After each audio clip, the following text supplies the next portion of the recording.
ఆహ్వానం పలుకుతూ సోదరులు అడ్వైజర్ గారు నరేందర్ రెడ్డి గారు, అటువైపు కూర్చున్న రాష్ట్ర స్థాయి మీడియా ప్రతినిధులు, ఇరిగేషన్ డిపార్ట్మెంట్కి సంబంధించిన ప్రిన్సిపల్ సెక్రటరీ గారు,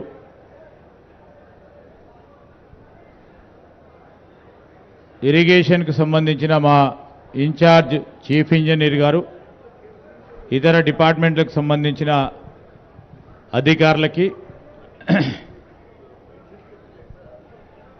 స్థానిక పాత్రికేయ మిత్రులకి, ఇతర సోదరులందరికీ మరొకసారి హృదయపూర్వకంగా నమస్కారాలు తెలియజేస్తూ, ఇప్పుడు మొదటగా నేను ఇన్ఛార్జ్ చీఫ్ ఇంజనీర్ గారు సుధాకర్ రెడ్డి గారిని వేదికకి పైకి వచ్చి, లేకుంటే అక్కడి నుంచైనా మరి ప్రజెంటేషన్ కాళేశ్వరం ప్రాజెక్టుకు సంబంధించి వివిధ బ్యారేజీల నిర్మాణంతో పాటు మరి ఈరోజు జరిగిన సంఘటన విషయంలో పవర్ పాయింట్ ప్రజెంటేషన్ ఇవ్వాల్సిందిగా వారిని కోరుతా ఉన్నా. కొద్దిగా అందరూ కూడా మిత్రులందరికీ కూడా నిశ్శబ్దంగా ఉండాలని మా మనవి. వేదిక అటువైపున్న పాత్రికేయ మిత్రులకు సహకరించాలి. వెనకాల ఉన్న మిత్రులందరికీ కూడా మనవి చేస్తూ ఉన్నాం.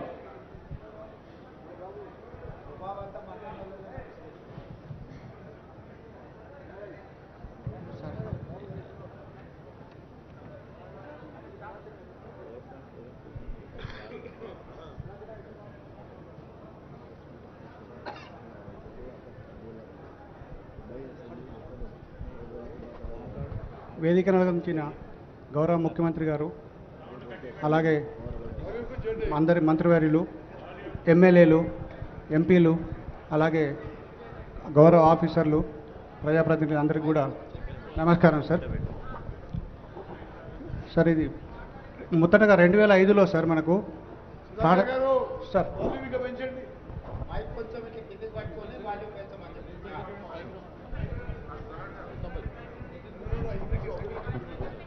సార్ మనకు 2005లో అప్పుడే ప్రభుత్వం మనకు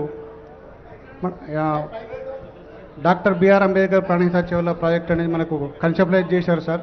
మొదటగా 16 తెలంగాణ ప్రాంతంలోని పాత 7 జిల్లాలలో 16,40,000 ఎకరాల ఆయకట్టుకు సాగునీరు, తాగునీరు మరియు ఇండస్ట్రియల్ వాటర్ అందించడానికి గాను 160 టీఎంసీని తుమ్మిడిహెట్టి దగ్గర బ్యారేజ్ నిర్మించి 152 లెవెల్తో మన అక్కడి నుంచి తరలింపు చేయడానికి కొరకు 38,500 కోట్లతో మొదటగా మనకు అడ్మినిస్ట్రేటివ్ అప్రూవల్ ఇవ్వడం జరిగింది సార్. తర్వాత దాన్ని మనం 7 లింక్స్ 28 ప్యాకేజ్ కింద డివైడ్ చేసి తర్వాత వర్క్స్ ప్రోగ్రెస్ చేసినాం సార్.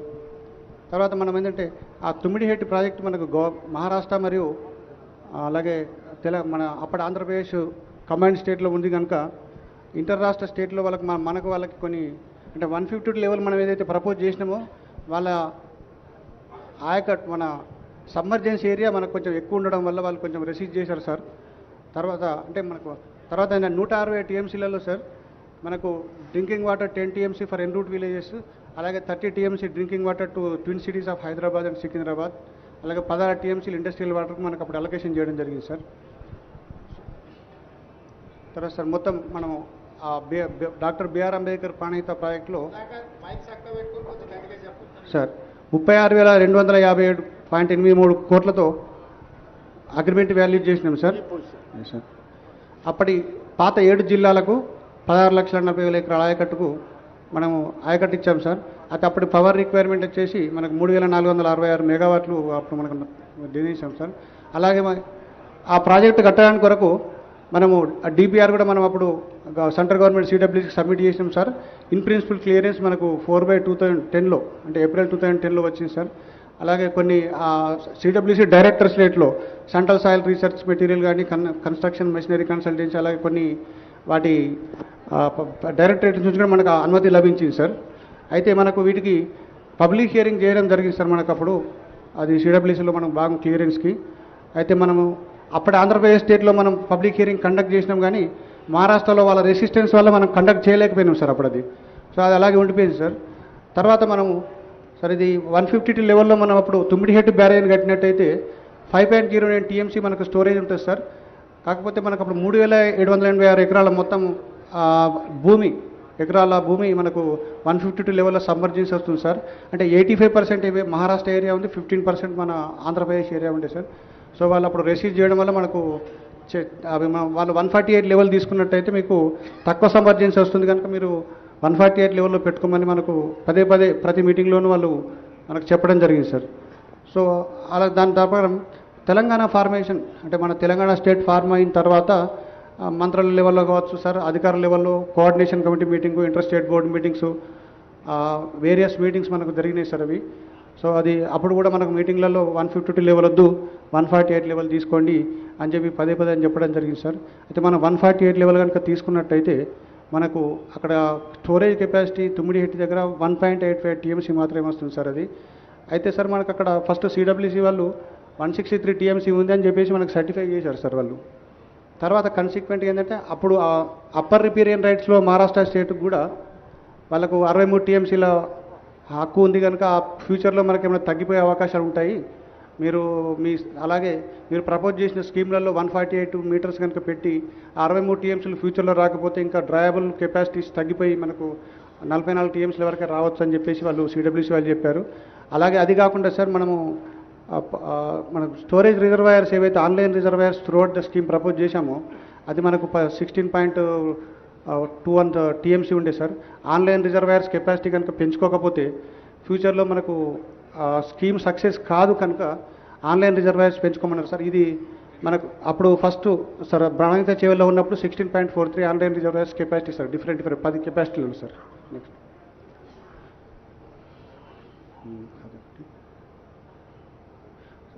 సార్ ఇది ఇంక్రీజ్ సార్ మనము తర్వాత అది 148 లెవెల్ వచ్చిన తర్వాత సార్ వాళ్ళు ఒప్పుకోకపోతే మనము ఆల్టర్నేట్ సోర్సెస్ చూడాలని చెప్పేసి అప్పటి గవర్నమెంట్ ప్రభుత్వం ఆర్డర్ చేసింది సార్. అలాగే దాని ప్రకారం మనము వ్యాప్కోస్కు దీన్ని డిపిఆర్ తయారు చేసి ఇన్వెస్టిగేట్ చేయమని ఆదేశాలు ఇవ్వడం జరిగింది sir.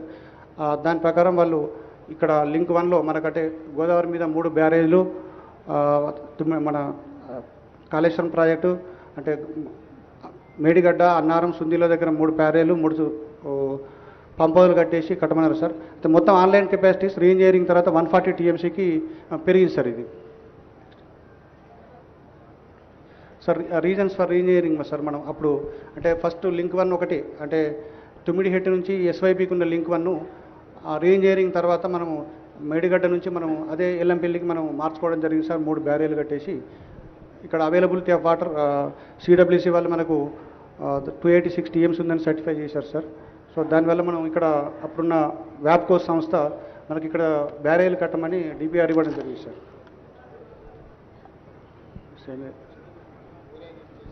Sir on 8th March 2016 సార్ 3-tier ఇంటర్స్టేట్ బోర్డు కాన్స్టిట్యూట్ చేశారంటే కోఆర్డినేషన్ కమిటీ ఐఎస్బి ఫామ్ చేశారు సార్ అంటే డిస్కస్ చేసుకోవడానికి కొరకు. తర్వాత 19th March 2000లో కోఆర్డినేషన్ కమిటీ మీటింగ్ అయింది సార్ అది. అప్పుడు కూడా వాళ్ళు మహారాష్ట్ర అఫీషియల్స్ 148గా మాత్రమే పెట్టుకోమని పదే పదే కోరడం జరిగింది సార్. దాని ప్రకారం రీఇంజనీరింగ్ చేసుకొని ఇక్కడికి చేసుకున్నాం సార్ అది సార్.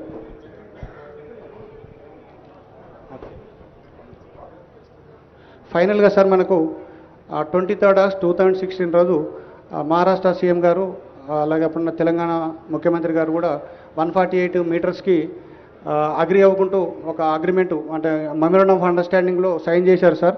దాని ప్రకారము అప్పుడున్న ప్రాణహిత చేవల ప్రాజెక్టును 2 భాగాల కింద విడగొట్టేసి అప్పుడున్న తుమ్మిడిహెట్టి బ్యారేజ్ను దాన్ని అంబేద్కర్ ప్రాజెక్ట్గా మార్చేసి ఇప్పుడున్న ఈ కొమరంభీం ఆసిఫాబాద్ కొమరంభీం జిల్లాకు సంబంధించినంత వరకు 2 లక్షల ఎకరాల ఆయకట్టుకు కన్ఫైన్ చేసి ఆ లింక్ 1 ఇక్కడ చేసి rename rights Kaleshwaram project sir అది.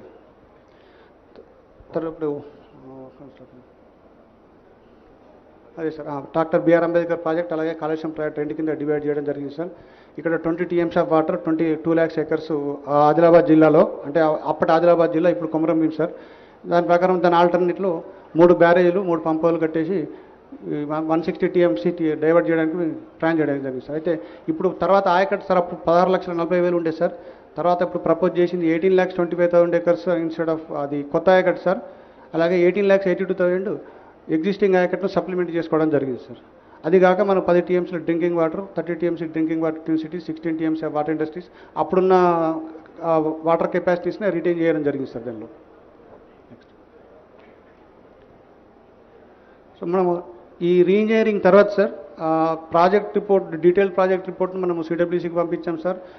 అన్నీ మనకు ఆల్ రిక్విజిట్ క్లియరెన్సెస్ అప్పుడు మనకు టెక్నికల్ అడ్వైజరీ కమిటీ మీటింగ్ కావచ్చు, అన్ని క్లియరెన్సెస్ వచ్చాయి సార్. సరే ఈ డీటెయిల్స్ అన్ని 11 డైరెక్టరేట్ నుంచి వచ్చినటువంటి క్లియరెన్స్ అయినటువంటి డీటెయిల్స్ సార్ ఇవి మొత్తం సార్. ఇది టోటల్ ఇప్పుడు కాళేశ్వరం ప్రాజెక్టు 7 లింకుల కింద డివైడ్ జరిగింది సార్. మొదటి లింకు మేడిగడ్డ నుంచి ఎల్లంపల్లి సార్. అలాగే ఎల్లంపల్లి నుండి మిడ్ మానేర్ వరకు లింక్ 2, మిడ్ మానేర్ నుండి సిరిసిల్ల వరకు ప్యాకేజ్ 3, ప్యాకేజ్ 9 కింద లింక్ 3 సార్. అలాగే మిడ్ మానేర్ నుంచి మల్లన్న సాగర్ వరకు లింక్ 4 సార్. అలాగే 7 లింక్స్ కింద డివైడ్ చేసినాం సార్ దాన్ని టోటల్గా మొత్తం. నెక్స్ట్ సార్ ఇది టోటల్ ఆయకట్టు మనకు ఇప్పుడు 19,63,360 acres సార్. ఇది లింక్ 1, లింక్ 2, లింక్ 3 7 లింక్స్లో వచ్చినటువంటి ఆయకట్ డీటెయిల్స్ సార్. ఇది సంగమేశ్వర బసవేశ్వర ప్రాజెక్ట్ ఆయకట్ కూడా ఇందులో కలపడం జరిగింది సార్. 19,63 acres sir. సార్ ఇవి 7 లింక్స్ సార్. ఇవి నెక్స్ట్ సార్ ఇది సార్ ఇవి 7 లింక్స్లో మనకు మొత్తం 13 పాతవి 13, కొత్తవి 13 జిల్లాలు సార్. 31 కాన్స్టిట్యున్సీలు కవర్ అవుతున్నాయి సార్. అలాగే లింక్స్ 7 లింక్స్, ప్యాకేజ్ 28, న్యూ ఆయకట్టు 19.63 lakhs, అలాగే స్టెబిలైజేషన్ ఆయకట్టు 18.82 lakhs sir. Total power requirement మనకి ఇప్పుడు కాళేశ్వరం ప్రాజెక్ట్కి వచ్చేసి సార్ 4,905 megawatts సార్. అంటే మనకు యూజ్ చేసేటప్పుడు 80% ఎఫిషియన్సీలో 3,967 megawatts మనకు మొత్తం ఒకసారి రన్ చేసినట్టయితే అంత పవర్ రిక్వైర్మెంట్ ఉంటుంది సార్. మనకు కాకపోతే అవసరాన్ని బట్టి మనం ఎక్కడ అవసరం ఉంటే బట్టి మనం వాడుకుంటుంటాం సార్. నెక్స్ట్ చెప్పండి సార్. వాటర్ డైవర్షన్లో మనము ఇంక్లూడింగ్ ఎస్వైపు నుంచి 215 TMC, అంటే కాళేశ్వరం మేడిగడ్డ నుండి ఎస్వైపు నుంచి 215 TMC సార్. అలాగే గ్రౌండ్ వాటర్ 25 TMCలు, టోటల్ మొత్తం 240 TMCలు మనం ఇప్పుడు ప్రపోజ్ చేశాం సార్ కాళేశ్వరం ప్రాజెక్ట్లో. చెప్పండి సార్. ఇప్పటివరకు సార్ మనము ఈ ప్రాజెక్టు కన్స్ట్రక్షన్ స్టార్ట్ అయిన తర్వాత ఇప్పటివరకు 98,570 acres ఆఫ్ కొత్త ఆయకట్టుకు సర్టిఫికేషన్ జరిగింది సార్. ఇప్పటివరకు ఇచ్చిన ఆయకట్టు ఎంత సార్? 98,570 acres sir.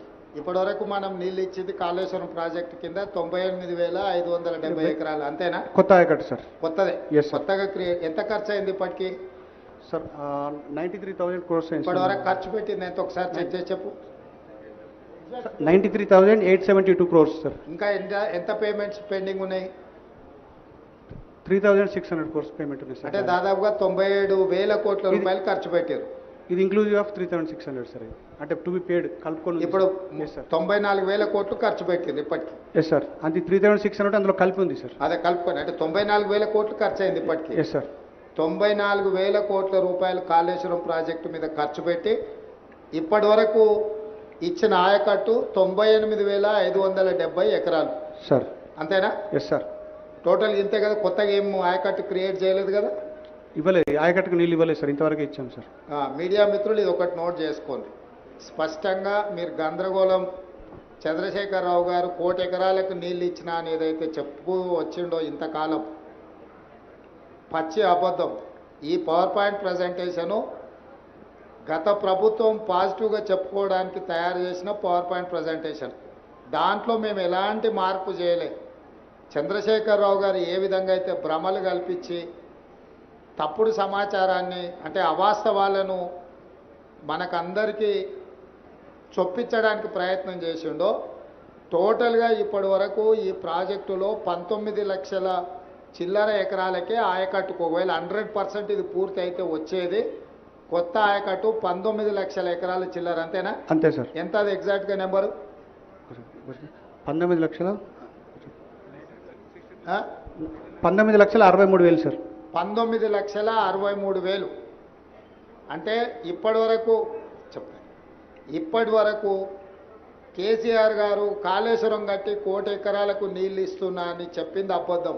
ఈ ప్రాజెక్టులో మొత్తం ప్రతిపాదించిందే 19,63,000 ఎకరాల గురించి. ఇప్పటి వరకు 94,000 కోట్ల రూపాయలు ఖర్చు పెట్టి నీళ్ళు ఇచ్చింది 98,570 ఎకరాలకు మాత్రమే. పవర్ ఎంత అవసరము? పోనీ పవర్ బిల్ ఎంత అయింది? ఇప్పటికి 98,000 ఎకరాలకు ఇచ్చారు కదా. కరెంటు బిల్ ఎంత అయింది ఈ కాళేశ్వరం మీద పంపుల లిఫ్ట్కు?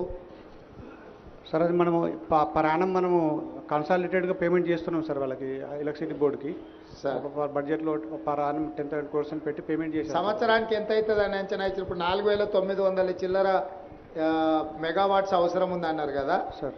ఒక సంవత్సరంలో ఈ పంపులన్నీ పనిచేస్తే మనకు అయ్యే మెయింటెనెన్స్ పవర్ ఛార్జెస్ ఎంత అయితే అయ్యే అంచనా వేసి ఉంటారు కదా సార్ ఉంది సార్. ఒక్కసారి అది చూసి చెప్పండి. 10,000 కోట్ల పైన అవుతుంది అన్నది. 10,500. మీడియా మిత్రులు అర్థం చేసుకోవాల్సింది, కేవలం కరెంటు బిల్లులే ప్రతి సంవత్సరం 10,500 కోట్ల రూపాయలు కట్టాలి. ఇతర ప్రాజెక్టుల నిర్వహణ, బ్యాంకు లోన్లు, బ్యాంకుకు మిత్తి, ఇవన్నీ లెక్కేస్తే దాదాపుగా 20,000 కోట్ల పైన ప్రతి సంవత్సరం 25,000 కోట్లు టచ్ అవుతుంది. 25,000 కోట్ల రూపాయలు ప్రతి సంవత్సరం ఖర్చు పెట్టి 100% చంద్రశేఖరరావు గారు అనుకున్నట్టే ఈ ప్రాజెక్టు పూర్తి అయితే 19,63,000 ఎకరాలకు నీళ్ళు వస్తాయి. ఎప్పుడు దాదాపుగా 2.5 లక్షల కోట్లు అయితే ఈ ప్రాజెక్టు ఇప్పటికీ 1,00,000 కోట్లు ఖర్చు అయినాయి. 1,47,000 కోట్లకు అంచనాలు పెంచినారు. ఇప్పుడు అది కూడా పూర్తిగా సరిపోదు. ఈ కొత్త అంచనాలు వేసుకుంటూ పోతే దాదాపుగా 2 లక్షల పైన కోట్లు ఈ ప్రాజెక్టు ఖర్చు అవుతాయి. సో ప్రతి సంవత్సరం 2 లక్షల కోట్ల పైన ఖర్చు పెట్టి ప్రతి సంవత్సరం 25,000 కోట్ల రూపాయలు మెయింటెనెన్స్ కింద, మిత్తిల కింద, అప్పుల కింద కట్టి నీళ్ళు ఇస్తే వచ్చేది 19,63,000 ఎకరాలు. అంటే ఈరోజు వరకు పూర్తి స్థాయిలో అవాస్తవాలను చెప్పుకుంటూ, అబద్ధపు ప్రచారాలు కల్పించుకుంటూ చంద్రశేఖరరావు గారు కాలం గడిపినరు. ఇదొక పాయింట్ అయితే, ఇప్పుడు ఈ కఠిన ప్రాజెక్టే కూలింది. ఇవన్నీ అంత సక్రమంగా జరిగి, అంత కేసీఆర్ గారు ఇంతకుముందు పవర్ పాయింట్ ప్రజెంటేషన్లో చూపించినట్టు మొత్తం ఆ రకంగా ముందుకు పోయిన ఉండే పరిస్థితి ఇది. ఈరోజు అది కూడా లేదు. మేడిగడ్డ కుంగింది చూసిర్రు, అన్నారం సుందిల్లో కూడా ఇదే సాంకేతిక నైపుణ్యంతో కట్టిరు. అవి కూడా మనకు ఆల్రెడీ సీపేజ్లు అంటే లీక్ అయితేనే ఉన్నది వాటర్. కాబట్టి ఇక్కడ మీకు ఈ పవర్ పాయింట్ ప్రజెంటేషన్లో ఇంకేమన్నా ఉన్నదా ఫర్దర్ చూపించాల్సింది సుధాకర్? అంటే నార్మల్గా దీన్ని మెడిగడ్డ కంక్లూడ్ చేయి. అదైనాక కూలింది అవి ఉన్నాయి కదా, వాటి పిక్చర్స్, వీడియోస్ ఏమన్నా ఉంటే చూపించు.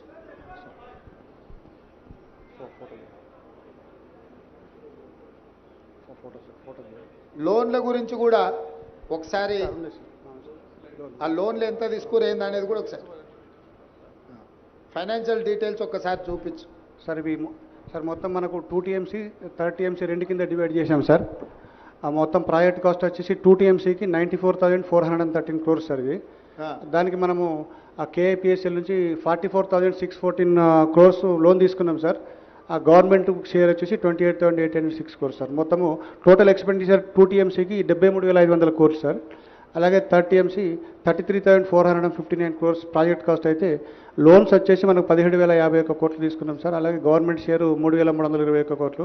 Total expenditure 20,372 sir. అంటే total 2 TMC 30 TMC Kaleshwaram private మొత్తం కలిపి 1,27,000 కోట్లు 772 కోట్ల ప్రాజెక్ట్ కాస్ట్ అయితే సార్. 61,665 కోట్ల లోను, అలాగే గవర్నమెంట్ 32,207 కోట్లు sir. Total expenditure 93,872 crores sir ఇది ఇప్పటి వరకు. Yes sir. Okay, next.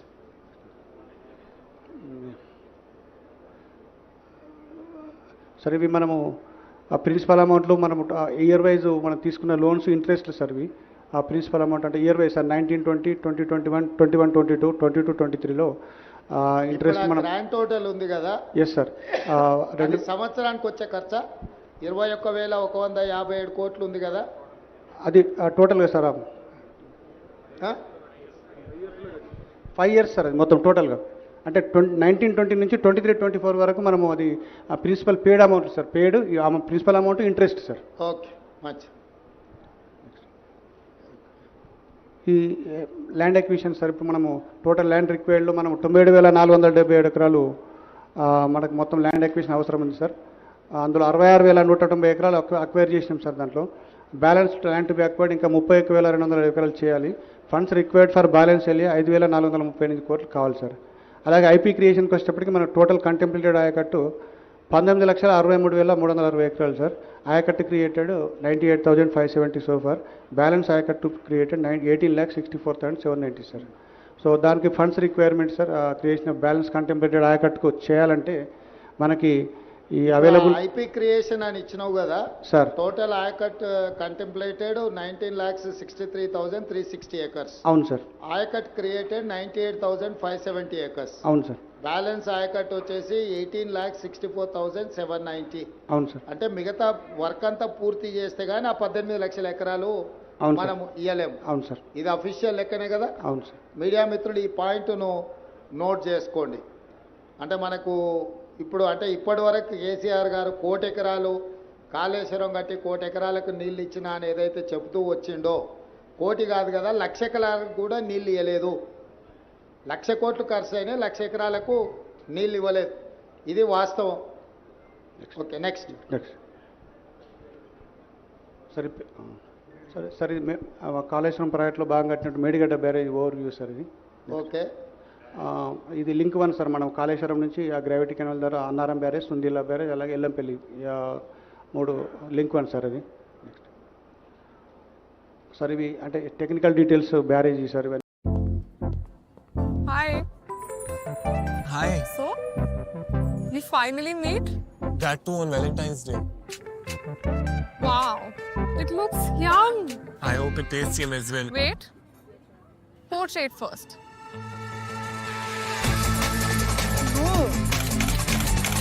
Ah! Hey, hello, take my phone. Capture most loved portrait with the Realme 12 Pro series this Valentine's Day.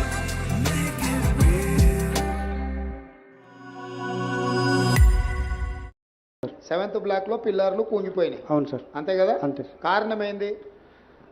కారణాలు అంటే మనం ఇప్పుడు కొన్ని టెస్టులు చేస్తున్నాం సార్. మనము దాన్ని రూట్ కాజ్ ఏందో ఫైండ్ అవుట్ చేయడానికి వరకు జీపీఆర్ టెస్టులని, తర్వాత ఈఆర్టీ టెస్టులు బ్లాక్ 7కు కంప్లీట్ అయినాయి సార్. ఇంకా బ్యాక్ 6 and 8 కూడా ఒక 3-4 డేస్లో కంప్లీట్ అవుతాయి సార్. వాటిని అనాలిసిస్ చేసిన తర్వాత మనకు అసలు దాని రీజన్స్ ఎంత శాండ్ మైన్ అయిందా లేకపోతే ఏమైనా ఫెయిల్యూర్ అయిందా మనకు తెలుస్తుంది సార్.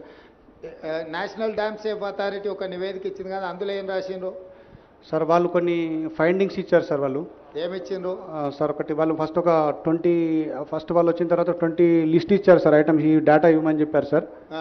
అందులో మనకు కొంత డేటా ఇచ్చారు సార్. పాసిబుల్ అన్ని డేటా ఇచ్చేశారు సార్. వాళ్ళ అబ్జర్వేషన్లో sir piers combination of issues involving planning, design, quality control, operation and maintenance లోపల కొన్ని రీజన్స్ ఉన్నాయని చెప్పేసి పాయింట్అవుట్ చేశారు సార్. అలాగే primary reason for the failure is the settlement of the raft which could be due to various reasons including failure of upstream secant pile due to barrage load. అంటే upstream secant pile లో barrage కనుక load increase అయిపోయి కింద ఏమైనా జరిగినప్పుడు uplift లేకపోతే అది కూడా ఒక రీజన్ కావచ్చు అని చెప్పి చెప్పారు సార్. అలాగే construction deficiency due to lack of stringent quality control అని అన్నారు సార్ వాళ్ళు. అంటే కన్స్ట్రక్షన్ లో నాణ్యత లోపం అన్నట్టే కదా దాని అర్థం. ఎస్ సార్, ఉండొచ్చు అనే అవకాశం అన్నారు సార్. అది కూడా కారణం కావచ్చు అని అన్నారు సార్. అదే తర్వాత అబ్జర్వేషన్ సంథింగ్ కాబట్టి ఇన్ని ఉన్నాయి sir. The barrage has been ఎప్పుడు గుర్తించిండ్రు దీంట్లో? ఇప్పుడు 2023 నువ్వు మీరు రాసిన డేట్ ప్రకారము వెనక్కి వెళ్ళండి ఒక్కసారి. లేదు ఇప్పుడు మీరు ఫస్ట్ గుర్తించిన మనం రాసిండ్రు కదా 24th October 2023 కదా. 21 October sir evening. 21st October ఇదైంది, 24th October అన్నారు కదా సార్. 2020లోనే ఇది ప్రాబ్లం ఉందని లెటర్ రాసింది ఉంది కదా, దాని వివరాలు ఏడున్నాయి సార్? అది మనము వాటర్ ఇంపోర్ట్ చేసిన తర్వాత 2020లో మనకు 10,68,000 అరౌండ్ క్యూసెక్స్ డిశ్చార్జ్ వచ్చింది సార్.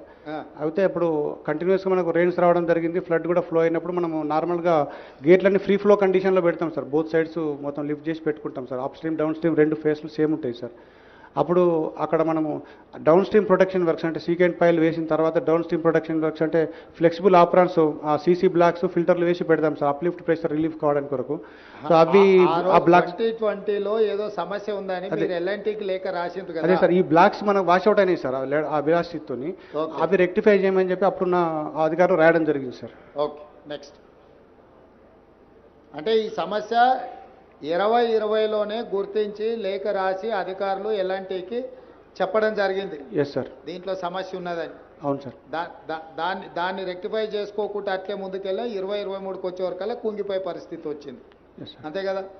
నెక్స్ట్ అంటే సార్ ఇంకా ఫర్దర్ అబ్జర్వేషన్స్లో the barrage has been designed as a floating structure but constructed as a grid structure taking downstream cut off up to impervious strata alter it and uplift pressure due to blocking surface. అంటే వాళ్ళు ఇంపర్వియల్ స్టాటా దాకా తీసుకుపోయినారేమో అని వాళ్ళకు ఒక అనుమానం sir. అంటే data వాళ్ళు first ఇనిషియల్గా ఇచ్చిన రిపోర్ట్లో. తర్వాత dam owners have not maintain the cement concrete blocks అది లాంచింగ్ అప్రాన్స్. అంటే మనం ఇంతకుముందు డిస్కస్ చేసింది సార్, మీరు అడిగారు కదా సార్, అది ఆ బ్లాక్స్ మనకు డిస్ప్లేస్ అయిపోయి కొన్ని వాష్ అవుట్ అయిన దాంట్లో కూడా వాళ్ళు సరిగా మెయింటైన్ చేయలేదు తర్వాత కన్సిక్వెంట్గా అని చెప్పేసి అడిగారు సార్. తర్వాత non complaints of dam safety act 2021 in pre and post monsoon inspection to check for unusual behaviour. Okay next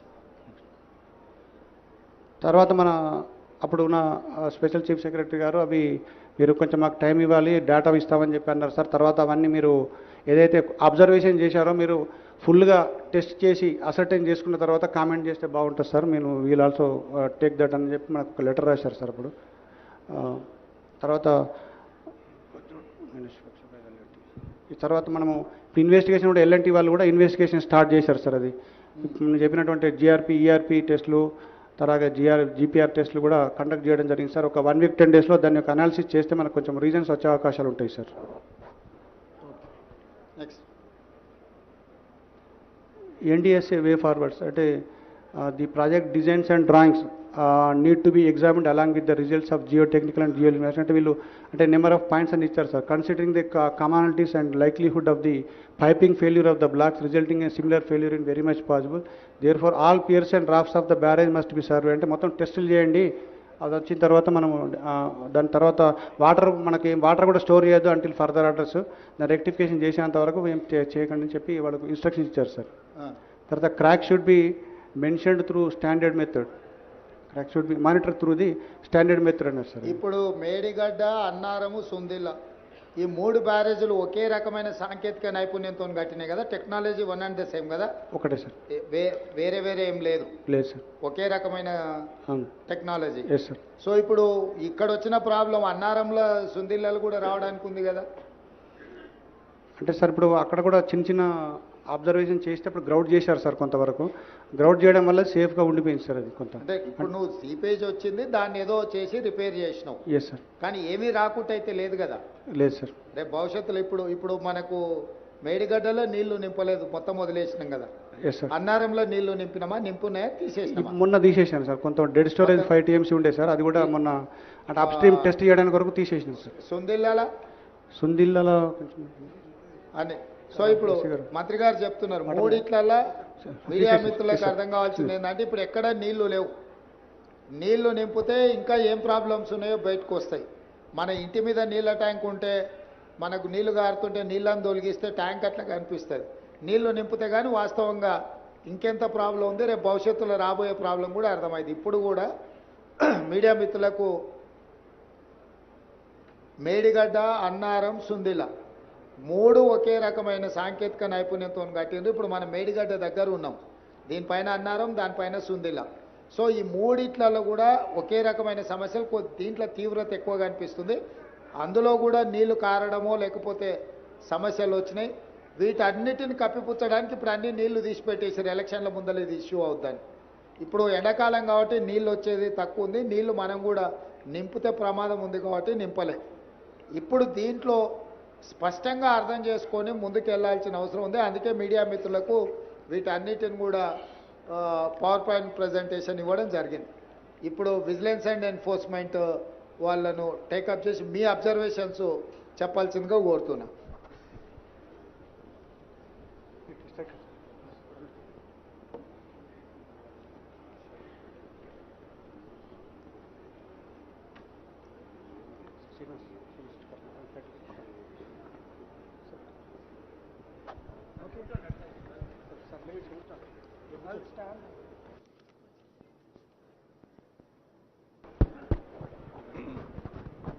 Thank you. Sir, good afternoon. Honorable CM Garu, all the senior ministers, members of the Legislative Assembly and the August Assembly, all the people available here. I'm Rajiv Ratan. I'm DG Vigilance Enforcement for the state. And I'm making a tiny little report on the Medigadda Barrage incident, what exactly happened and how we see things in our investigation. I'll be assisted by Mr. Sudarshan Reddy, who is executive engineer with me. I'll start the report, sir, if you permit. So this is a brief overview. It's a key component of the Kaleshwaram project aimed at enhancing the irrigation, drinking water supply and water needs across Telangana. And I have two photos, one showing the Medigadda Barrage and while the Medigadda Barrage is under construction. Now the dam incident happened on 21/10/23. There was settlement of some piers of the Medigadda Barrage and that was reported at 6:20 p.m.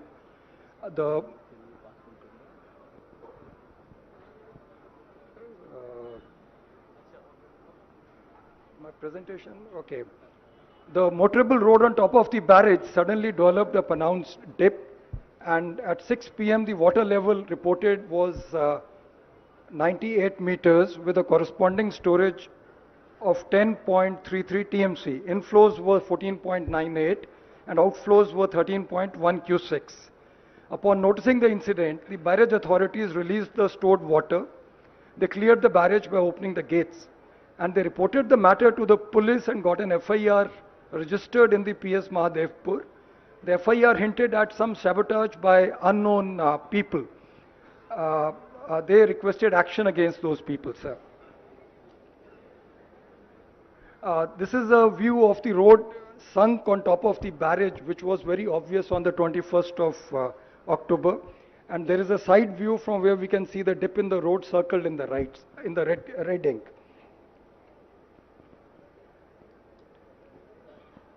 This is a little video I have inserted showing the crack which we have seen today in the afternoon, sir. It will also in the end show the dip in the floor. The floor is leaning to the right side and it's all full of water, about 4 to 5 feet of slippage is there vertically.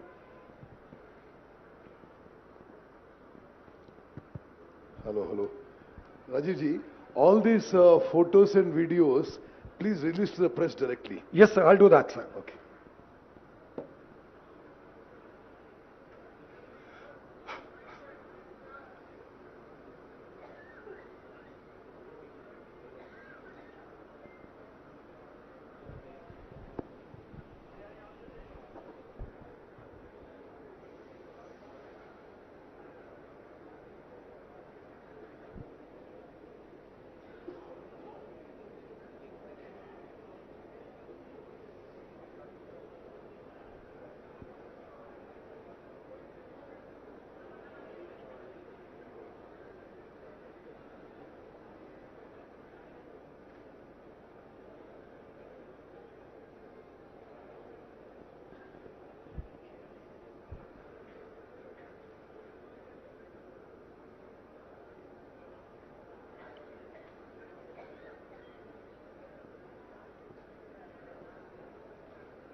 Here, sir, we can see the dip in the floor.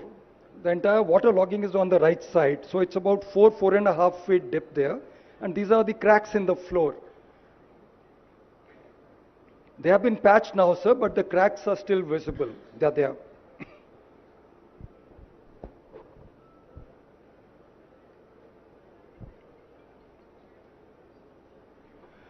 These are the fractal cracks on the front side on the top of the pillars, sir. We went up on the walkway and took the photos there. This is showing the rusting inside, sir. The cracks have been there for a while. So rusting is there on the rods inside. And there is a clear separation on the walkway also. Now we have gone to the pillar 20 today, sir. Major cracks have been observed on pier 20 of the second block. It's extended to the raft. The raft has sunk to the right side, about 4.5 feet. Water logging is there right now. Block number 7 includes piers 11 to 22, along with the integrated raft. So the cracks are stretching across in pier 8 and 19, 18 and 19 on both sides as well. So those cracks also, some of them are being shown here. So you can see the non-vertical kind of lines stretching through. These are hairline cracks, but they appear to be really developing into big ones now, sir. Now, sir, this is the same thing which the CE Garu has already said. So I'll not repeat this. I'll just jump to the next slide, sir. Now here, sir, we had the initial sanctions. Estimated cost was about 80,000 crores, and for Medigadda was 1853, and then there was a sanction of 25.91 crores for Medigadda on 1316. Then L&T was the lowest bidder with the JV, and contract stipulated that the work has to be done by 26/8/2016. Medigadda Barrage had several revisions in the administrative approvals. I have a timeline chart in the end, sir, so I'll show whole thing there. Contract value has been rising from 1849 crores all the way to 4321 crores, which is about a 35% increase, sir. And the Kaleshwaram project's design capacity is 180 TMC per annum, that is 90-day working cycle, against the old project Pranita Chavela's of 160 TMC. But the actual water lifted in the last 5 years I've shown in the table, sir. So the total water lifted in 1920 is 34%. That is, we lifted 61% of 180 TMC capacity. After that, there has been a reduction. Next year it was 31 TMC, 33 TMC, and in 23-24 we have done 8.9. So if we take the average percentage, total lift has been done for 18.04% of the installed capacity of 180 TMC. So over the 5 years, we have not yet achieved the 180 TMC installed capacity here. It's only 162.36. Rajiv ji, 23-24 they have lifted only 8.9 TMC. That's right, sir. Out of 180. Yes, sir. So every year almost 180 TMC is the proposed thing. They have lifted 23-24 8.9 TMC. They have lifted 23-24, 22-23. Come on, come. మళ్ళొకసారి చూపించండి, అదే పెట్టండి screen మీద. 25 TMC, 21-22లో 33 TMC, 20-21లో 31 TMC, 19-20లో 61 TMC. These are the water yes, they have sir. lifted. Water they have lifted, sir. So media మిత్రులకు వాళ్ళు ప్రతి సంవత్సరం ఎంత నీళ్లు లిఫ్ట్ చేసిండ్రో అక్కడ ఉన్నది మూడో కాలంలో. ఫస్ట్ దాంట్లో ఇయరు, రెండో దాంట్లో ఈ కెపాసిటీ ఆఫ్ టీఎంసీ, మూడో కాలంలో ఏ సంవత్సరం ఎంత లిఫ్ట్ చేసిండ్రో అక్కడ ఉంది. సో 5 ఏళ్ళ కలిపి కూడా మొత్తం కలిపి 162 టీఎంసీ ఎత్తలే. ప్రతి సంవత్సరం 180 టీఎంసీ ఎత్తుతామని కట్టి 1,00,000 కోట్లు ఖర్చు పెట్టి ఇప్పటికీ ఈ పోయిన సంవత్సరం అయితే 8 టీఎంసీ. సో అంటే 4%, యువతల పర్సంటేజ్ రాసిండ్రు. ఒక సంవత్సరం 4.9%, ఒక సంవత్సరం 14%, ఇంకో సంవత్సరం 18%, ఒక సంవత్సరం 17%, ఇంకొక సంవత్సరం 34%. సో ఏ సంవత్సరం కూడా ప్రతిపాదించిన దాంట్లో వాళ్ళ సక్సెస్ రేషియో ఏముందో దీన్ని బట్టి అర్థం చేసుకోండి. Next.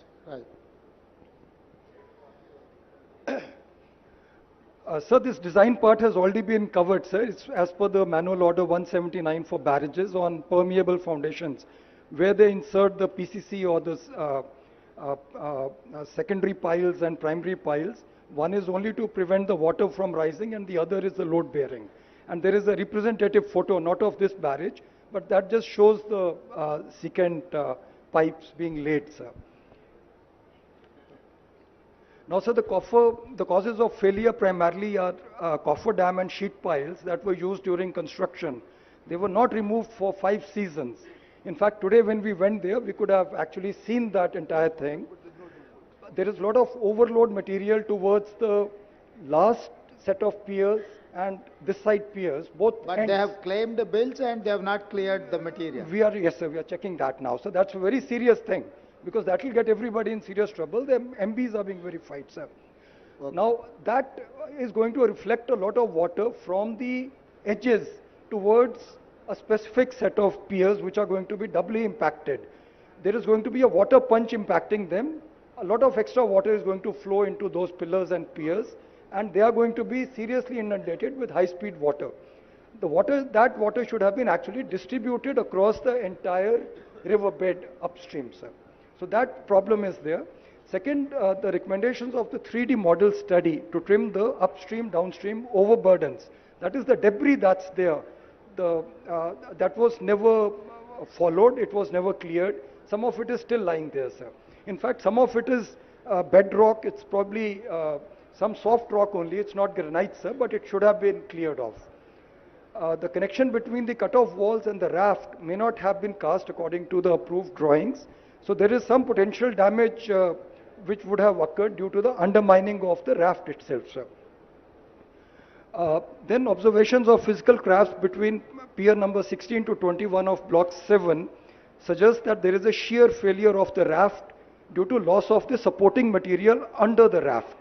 So the water has actually flowed under the raft, carried the sand away, sir. So sand has moved off and the free flow water is there. Those I'll show you in the next 2-3 slides, sir. Now this is the old coffer dam. This is being dismantled. Part of it is still there. This was all done in January, February of 2024. These are very recent photos. This photo probably is of last week only, sir. So they have cut the whole thing and carried off most of the material. This is towards the block number 8, the last block, sir. The same photos of the sheet piles which are being dismantled now, sir. So you'll see somebody cutting with the gas and all.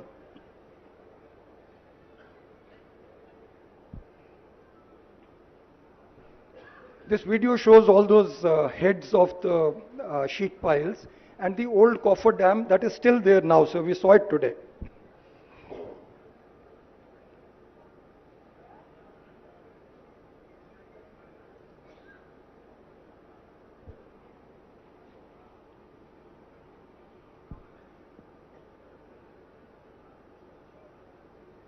So a coffer dam contributes to uneven flow of water, sir. So some of the areas get inundated much more. There is high-speed water there.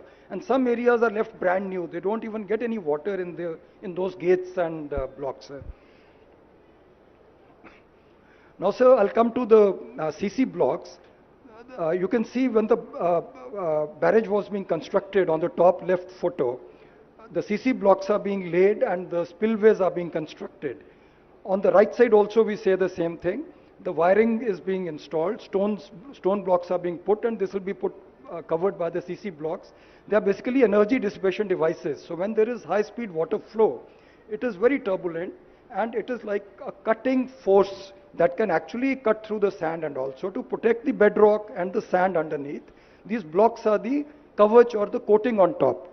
And these blocks keep getting damaged, washed away, they keep getting impacted by high speed water. Like even in a village well, sir, we have seen over many years, the stones start getting eroded. So something like that happens here on daily basis. When the gates are opened, that much water will flow. So these blocks are put in place basically to protect the front side of the barrage. And once these blocks get damaged, every year they are supposed to be replaced. And repair and all that work needs to be done. New blocks are cast and they are inserted, sir. You can see on the bottom right side, there is a crane installing the blocks. The blocks have hooks in them. They are normally 1.5 meter by 1.5 meter by 90 centimeters. That's the normal size of the blocks installed. Now, sir, I'm comparing the three barrages. We see Anaram Barrage on top. It's a Google map. Right side from the Google map, we can see the blocks. They are visible, but there is damage to the blocks. It is not continuous. Grinda, we have taken photographs standing there. You can see the condition of the blocks on both sides. These blocks are one of the major reasons, their lack of maintenance, why the sand underneath got dug up. And once the sand gets dug up, we start getting pipes from the backside. There is water pressure. It comes like a fountain from underneath. It digs up the sand and there's a continuous water, and like a fountain it will rise. I'll show you the fountain also, sir. I'll move to the next barrage. This is the Sundila barrage, sir. You can see some CC blocks there. In fact, there are circles developing. Some maintenance has been there, but we need to actually maintain this. This is a desperate, this is the reason, one of the reasons of failures of our barrage here, sir. Lack of maintenance. Lack of maintenance, sir. This is the Medigadda Barrage from the Google Earth, sir. We don't see any blocks anywhere. Here, in fact, we found 10 meter by 10 meter by 90 centimeter blocks. The blocks are not of the standard size. So I think some special permissions have been given here to cast odd size blocks. So that is recorded, so we are verifying that, how it has occurred, and we'll be reporting the matter. Because all the three barrage blocks are not identical. Replacing 1.5 by 1.5 block is probably a different matter than replacing a 10 meter by 10 meter block, sir. And the 10 meter block will behave in a very different manner physically when it's hit by high speed water. Now in Medigadda, sir, we see this. We don't see any blocks whatsoever. We see these displaced 10 meter blocks. The kind of mosaic of blocks we saw in Anaram and Sundila is not visible here, sir. Now this is the front side of Medigadda, sir. So here we don't see any blocks, we just see some blocks strewn here. Some blocks are seen here, but rest of it is all filled with water. So when there is a high-speed water flow by lifting of the gate, the water goes straight into the spillway and there's no protection there, it's only sand. So it cuts through the sand like a jet and creates a hollow space. Once that hollow space gets created, then these are not floating barrages. Floating barrage essentially is if we have excavated X amount of weight, then that much weight is put. That is called a floating barrage. These are heavier than floating barrages. So barrage is exerting a downward force on the substrata. The substrata starts filling the space in front of it. So sand starts moving, it's wet sand. And there is pressure on the backside, there's a vacuum in front. So mele-melega, the whole thing starts moving upwards. So we can see there are no blocks, there's no protection, and huge dips have formed there, and people are catching fish there in that area, sir. Similarly, sir, we see a lot of stripping of the spillway and the flows. The rods on the left photo are visible. On the right side, we see a big heap of... What is that, Rajiv? Sir, that is all the spillway coating that has got stripped off and separated from the floor, sir. Okay. On number 20 pillar, sir, we saw the floor sunk to the right side. So here it has been lifted and separated from the lower flooring. The top coat has got separated. Now, sir, since the barrage commissioning in 1920, the project authorities have not conducted inspections of all this. And they have not conducted maintenance of the CC blocks or the launching aprons. So aprons, spillways, everything has been kind of left to its fate. The dislodged CC block... Even left side you are getting some cracks, no? Yes, sir, that patch is... Some of the cracks are... Top layer is gone, sir. Okay. So you can see the saria below that. The tor steel is visible, sir. Okay. Now the tor steel is standing out. It has got separated. The layer has gone away. That's got washed off, sir. Now the dislodged CC blocks and the damage to the plinth slabs parametric joints were observed as early as November 2019. That is the first damage report we have, sir. This negligence has left the barrage at risk of piping and potential progressive failure. So piping is when the water starts flowing from under the barrage, sir. This is pillar 18, sir. You'll see piping here. This is the water bubbling through the sand. There is water stored on the backside. It's coming from under the barrage pillar and bubbling up. And you will see this about 10 meters, 20 meters downstream also. This is also there in Anaram barrage we have seen, sir. Media మిత్రులకి ఈ visual చూడండి. ఆ నీళ్ళు ఆ pillar దాని కింది నుంచి పైకి వస్తున్నాయి. అవతల సైడ్ ఉన్న నీళ్ళు Now you see that big fountain, పైకి వస్తున్న Pedda వాటర్. fountain there, sir. నేను go back Yes, sir. To the pillar Rajiv. Yes, sir. ఈ పిల్లర్ దగ్గర చూడండి, ఆ నీళ్లు కింది నుంచి ఉబ్బికి వస్తున్నాయి. అంటే అవతల సైడ్ ఉండాల్సిన నీళ్ళు యువతలకి ఆ కింద మొత్తం పోవడం వల్ల, అంటే కింద ఏం బునాది ఏం లేదు దాన్ని ఆపడానికి. ఆ కింది నుంచి నీళ్ళు వస్తున్నాయి చూడండి, దానికి కింది నుంచి లీక్ అయి పైకి వచ్చి ఇట్లా వెళ్ళిపోతున్నాయి. అంటే రేపు ఇప్పుడు కొంచెం వాటర్ ఉంటేనే అట్లుంది. మొత్తం నీళ్లు నింపినాం అనుకోండి, అసలు ఏ పిల్లరు ఉండదు. ఇప్పుడు అక్కడ ఉన్న దగ్గర చూపిస్తున్నాం కదా, టోటల్గా కింద బునాది అనేది గట్టిగా లేకపోవడం వల్ల నీళ్లు కింది నుంచి వస్తున్నాయి. ఇక్కడ కంట్రోల్ చేసి గేట్లు ఎత్తుతే వెళ్ళాల్సిన నీళ్లు భూమిలో నుంచి కింది నుంచి పైకి వచ్చి బయటికి పోతున్నాయి. Okay Rajiv, next.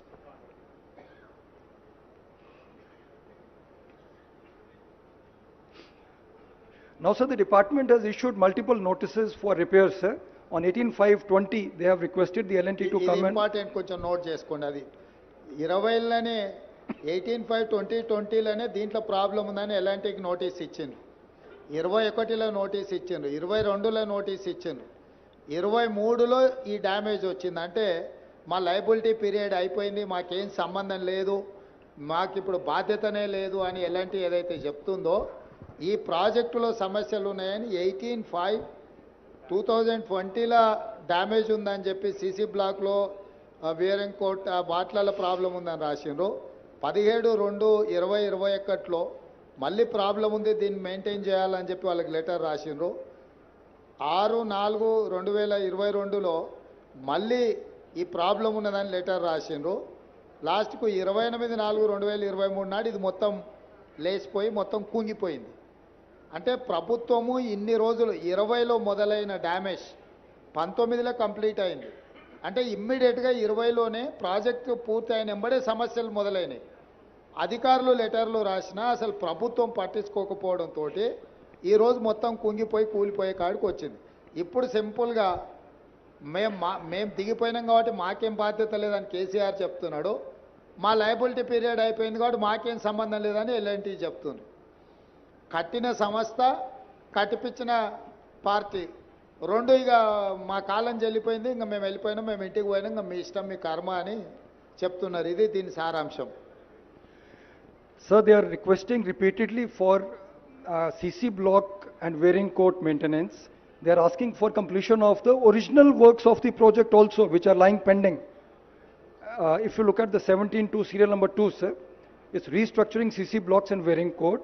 Second is finishing of the original works, that is approach roads and maintenance bays, gantry cranes, lots of work. Originally, that was part of the contract, has not been done.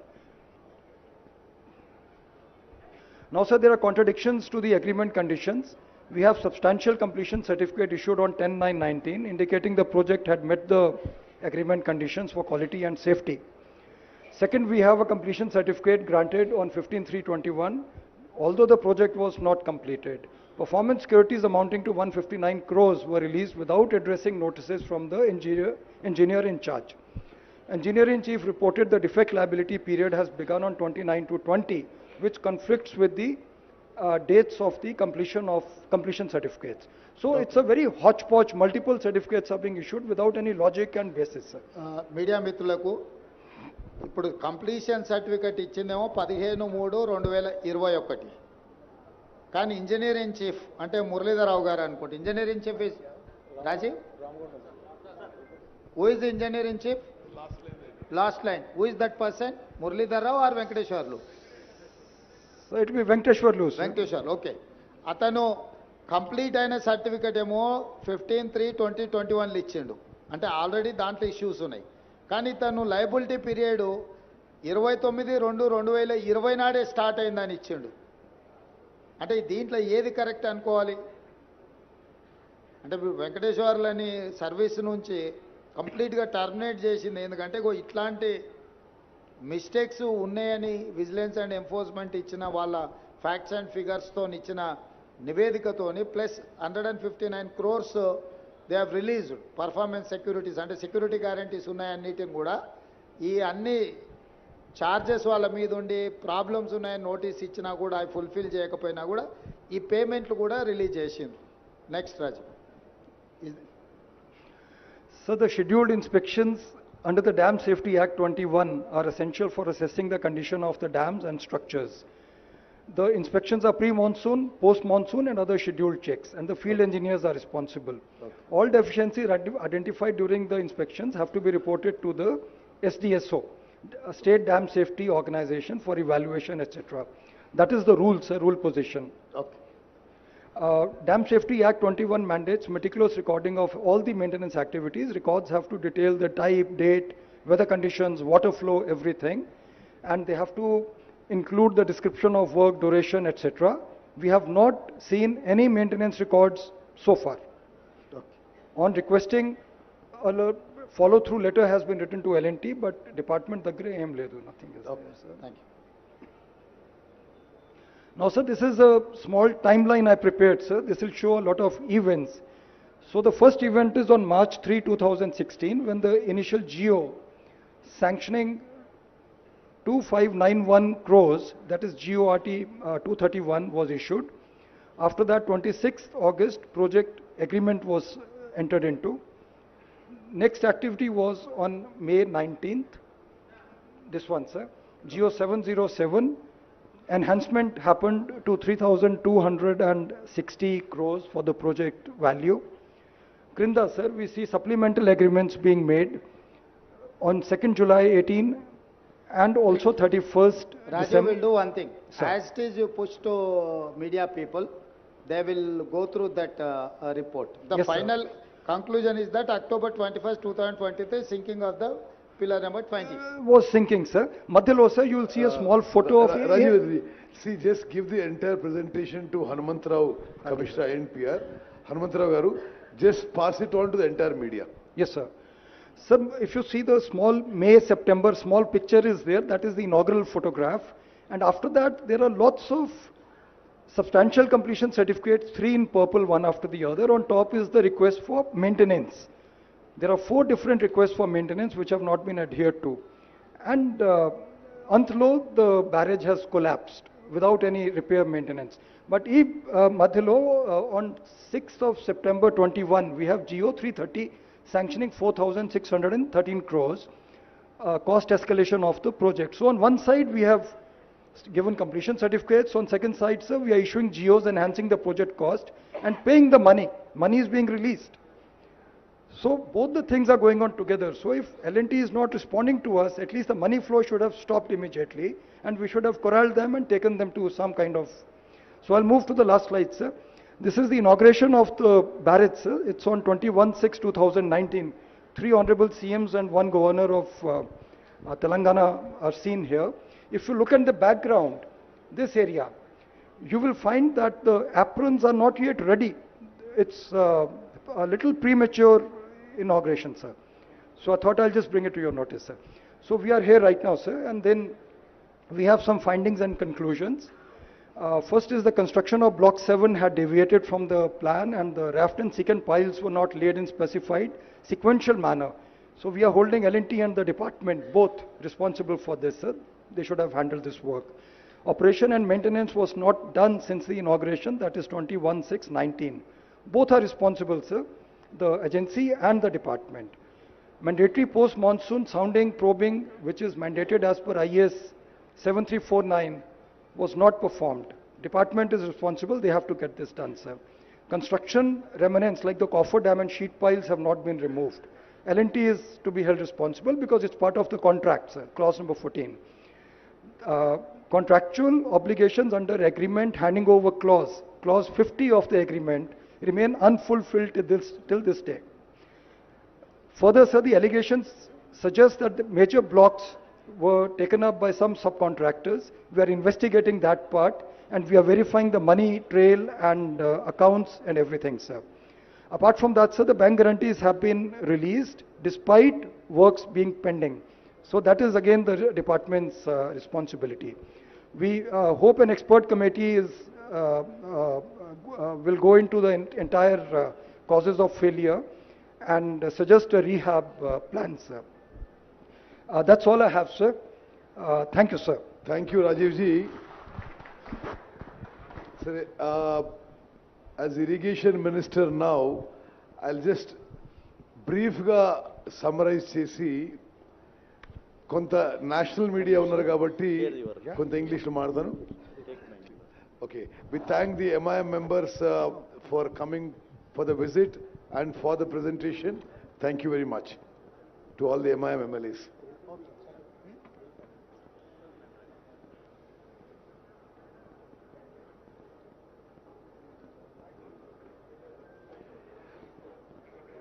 సరే, media మిత్రులకి నమస్కారం. మీరు state and national media చాలా ఎఫర్ట్తో చాలా time కేటాయించి you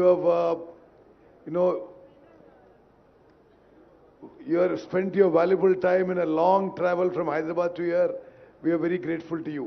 I'll just summarize in 4 or 5 minutes, and then my colleague from the Communist Party of India will speak and we'll try to end the thing. Possibly in post-independent India, Swatantra Bharat Deshanlo, ఇంత shameful incident, ఇంత పెద్ద scam, ఇంత పెద్ద స్కాండలు, ఇంత పెద్ద కుంభకోణం మరి మరొకటి ఉండకపోవచ్చు. 94,000 కోట్ల రూపాయలు ప్రజాధనం ఖర్చు పెట్టి కేవలం 90,000 ఎకరాలు కొత్త ఆయకట్టు జనరేట్ చేయడం జరిగింది. ఆ 94,000 కోట్లలో 61,000 కోట్లని మనందరినీ తాకట్టు పెట్టి, మన పిల్లల్ని తాకట్టు పెట్టి హై ఇంట్రెస్ట్ లోన్స్ తీసుకొచ్చి ఈ ప్రాజెక్టు మీద ఖర్చు పెట్టినరు. మరో 33,000 కోట్లు మన నుంచి కలెక్ట్ చేసిన ట్యాక్సెస్, పన్నులు నుంచి ఖర్చు పెట్టడం జరిగింది. అదేవిధంగా ఇంకొక ఇంపార్టెంట్ పాయింట్ ఏంటంటే, అసలు ఈ ప్రాజెక్టు మొదలుపెట్టింది కాంగ్రెస్ ప్రభుత్వం రాజశేఖర్ గారి హయాంలో 38,000 కోట్లతో 16 లక్షల ఎకరాలకి ఆయకట్టు. This project was envisaged in the earlier Congress government as 38,000 crore project irrigating 16 lakh acres. On the name of so-called re-engineering, officially the project cost is escalated to 80,000 crores for nearly the same new ayacut. Now, already expenditure is 94,000 crores, and at the minimum, another 40,000 crores are required to complete the project. This is the official figures as per the Chief Engineer's thing. కొన్ని విషయాలు నేను highlight చేస్తున్నాను. అసలు ఎంత తుగ్లక్, ఒక Mohammed bin Tughlaq కూడా వీళ్ళు చేసిన పనులు చూసి సిగ్గుపడతాడు. In all the barrages there is a difference between barrages and dams. Dams are meant for storage. Barrage is for regulating flow of water. ఎక్కడ కూడా ప్రపంచంలో ఉన్న బ్యారేజ్లలో బ్యారేజ్ కట్టి నీళ్లు స్టోరేజ్ చేసిన వీళ్ళే చేసారు. The biggest barrages in the world, capacity is 2 TMC, 3 TMC, maybe maximum 4 TMC. వీళ్ళు ఈ మేడిగడ్డ బ్యారేజ్లో 10, 11, 12, 14 టీఎంసీలు స్టోర్ చేసి ఫోటోలు తీసుకొని ఎన్నికల ముందు ఏదో గోదావరి జలకళ అని చెప్పి అన్ని పేపర్లో మీడియా ఇవ్వడం జరిగింది. అంటే basic principles of irrigation were not followed, basic principles of water management were not followed, basic principles of financial management not followed. And ఏ స్థాయిలో కరప్షన్ జరిగిందంటే ఆలోచన చేయండి. ఒకటే ఉదాహరణ ఇస్తున్నావు. This Medigadda barrage tender was given at 1800 crores. ఎవరు బాధ్యులు? ఇది 4600 కోట్లు ప్రజాధనం ముందు escalation of cost and then the Medigadda barrage collapses. అంటే this is just not this. నేను ఇప్పుడు 2 months అయింది ఇరిగేషన్ మినిస్టర్ అయ్యి. ఏ వర్క్ చూసినా 100 రూపాయలు టెండర్ పిలుస్తారు, ఆ తర్వాత దాన్ని 500 రూపాయలు చేస్తారు. ఇది ఒక భారీ కుంభకోణం. తప్పనిసరిగా క్యాబినెట్లో చర్చించి ఇది క్రిమినల్ ఇన్వెస్టిగేషన్ కూడా ముందుకు పోతామని చెప్పి నేను మనవి చేస్తున్నాను. అదేవిధంగా ఒక చాలా ముఖ్యమైన విషయం, 21st October ఈ సంఘటన జరిగింది. Today is what date? 13th అనుకుంటా, 13th February. ఈ రోజు వరకు కూడా ఈ కాళేశ్వరం ప్రాజెక్టుకి చీఫ్ డిజైనర్, చీఫ్ ఇంజనీర్ అంతా తానే కట్టిన కేసీఆర్ ఒక్క మాట కూడా మాట్లాడలేదు.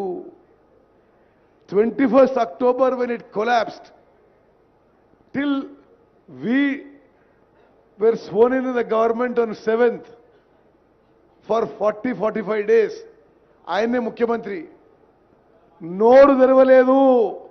ఆ రోజు నుంచి ఈ రోజు కూడా ఒక్క మాట కూడా మాట్లాడకపోవడం ఇది చాలా దురదృష్టకరం. మీడియా కూడా గమనించాలని చెప్పి నేను మనం చేస్తున్నాను.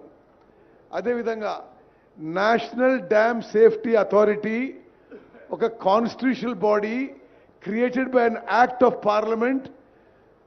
They have given a damning indictment of the state government on design, construction, maintenance, all aspects of Medigadda Barrage, calling it a total failure of the earlier government and the earlier irrigation department. Memu further ga kuda National Dam Safety Authority, which is a government of India body constituted with experts on dams and created by an act of parliament, the further inquiry investigation we are going to cooperate with them. గత ప్రభుత్వం వాళ్ళు అడిగిన data కూడా ఇవ్వలేదు. మేము పూర్తిగా cooperate చేసి ఆ డ్యామ్ సేఫ్టీ ఎక్స్పర్ట్స్ని ఈ యొక్క కొలాప్స్ విషయంలో, ఈ యొక్క వే ఫార్వర్డ్ విషయంలో మేము వారి సలహా మేరకు ముందుకు పోతామని చెప్పి మనవి చేస్తూ, అదేవిధంగా ఒక చిన్న విషయం చెప్తాను మీకు.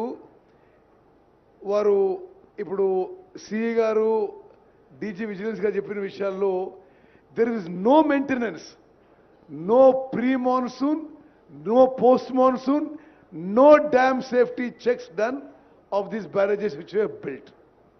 అంటే this is just an example of KCR's irrigation department ఆయన నడిపించినప్పుడు ఏ విధంగా నడిపించిండో. 94,000 crores spent and not even that much of irrigation kotta ayakattu kuda create cheyaledu. This is the picture across irrigation sector in all the projects they did. వాళ్ళు 2 లక్షల కోట్లు ఖర్చు పెట్టి కొంత నామమాత్రం కొత్త ఆయకట్టు సృష్టించి బహుశా స్వతంత్ర భారతదేశంలో కేసీఆర్ గారి హయాంలో అతిపెద్ద కుంభకోణం జరిగింది. తప్పనిసరిగా అన్ని విషయాల్లో ఎంక్వైరీ, ఇన్వెస్టిగేషన్, తదుపరి చర్యలకు ఈ ప్రభుత్వం సిద్ధమవుతోంది. ధన్యవాదాలు. సాంబశివరావు గారు. పెద్దలు గౌరవనీయులు ముఖ్యమంత్రి రేవంత్ రెడ్డి గారు, అలాగే ఇరిగేషన్ మేజర్ శాఖ మంత్రి ఉత్తమ్ గారు, అలాగే ఈ నియోజకవర్గ శాసనసభ్యులు, అలాగే information and industrial minister Sridhar Babu garu, ఇతర సీతక్క గారు, ఇంకితర తుమ్మల గారు, పెద్దలు, ఇంకితర మంత్రులు అందరూ ఉన్నారు, ఎమ్మెల్యేస్.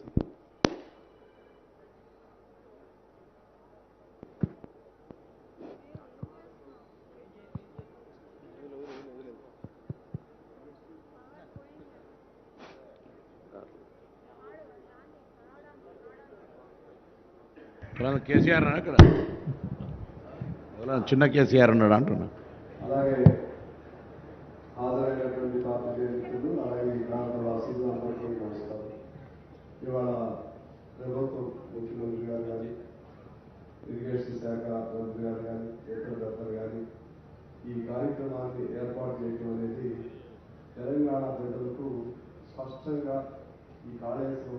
ప్రాజెక్టు, దీని నిర్వహణ, దీని వెనుకున్నటువంటి నేపథ్యం మరింత స్పష్టంగా అర్థమవడానికి ఇది అవకాశం కలిగింది.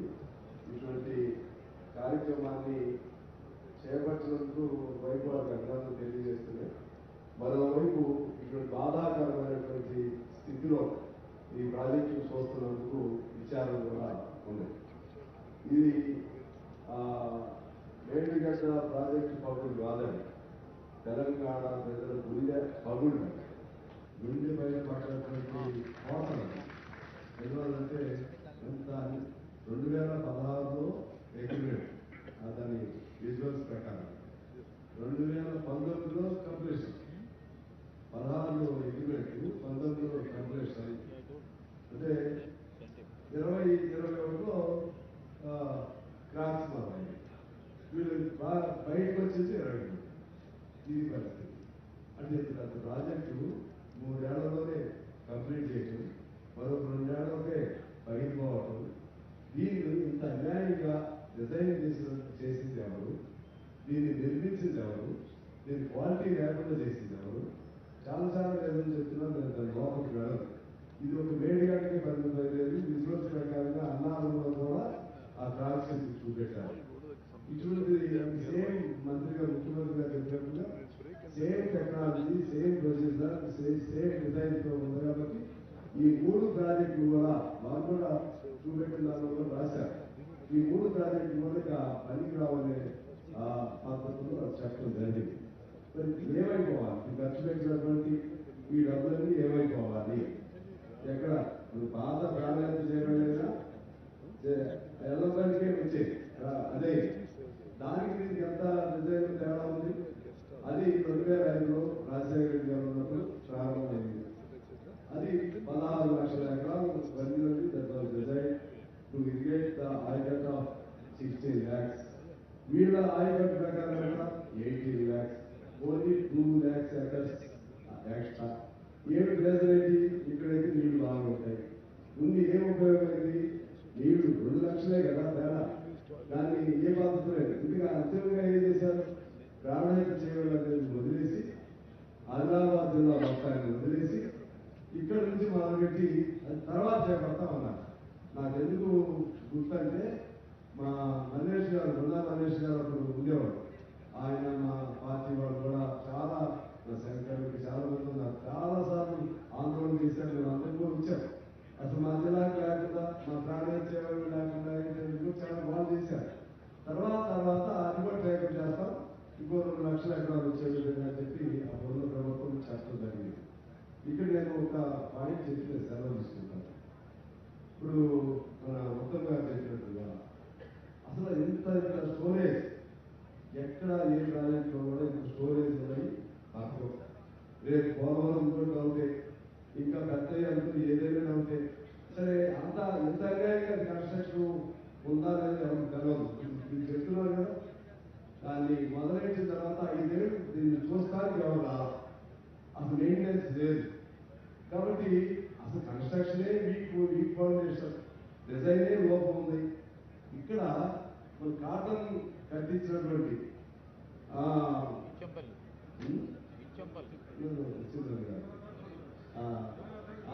కాటన్ కృష్ణా బ్యారేజ్ ధవళేశ్వరం మట్టితో కట్టించిన ప్రాజెక్ట్. మట్టితో కట్టించారు. కేవలం 2.5-3 TMC మాత్రమే డిపాజిట్ అవుతుంది. కానీ లక్షల ఎకరాలు సాగు అవుతుంది. నాకు తెలిసి సాగర్ మన కృష్ణా దాని కింద 16-17 తుమ్మగారి బాగా 16-17 లక్షలు ఎక్కడ, ధవళేశ్వరం కింద కూడా ఇంకో 16-17 లక్షలు అక్కడ. ఓన్లీ 3 TMC దాని స్టోరేజ్ కెపాసిటీ. అంటే అది దాదాపు 1950s కట్టించినటువంటి ప్రాజెక్టు. అవి నిలబడ్డాయి. ఇప్పుడు ఈ మోడర్న్ టెక్నాలజీతో కట్టించిన ఈ ప్రాజెక్టు స్థితి ఎలా? అసలు ఎందుకు మనకి జీతాలు ఇవ్వలేని పరిస్థితి ఎందుకు వచ్చింది? జీతాలు ఇవ్వలేని పరిస్థితి ఎందుకు వచ్చింది అంటే డబ్బులన్నీ కూడా, డబ్బు మొత్తం కూడా పొందేది. అన్ని పారామీటర్స్ నెంబర్ 1 మనం ఇన్కమ్ పెర్ క్యాపిటల్ నెంబర్ 1, జీడీపీలో నెంబర్ 1, అన్నింటిలో నెంబర్ 1. డబ్బులు వెళ్ళిపోయినాయి అంటే మొత్తం కాళేశ్వరం వరకు వచ్చింది. ఎక్కడికి పోయి కాళేశ్వరం అంటే ఎవరు కాదు. ఇంత అన్యాయమైనటువంటి డిజైన్ చేసిన వాళ్ళని ఏం చేయాలి? ఇంత అన్యాయమైనటువంటి నాణ్యత లోపంతో ఈ ప్రాజెక్టు నిర్మించిన వాళ్ళని ఏం చేయాలి? ఎలాంటి కంపెనీ వాళ్ళు మాకు బాధ్యత లేదంటున్నారు. రిపేర్ చేయండి అంటే కూడా వాళ్ళు బతిలాడాల్సి వస్తుంది గవర్నమెంట్. వాళ్ళని కానీ డిజైన్ చేసిన వాళ్ళందరూ కానీ జైల్లో పెట్టాల్సిన అవసరం ఉంది. ఆ డబ్బులకి వెనక్కి కట్టియాల్సినటువంటి అవసరం ఉందని ప్రజల సొమ్ము. ప్రజలు ఈ బాకీ ఇప్పుడు తీరుతాం 2024 నుంచి ప్రిన్సిపల్ అమౌంట్ ఇక్కడ కట్టాలని చెప్పి ఇందులో చూసాం. 24 నుంచి మొదలైంది. మనం తీసుకున్నప్పుడు మనం రీపే చేయడం మొదలవుతుంది. ఏమైపోతుంది తెలంగాణ ఏమవుతుంది? మనం ఇక కొత్త ప్రభుత్వం వచ్చింది, చాలా ఆశలతో ప్రజలు ఓట్లు వేసి గెలిపించారు. ఇవన్నీ చూపెడితే మీరేదో ఎగ్గొట్టాలి, మీరు చేసిన వాగ్దానాలు 6 గ్యారెంటీస్ ఎగ్గొట్టాలి అంటున్నారు. ఇంత అన్యాయం చేసి లక్షల వేల కోట్లు ఈ విధంగా దాన్ని దుర్వినియోగం కాదు, పెద్ద పెద్ద ఇంకా కొత్త భాషలు చెప్పాలంటే it is the biggest scandal in the I think in the country, not world, I can't say world. In our country, it might be the biggest scandal. 1 lakh అనేది ఆ గోదావరిలో పోసినా ఎదిగితే దొరికే ఒకటి ఎక్కడ పోసినా తెలవదు, డబ్బులు వేసుకుని తెలవదు.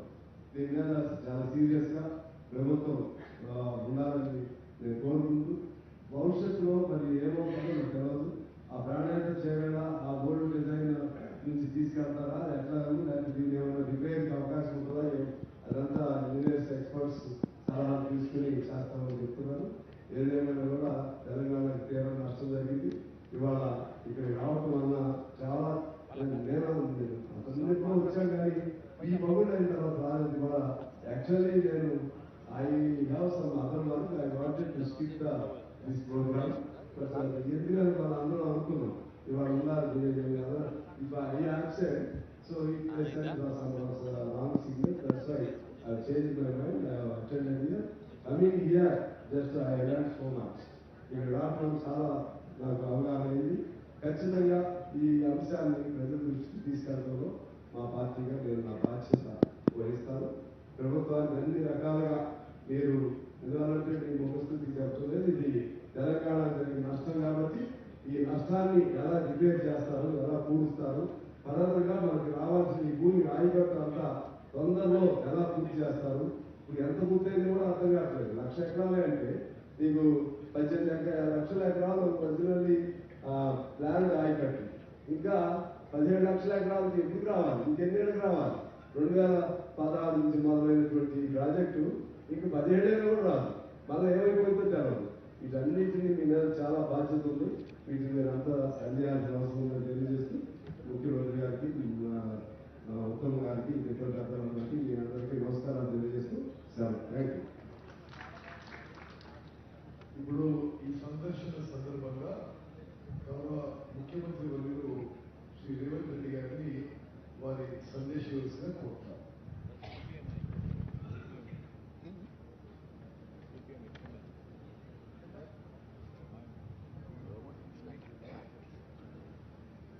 మీడియా మిత్రులకు, మంత్రివర్గ సహచరులకు, శాసన మండలి సభ్యులకు, శాసన సభ్యులకు అందరికీ నమస్కారం. ఈ కార్యక్రమంలో పాల్గొన్న అధికారులకు, ఈ అవగాహన, ఈ పర్యటన గత కొంతకాలం నుంచి రాష్ట్రంలో జరుగుతున్న చర్చ. ఎన్నికల సందర్భంగా మీకు అందరికీ తెలుసు, మేడిగడ్డ బ్యారేజ్ కుంగినప్పుడు మేమందరం ఇక్కడికి రావాలనుకుంటే పోలీసు నిర్బంధాలతో రానివ్వలేదు. అయినా శ్రీ రాహుల్ గాంధీ గారు, నేను, మిత్రుడు శ్రీధర్ బాబు గారు ఎన్నో వ్యయ ప్రయాసాలు కోర్చి ఎన్నికల అధికారులను పట్టుబట్టి అనుమతి సాధించి మేడిగడ్డ బ్యారేజ్ సందర్శనకు ఆ రోజు మేము రావడం జరిగింది. అయితే ఆ రోజు ఎన్నికల ప్రణాళికలో భాగంగా పూర్తి స్థాయిలో ప్రాజెక్టు యొక్క కుంగుబాటు కానీ జరిగిన అవకతవకల మీద పూర్తిగా చూడడానికి సమయము సరిపోలేదు. అదేవిధంగా గత ప్రభుత్వము ఏమాత్రం ఇటువైపు ఎవరిని రానియకుండా వాళ్ళు చేసిన తప్పిదాలు, కుంగిపోయిన మేడిగడ్డ బ్యారేజ్ను ఎవరు చూడకుండా కప్పిపుచ్చి తమ తప్పిదాల నుంచి తప్పించుకోవాలనే ప్రయత్నం చేయడము, అదేవిధంగా మా ప్రభుత్వం అధికారంలోకి వచ్చిన తర్వాత నేషనల్ డ్యామ్ సేఫ్టీ అథారిటీ ఏదైనా ఇచ్చిన నివేదిక, ఈ ప్రాతిపదికన విజిలెన్స్ అండ్ ఎన్ఫోర్స్మెంట్ని ఉత్తమ్ కుమార్ రెడ్డి గారు ఆదేశాలు ఇచ్చి జరిగిన అవకతవకల మీద విచారణ చేపట్టి ప్రాథమికంగా ఒక నివేదికను ఇవ్వమని చెప్పడంతో వారు నివేదికను రాష్ట్ర ప్రభుత్వానికి ఇవ్వడం జరిగింది. ఆ నివేదికలో ప్రాజెక్టుల యొక్క డిజైన్స్లో లోపము, ప్రాజెక్టుల యొక్క నిర్మాణంలో లోపము, ప్రాజెక్టుల యొక్క నిర్వహణలో లోపము, ప్రాజెక్టుల యొక్క అంచనా, ఒక్క మేడిగడ్డ విషయానికి వస్తే 1800 చిల్లర కోట్లతో మొదలుపెట్టి 4000కు పైగా కోట్లకు పెంచి అంచనాలను పెంచి పాల్పడిన అవినీతి. ఇదే కాకుండా ఈ మధ్యకాలంలో పత్రికలలో చూస్తున్నాం, కాగ్ నివేదిక ఇచ్చింది, పెద్ద ఎత్తున కాళేశ్వరం ప్రాజెక్టులో అవినీతి జరిగింది, 1000 కోట్ల రూపాయల దోపిడీ పాల్పడ్డారు అని చెప్పి ప్రతిపక్ష పార్టీలుగా మేము చేసిన ఆరోపణ కాదు, కాగ్ ఇచ్చిన నివేదిక, విజిలెన్స్ అండ్ ఎన్ఫోర్స్మెంట్ ఇచ్చిన నివేదిక. వీటి నేపథ్యంలో శాసనసభ బడ్జెట్ సమావేశంలో శ్వేతపత్రం సాగునీటి ప్రాజెక్టుల మీద విడుదల చేయడమే కాకుండా జరిగిన అవినీతి మీద పూర్తి స్థాయిలో చర్చ చేపట్టాలి అని చెప్పి ఉత్తమ్ కుమార్ రెడ్డి గారు ప్రభుత్వం దృష్టికి తీసుకొస్తే ప్రభుత్వం కూడా ఆమోదించి ఈ బడ్జెట్ సమావేశాలలో ఆ చర్చకు మేము మొదలు పెడదాం అనుకున్నాం. ఎప్పుడైతే గోదావరి జలాల మీద నిర్మించాలనుకున్న కాళేశ్వరం ప్రాజెక్టు రీడిజైనింగ్ పేరు మీద చంద్రశేఖరరావు కొల్లగొట్టిన 1000 కోట్ల రూపాయల మీద చర్చకు శాసనసభలో తెర లేపాలనుకున్నామో చంద్రశేఖరరావు గారికి పూర్తిగా అర్థమైపోయింది. తను ముఖ్యమంత్రిగా ఉన్నప్పుడు పాల్పడిన 1000 కోట్ల రూపాయల దోపిడీకి సంబంధించి విజిలెన్స్ అండ్ ఎన్ఫోర్స్మెంట్, ఎన్డీఏసీ ఇచ్చిన నివేదికల మీద చర్చ జరిగితే తన బండారం అంతా బయటపడి ప్రజల ముందు అవినీతిపరుడుగా, దోపిడీదారుడుగా, దోషిగా నిలబడాల్సి వస్తుందని వ్యూహాత్మకంగా కృష్ణానది జలాలను, కృష్ణానది మీద ఉన్న ప్రాజెక్టులను కేఆర్ఎంబీకి అప్పజెప్పినరు అని కాంగ్రెస్ మీద ఎదురుదాడి చేసి నల్గొండ జిల్లాలో ఒక సభను పెట్టి ఆ సభ ద్వారా కాంగ్రెస్ మీద ఎదురుదాడి చేయాలన్న ఆలోచనతోటి ఈరోజు నల్గొండలో సభ పెట్టారు.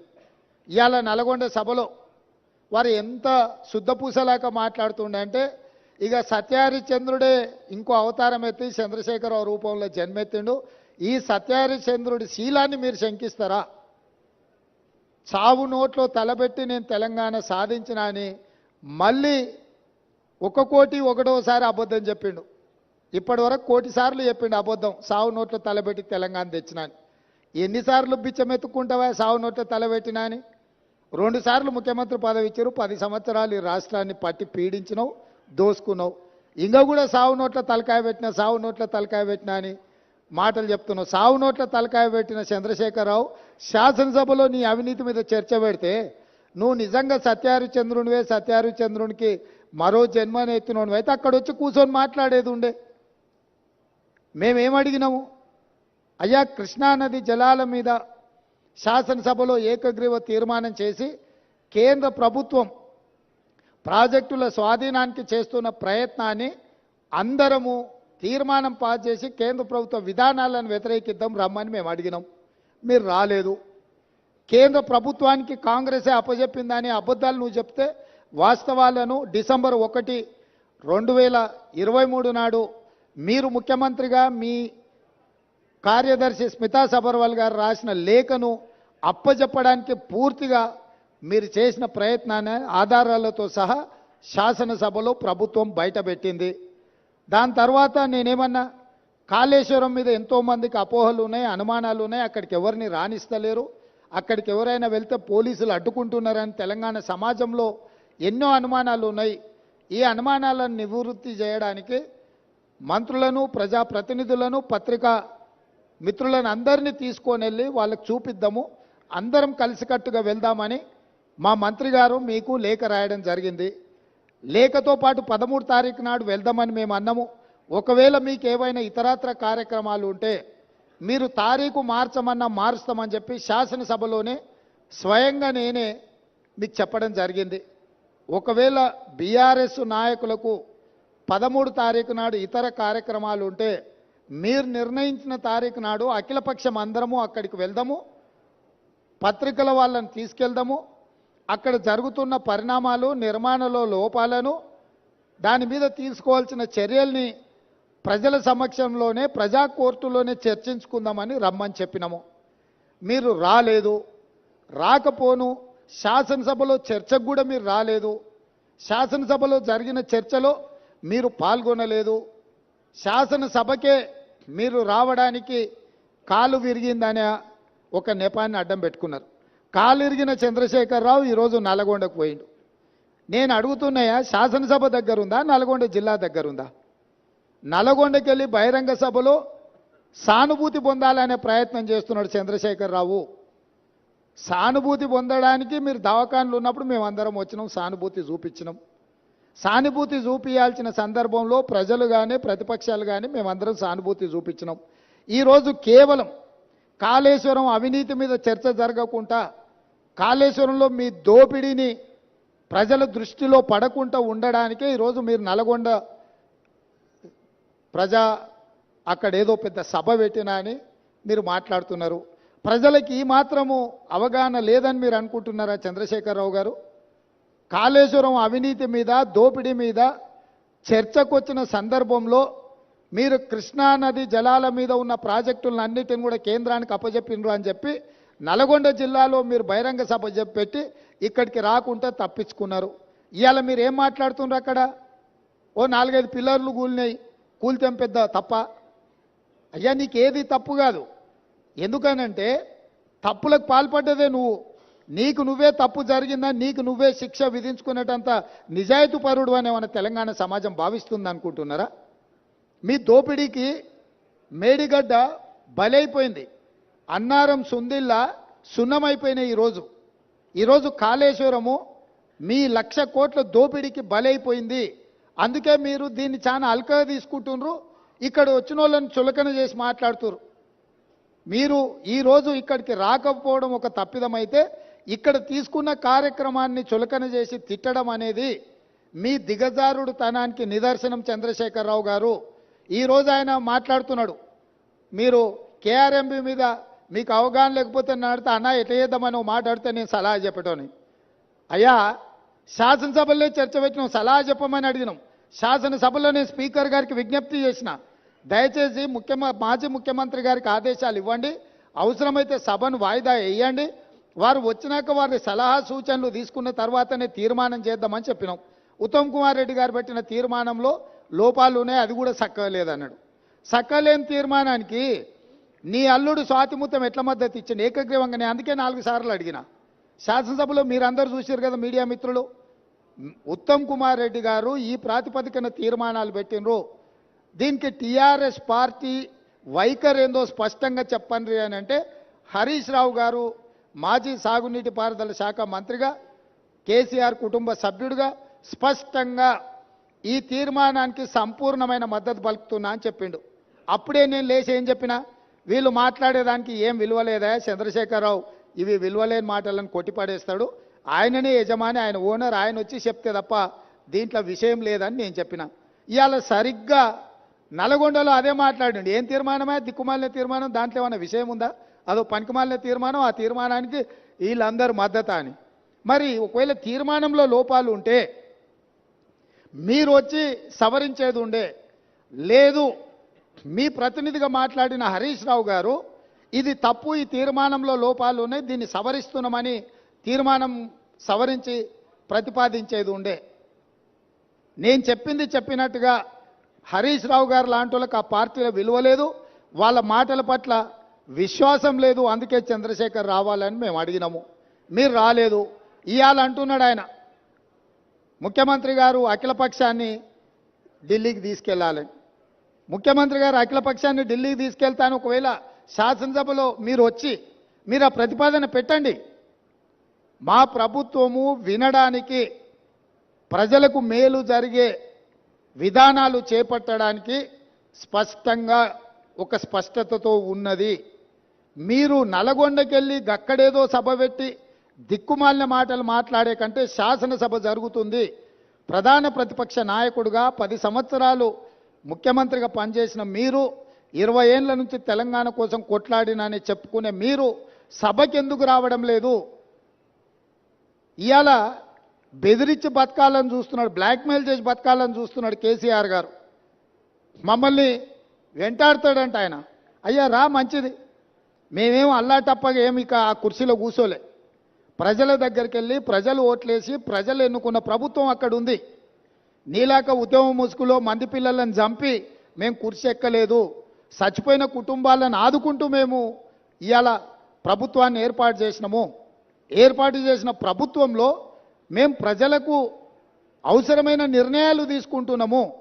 నిజంగానే నేను చంద్రశేఖరరావు గారిని సూటిగా అడుగుతున్నా, మీరు ఈ లోపాలలో కాళేశ్వరంలో జరిగిన అవినీతిలో మీకు భాగస్వామ్యం లేకపోతే మీరు ఎందుకు భయపడుతున్నారు కాళేశ్వరం రావడానికి?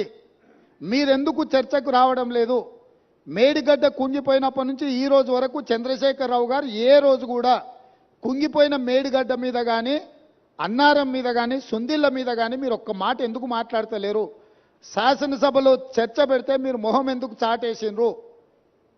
అదేవిధంగా కేఆర్ఎంబీ మీద ప్రాజెక్టులను అప్పచెప్తున్నామని చెప్పి మీ కార్యదర్శి గారు మాట్లాడిన విషయాలు ఉత్తమ్ కుమార్ రెడ్డి గారు లేఖ బయట పెడితే దాని మీద మీరు ఎందుకు స్పందిస్తలేరు?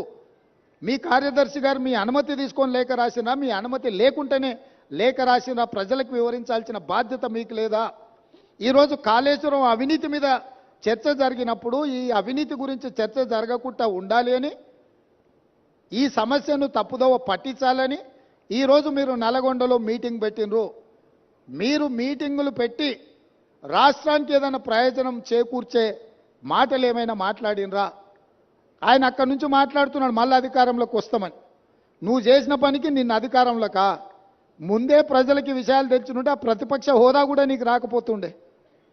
ఇవాళ ప్రతిపక్ష నాయకుడిగా నీ బాధ్యతను నువ్వు నెరవేర్చకుండా పారిపోయి శాసనసభకు రాకుండా ముఖం చాటేసి ఇంకెక్కడికి వెళ్తావని నేను అడుగుతున్నా. మీకు 39 మంది ఎమ్మెల్యేలను ఇచ్చి ప్రతిపక్ష నాయకుడు హోదా ఇస్తే సభలోకి వచ్చి సమస్యల మీద చర్చించకుండా పారిపోయి ఈరోజు మీరు ఏ రకంగా ప్రజల ముందుకు వస్తారు? ఏ ముఖం పెట్టుకొని వచ్చిండ్రు? ఈరోజు నల్గొండ జిల్లా ప్రజల్ని మీరు ఏం వంచడానికి ఈరోజు అక్కడికి వెళ్ళిండ్రు? ఆయనకి ఇప్పుడు మళ్ళీ ఫ్లోరైడ్ బాధ గుర్తొచ్చింది. ఎందుకంటే కుర్చీ పోయింది కదా. కుర్చీ పోగానే కేసీఆర్కు గుర్తొచ్చేది నీళ్లు, నల్గొండ జిల్లా ఫ్లోరైడ్ బాధితులు. ఎంతసేపు అయ్యా వాళ్ళ బాధల పునాదుల మీద అధికారాన్ని ఎక్కాలని ఆలోచన చేస్తున్నావు? ఇప్పుడు నీ అబద్ధాలను నమ్మడానికి తెలంగాణ సమాజం సిద్ధంగా ఉందని ఇంకా నువ్వు అనుకుంటున్నావా? అందుకే ఈరోజు ఇక్కడ ఈ అవగాహన సదస్సుకు దాదాపుగా హైదరాబాద్లో బయలుదేరి 5 గంటల పైగా ప్రయాణం చేసి ఈరోజు మంత్రులు కానీ, ప్రజాప్రతినిధులు కానీ, పాత్రికేయ మిత్రులు కానీ మీ అందరికీ కూడా వాస్తవాలను చూపించి వాస్తవాలకు సంబంధించిన వివరాలు వివిధ ఏజెన్సీల ద్వారా మీకు చెప్పించడం ద్వారా నిజమేందో మీ కళ్ళతో చూడాలని ఈరోజు ఈ పర్యటన. ఈ నిజాన్ని మీ కళ్ళతో చూసిండ్రు. ఈ వాస్తవాలను సమాజానికంతా మీరు చెప్పండి. న్యూయార్క్లో ఇది ఒక మ్యాన్ మేడ్ వండర్ అని చెప్పి న్యూయార్క్ స్క్వేర్లో ప్రకటనలు తీసుకుర్రు. నేషనల్ మీడియాలో ఇక దాని కథ చెప్పనంతగా కథలు చెప్పుకుర్రు. అందుకే నేను నేషనల్ మీడియా వాళ్ళని కూడా ఈరోజు రిక్వెస్ట్ చేస్తున్నా, మీ నేషనల్ మీడియాలో చూపించండి కుంగిపోయిన మేడిగడ్డను, పగిలిపోయిన బ్యారేజ్ను, దోపిడీ జరిగిన నిధులు, అదేవిధంగా విజిలెన్స్ అండ్ ఎన్ఫోర్స్మెంట్ ఇచ్చిన నివేదికను, నేషనల్ డ్యామ్ సేఫ్టీ అథారిటీ వాళ్ళు ఇచ్చిన రిపోర్ట్స్ని, టెక్నికల్ అండ్ అదర్ ఇష్యూస్లో వాళ్ళు ఇచ్చిన నివేదికలను అన్నిటిని కూడా మీరు చర్చకు పెట్టండి. మేము చంద్రశేఖరరావు గారికి మళ్ళీ ఈ వేదిక మీద నుంచి నేను ఆహ్వానిస్తున్నా, మీరు శాసనసభకు వచ్చి నల్గొండలో ఎవడు లేని దగ్గర ఏదేదో మాట్లాడు కాదు. మీ గౌరవాన్ని మేమేం తగ్గించం. ప్రధాన ప్రతిపక్ష నాయకుడిగా సభలో మీరు తెలంగాణ సమాజానికి ప్రయోజనం చేకూర్చే ఏ సూచనలు ఇచ్చినా ఈ ప్రభుత్వం వినడానికి సిద్ధంగా ఉంది. రేపు ఉదయం సభకు రాండి దయచేసి.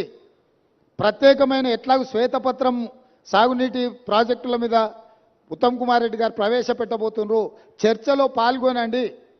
మీరు సూచనలు ఇవ్వండి. ప్రతిపక్ష పార్టీ నాయకుడిగా మీ బాధ్యతల్ని నెరవేర్చండి. మీ స్వార్థం మీ అధికారం కోసం కాకుండా ప్రజల కోసం ఒక్క క్షణమైన ఆలోచన చేయమని నేను అడుగుతున్నా. నేను మొన్న కూడా చెప్పినా, ఈరోజు చెప్తున్నా, కృష్ణానది జలాలు కేంద్ర ప్రభుత్వానికి అప్పచెప్పడంలో ఏనుగు పోయింది, తోక మాత్రమే మిగిలింది. ఇప్పుడు ఆ తోక పట్టుకొని ఏనుగును గుంజే ప్రయత్నం మా ప్రభుత్వం చేస్తుంది. అన్ని పాపాలకు నువ్వే కారణం. నువ్వే అప్పచెప్పినావు, అప్పచెప్పడానికి నిధులు పెట్టినావు, బడ్జెట్ ఆమోదింపజేసినావు, అప్పచెప్పడానికి అవసరమైన లేఖలు రాసినావు. ఇవాళ తోక మిగిలింది, ఆ తోక పట్టుకొని మేము గుంజే ప్రయత్నం చేస్తుంటే ఇక చూసిరా ఏనుగును కూడా టీఆర్ఎస్ కాపాడితే కాంగ్రెస్ వాళ్ళు కేంద్రానికి అప్పచెప్పారు. అదేవిధంగా కాళేశ్వరం అవినీతి మీద ఏదో ఆయన ఎంత అల్కగా మాట్లాడుతుండే, ఏముందా 4-5 పిల్లర్లు కుంగిపోయినాయని. అంటే ఆయన ఎంత బాధ్యతారహితంగా మాట్లాడుతుండు. ఈ తప్పిదాలల్లా ఆయనకు భాగస్వామ్యం లేకపోతే ఇంత అల్కగా మాట్లాడతాడా? ప్రతిపక్ష నాయకుడిగా ఇదేనా మీ వ్యవహారము? ఇవాళ నీళ్లు నింపలేదు కాబట్టి మిగతా మిగిలినాయి. నీళ్లు నింపితే అది ఉంటుందా, ఊడుతుందా, ఏమైద్దో తెలుస్తుంది. నీళ్లు లేకుంటే మన ఇంటి మీద నీళ్ళ ట్యాంక్ ఉంటే అది ఒకవేళ కారుతుంటే పగిలేటట్టుంటే మనం నీళ్లు తీసేస్తే అది అట్లా కొంతకాలం కనిపిస్తుంది. నీళ్లు నింపితే 2 రోజులకు అది కూలిపోతుంది. సేమ్ ఈరోజు మేడిగడ్డ బ్యారేజ్ కానీ సుందిళ్ళ కానీ అన్నారంలో నీళ్లు నింపలేదు. నీళ్లు నింపితే పెను ప్రమాదం పొంచి ఉన్నది. నీళ్లు నింపినామంటే అంత కొట్టుకపోతుంది. ఈరోజు నీళ్లు లేకుంటే ఎండబెట్టినాం కాబట్టి అది అట్లా నిలబడి ఉన్నది. అది ఏ క్షణమైనా కుప్పగూలడానికి సిద్ధంగా ఉంది. మీరే కళ్ళతో చూసిండ్రు. మేడిగడ్డ బ్యారేజు 1.5 మీటర్ దాదాపుగా 5 ఫీట్లు భూమిలోకి కుంగిపోయింది. ఇది మేం చెప్పడం లేదు, సాంకేతిక నిపుణులు చెప్తున్నారు. కళ్ళకు గట్టినట్టుగా పగుళ్ళు కనిపిస్తున్నాయి. కాంక్రీట్ స్ట్రక్చర్స్ అంత వర్టికల్గా క్రాక్స్ వచ్చి ఉంటే దాని ఒక చిన్న సంఘటన కింద ముఖ్యమంత్రి గారు, మాజీ ముఖ్యమంత్రి గారు మాట్లాడుతున్నారు అని అంటే అసలు చంద్రశేఖరరావు గారి ఆలోచన, చేసిన తప్పిదాలను కప్పిపుచ్చుకోవడానికి చేస్తున్న ప్రయత్నము ఈరోజు తెలంగాణ సమాజం అంతా గమనించాల్సిన అవసరం ఉన్నది. అందుకే చంద్రశేఖరరావు గారు దయచేసి రేపటి శాసనసభ సమావేశాలకు మీరు హాజరు కండి. శాసనసభ సమావేశాలలో బడ్జెట్తో పాటు సాగునీటి పారుదల శాఖ మంత్రి ఉత్తమ్ కుమార్ రెడ్డి గారు ప్రవేశపెట్టే శ్వేతపత్రము సాగునీటి ప్రాజెక్టుల మీద మీరు చర్చలో పాల్గొనండి. మీరు ఆ చర్చలో శాసనసభలో మీ అనుభవాన్నంతా రంగరించి కృష్ణానది జలాల మీద నిర్మించిన ప్రాజెక్టులను ఏ విధంగా మనం కాపాడుకోవాలి, కేంద్ర ప్రభుత్వం కొట్లాడాలనో మీ అనుభవాన్నంతా ఉపయోగించి సూచనలు ఇవ్వండి. అదేవిధంగా 1000 కోట్ల దోపిడీ జరిగిన కాళేశ్వరం ప్రాజెక్టులు ఈరోజు ఎల్ఎన్టీ సంస్థను బ్లాక్ లిస్ట్ చేయాలనా వద్దా? ఎల్ఎన్టీ సంస్థ నిర్మాణం చేయకుంటేనే పూర్తయినట్టు సర్టిఫికెట్ పొందడాన్ని, సర్టిఫికెట్ ఇచ్చిన అధికారులను శిక్షించాలనా లేదా? మీ వైఖరి ఏంది? కాళేశ్వరం ప్రాజెక్టు మీద జరిగిన అవకతవకల మీద నీ పార్టీ వైఖరి, మాజీ ముఖ్యమంత్రిగా సాగునీటి పారుదల శాఖ మంత్రిగా మీది హరీష్ రావు గారి వైఖరి శాసనసభ ద్వారా తెలంగాణ సమాజానికి, దేశ ప్రజలకు చెప్పాల్సిన బాధ్యత మీ మీద ఉన్నది. ఈరోజు మీరు నల్గొండలో మాట్లాడిన మాటలు చూస్తే నాకు కాలు ఇరిగిపోయినా, చేత కాకపోయినా, నేను సభకు వచ్చినా, మీకోసం వచ్చినా అని అంటున్నావు. నువ్వు వాళ్ళ కోసం ఎన్నడూ రాలే. వాళ్ళ కోసం వచ్చే లక్షణమే నీకు లేదు. ఎందుకంటే ఎంతోమంది పిల్లలు చచ్చిపోతే, ఎంతోమంది ఆత్మహత్యలు చేసుకుంటే, ఎంతోమంది గొప్ప వ్యక్తులు చనిపోతే కూడా చూడని వ్యక్తివి నువ్వు. ఈరోజు నీ కుర్సీ పోయింది కాబట్టి ఆ కుర్సీని ఎత్తుక్కుంటా మళ్ళీ నల్గొండకి వెళ్ళావు. ఎందుకంటే ఖమ్మము, నల్గొండ, మహబూబ్నగర్లో 36 సీట్లు ఉన్నాయి. ఖమ్మంలో 10, నల్గొండలో 12, మహబూబ్నగర్లో 14. ఖమ్మంలో 1 సీటు గెలిచాడు, నల్గొండ 1 సీటు గెలిచాడు, మహబూబ్నగర్లో 2 సీట్లు గెలిచాడు. 36 సీట్లల్లో ఈ మొనగానికి వచ్చినాయి 4 సీట్లు. రేపు పార్లమెంట్లో పూర్తిగా కాంగ్రెస్ పార్టీ గెలవడానికి అవకాశం ఉంది కాబట్టి ఏదో రకంగా సానుభూతి పొందైనా నాకు కాలు లేదు, నేను అవుటివాడిని, నేను నడవలేకపోతున్నా అని అడుక్కోవడానికి, ఓట్లు అడుక్కోవడానికి వేసిన ఎత్తుగడ. ఈరోజు నువ్వు నల్గొండ జిల్లాకు నీ పట్ల సానుభూతి చూపించారు చంద్రశేఖరరావు. ఎందుకనంటే నువ్వు పచ్చిగా పట్టుబడ్డావు అవినీతి పరుడుగా. ఈ తెలంగాణను దోసుకున్నావు కాబట్టి నిన్న కుర్చీలకి వెళ్ళి దించిండ్రు. దించి 60 రోజులు కూడా కాలేదు, అప్పుడే అడుక్కునే పని మొదలుపెట్టిన అవతారం మార్చి. ఇప్పుడు ఎక్స్ట్రా ఏమొచ్చిందంటే వీల్ చైర్ వచ్చింది. ఒకప్పుడేమో మంచంలో వండుకున్న నిజాం హాస్పిటల్లో, దాంతో సానుభూతి పొందిండు. ఆ కథ 10 ఏళ్ళు అక్కడికి వచ్చింది ఆయనకు. ఇప్పుడు ఆ కథ పోయింది కాబట్టి వీల్ చైర్కి వచ్చిండు. నల్గొండకు పోగలిగినోనివి గా పక్కలున్న కూతవేటి దూరంలో ఉన్న శాసనసభకు రాలేవా? ఎందుకు వస్తలేవు? బండారం బయటపడుతుందనా? లేకపోతే పచ్చిగా పట్టుబడి నీ దోపిడీ ప్రజలకంత అర్థమవుతుందనా? ఆయన ఏదో మమ్మల్ని భయపెట్టాలని చూస్తుండు. భయపడనని ప్రగల్భాలు పడుతూ, భయపడకు, రా సభకు రా. ఎవరొద్దంటారు నిన్ను? సభలో వచ్చి మాట్లాడు.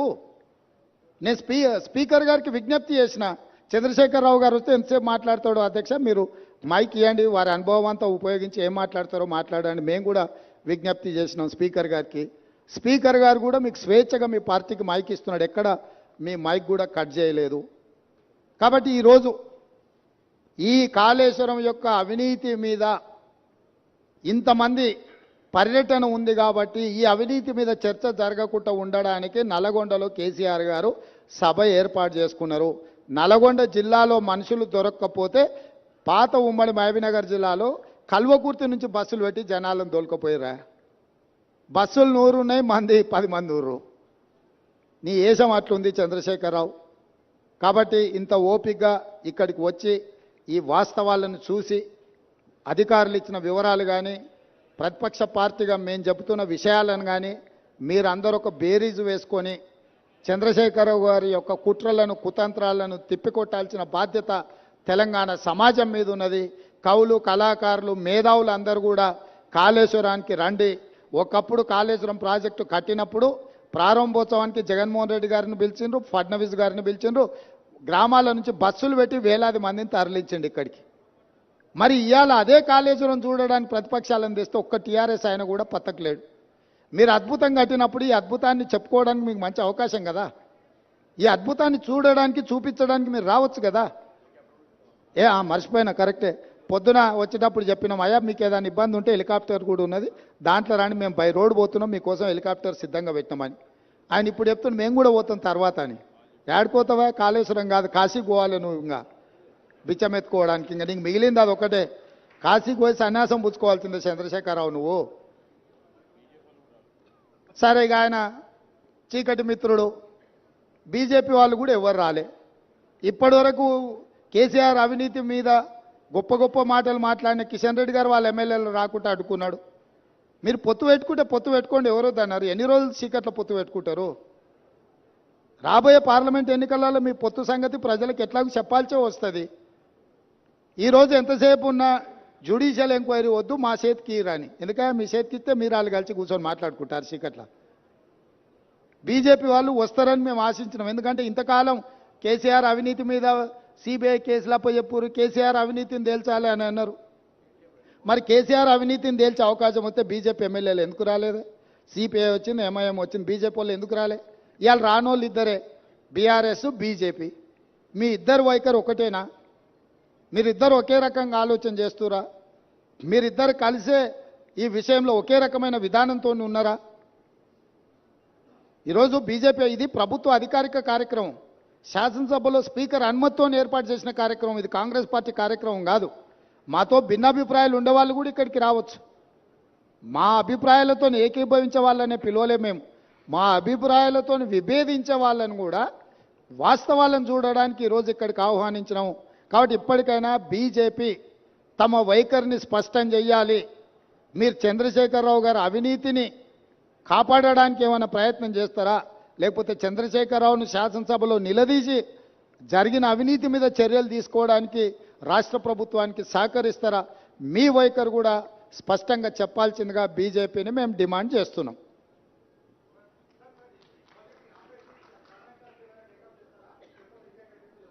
రాహుల్ గారు, ఈరోజు ఈ జరిగిన అవినీతి అక్రమాల మీద మీ అందరికి అవగాహన కల్పించడానికే మీరు చెప్పే విషయాలను అన్నిటిని కూడా ప్రభుత్వంలో చర్చించి మళ్ళీ తప్పకుండా వెనక్కి చెప్తాం.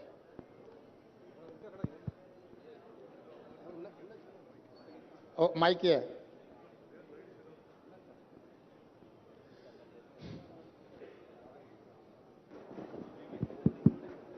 మేడిగడ్డ బ్యారేజ్ అనేది 94,000 కోట్లు ఖర్చు పెట్టారు ఇప్పటిదాకా. అయితే మీరు 3,000 కోట్లతో ఖర్చు పెట్టిన ఒక మేడిగడ్డకు మాత్రమే పరిమితమయ్యారు. మొత్తం కలిపి కాళేశ్వరం కుంభకోణం 94,000 కోట్లకు సంబంధించింది.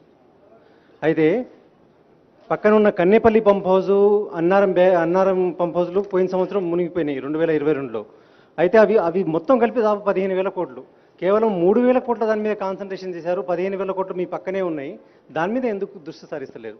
మీరు ఇప్పుడు మేము పర్యటనకి ఇది ఒకటే వచ్చిన విచారణలో మీరు చెప్పేటు అన్ని విషయాలు ఉన్నాయి కాబట్టి దీంట్లో ఒక మేడిగడ్డకే పరిమితమైన విచారణ కాదు. మేడిగడ్డ, అన్నారం వీటికి సంబంధించిందో 3 బ్యారేజ్లను కూడా కేంద్ర ప్రభుత్వం చట్టం ద్వారా ఏర్పాటు చేసిన NDSAకు లెటర్ రాసి వీటన్నిటిని కూడా పరిశీలించి నివేదిక ఇవ్వమని మేము లేఖ రాయడం జరుగుతుంది. ఈ ప్రభుత్వం ఎక్కడ తప్పిదాలు జరిగినా కూడా అన్ని తప్పిదాల మీద చర్య తీసుకోవడానికి సిద్ధంగా ఉంది.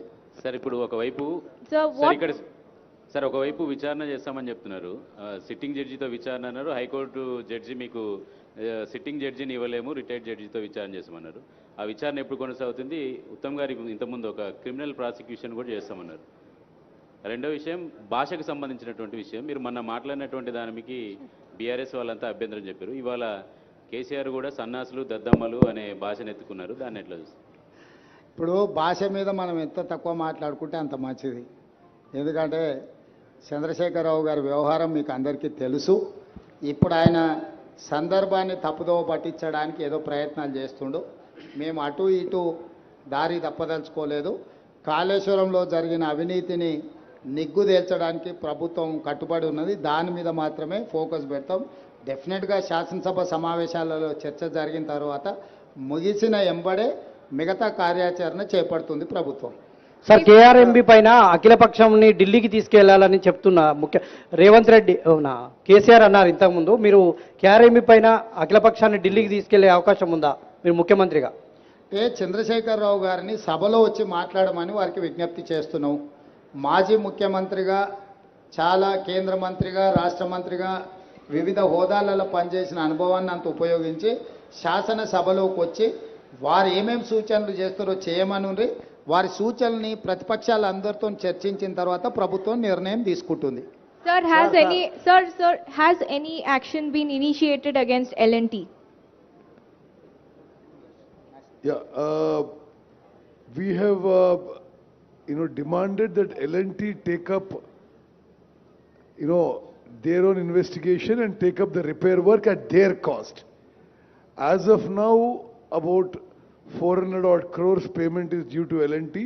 We have held back the payment. Now L&T has produced evidence that they have been pointing out that there are defects in the design and which are not attributable to them. However, our demand with L&T is that they take up this further inquiry and complete repair and revival of the barrage at their cost. Until then, we would hold back all the payment that is due to them. It's about 400 crores.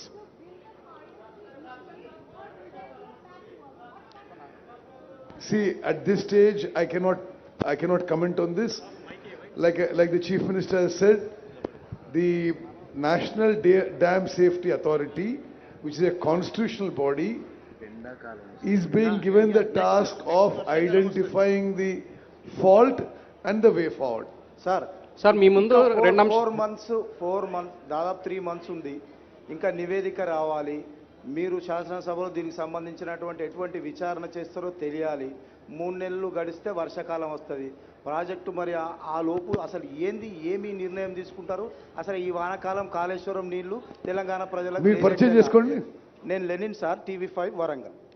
సరే, ఒకటి మిత్రమా, ఇది October 21 సంఘటన జరిగింది. December 7 వరకు, December 7 మేము ప్రమాణ స్వీకారం చేసే వరకు కేసీఆర్ ముఖ్యమంత్రి. మేము ప్రమాణ స్వీకారం చేసి 2 నెలలు అయింది. ఈ 2 నెలల్లో దీని విషయంలో ఎంక్వైరీ, ఇన్వెస్టిగేషన్ ముందుకు తీసుకుపోయినాం. అదేవిధంగా నేషనల్ డ్యామ్ సేఫ్టీ అథారిటీకి ఈ విషయం అప్పచెప్పినాం. అట్ దిస్ స్టేజ్ ఆ యొక్క బ్యారేజ్ల యొక్క విషయంలో ద వే ఫార్వర్డ్ అది మేము ఇప్పుడు నేషనల్ డ్యామ్ సేఫ్టీ అథారిటీ యొక్క అడ్వైస్ మీద పోబోతున్నారని చెప్పి ఆన్ రికార్డ్ మీకు తెలియజేస్తాం.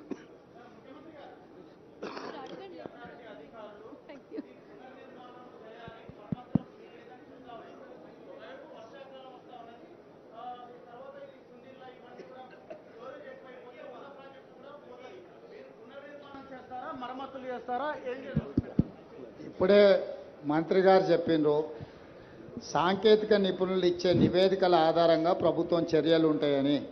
మీరే చెప్తున్నారు ఆ సాంకేతిక నిపుణులు ఇది పనికిరాదు, కొత్తది నిర్మించాలని చెప్పినని మీరే అంటున్నారు.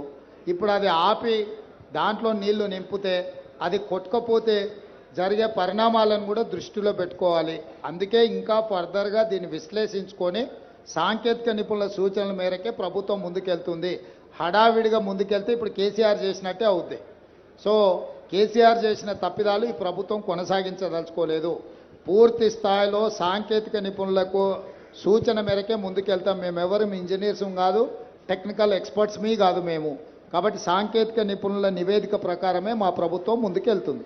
रेवंत जी, एक सवाल ये कि जिस तरीके से आपके विपक्षी पार्टियां बीजेपी ये कह रही है कि सीबीआई की जांच हो, क्यों मीडिया को लेकर जाया जा रहा है, बीआरएस कहती है जैसे आपने भी कहा कि 3 या 4 ही तो पिलर टूटे हैं, क्या कहना चाहेंगे जब वो कहते हैं कि इसको राजनीतिक तौर पर कीचड़ उछालने की कोशिश की जा रही है? और दूसरा सवाल, ये जो पैसा जनता का पैसा है, आपकी तरफ से भी कहा गया है, पैसा वसूली कैसे होगी, क्या सरकार की रणनीति है इस पर? मैं सीधा एक सवाल आपसे पूछना चाहता हूं, आपके माध्यम से मैं केसीआर साहब को एक सवाल पूछना चाहता हूं. केसीआर साहब के लिए 2 टांगे हैं, एक टांगे टूटे हुए तो क्या फर्क पड़ता है? अभी इसमें भी पिलर 2-4 टूटा हुआ है, क्या हो रहा है बोल के केसीआर जो बात बोल रहे हैं ना, उनके लिए भी 2 टांगे हैं. एक टांगे अगर टूट गए तो भी कुछ नहीं होने वाले हैं. क्यों दवाखाने को गया उन्होंने, क्यों डॉक्टर का नहीं गए? ये कोई बात है क्या? कोई ईमानदार आदमी बोलने का भाषा है क्या ये? तो इसीलिए मैं साफ कहना चाहता हूं, हमारे तरफ से जो कार्रवाई करना है हम वो हिसाब से हम कार्रवाई करेंगे. आगे हमारे सरकार जो इसमें जिसने कल्प्रिट से सबको पनिशमेंट दिलवा देंगे. वो ये एक तरीका से हम लोग ये प्रोसेस इनिशिएट किए. हम कोई पर्सनल जज्बाती से हम कुछ कार्रवाई करना नहीं चाह रहा है. एक हिसाब से एक तरीका से हम कार्रवाई करेंगे. इसमें केसीआर है, एल&टी कंपनी है और कौन कौन है, सबके लिए हम एक सिस्टम से पनिशमेंट दिलवाएंगे. सीएम गारू For national media, I just want to highlight one issue. Medigadda Barrage, Sundilla and Annaram barrages are the heart of the Kaleshwaram project. How shameful of a former chief minister to say that these barrages which form the core, the heart of the whole Kaleshwaram project costing 94,000 crores, they are now, one has collapsed, the other 2 NDSA said may collapse. So we can't do any water storage. So we are not doing any water storage and the entire project is non-operational. Now the people of Telangana on a total expenditure of 94,000 crores are paying 10,000 crores per year as interest and principal and loan repayment, and there is not a drop of water being used. Is how irresponsible and shameful for a former chief to say 3 pillars are gone, what is the big deal? You can't use the whole project. And how much of loss for the people of Telangana? No water, and you're paying 10,000 crores a year on this debt repayment. CM గారు కేంద్ర ప్రభుత్వము CBI ఎంక్వైరీకి లేఖ రాసింది. రాష్ట్ర ప్రభుత్వము గతంలో ఉన్న సీఎం గారు ఏమీ చెప్పలేరు. ఇప్పుడు రేవంత్ రెడ్డి గారు అంటే ఇప్పుడు ప్రభుత్వం కూడా ఏం డిమాండ్ చేయట్లేదు అనేది ఇంతకుముందు కిషన్ రెడ్డి గారు అన్నారు. దీనిపైన మీ స్పందన? ఇక ఆయన అతి తెలివితేటలకు నిదర్శనం. మేము ఆల్రెడీ జ్యుడిషియల్ ఎంక్వైరీకి ఇనిషియేట్ చేసినాం, క్యాబినెట్లో రెజల్యూషన్ పాస్ చేసినాం, అసెంబ్లీలో రెజల్యూషన్ పాస్ చేసినాం, సిట్టింగ్ జడ్జి కోసం అడిగినాము. సిబిఐ కంటే కూడా ఉన్నతమైన న్యాయ విచారణకు ఆదేశించినాము. ఎంతసేపు నా సిబిఐకి ఇస్తే ఆ కళ్ళెం మా చేతులకు వస్తుంది, కళ్ళెం మా చేతులు ఉంటే కేసీఆర్ దగ్గర కొంత గిల్లుకోవచ్చు అనే ధ్యాస తప్ప జ్యుడిషియల్ ఎంక్వైరీ ఇచ్చి ఆర్డర్ చేసినందుకు వారికి ఉన్న కేంద్ర ప్రభుత్వం నుంచి కూడా ఒక లేఖ రాసి సిట్టింగ్ జడ్జిని కేటాయించడానికి సహకరించకుండా జ్యుడిషియల్ ఎంక్వైరీనే తప్పుపడుతున్నాడు కిషన్ రెడ్డి గారు, లేకపోతే బీజేపీ వాళ్ళు. అంటే వాళ్ళకి జ్యుడిషియల్ ఎంక్వైరీ మీద న్యాయమూర్తుల మీద నమ్మకం లేదా? మేమేమో మా స్టేట్ గవర్నమెంట్లో ఉండే విచారణ సంస్థలతో విచారణ చేయిస్తామని మేము చెప్పలేదు. మేము న్యాయస్థానం ద్వారానే విచారణ చేయిస్తామని చెప్పినాము. బీజేపీ వాళ్లకు న్యాయస్థానం మీద నమ్మకం లేదు, సిబిఐ విచారణ అడుగుతుండ్రా. Point number 1.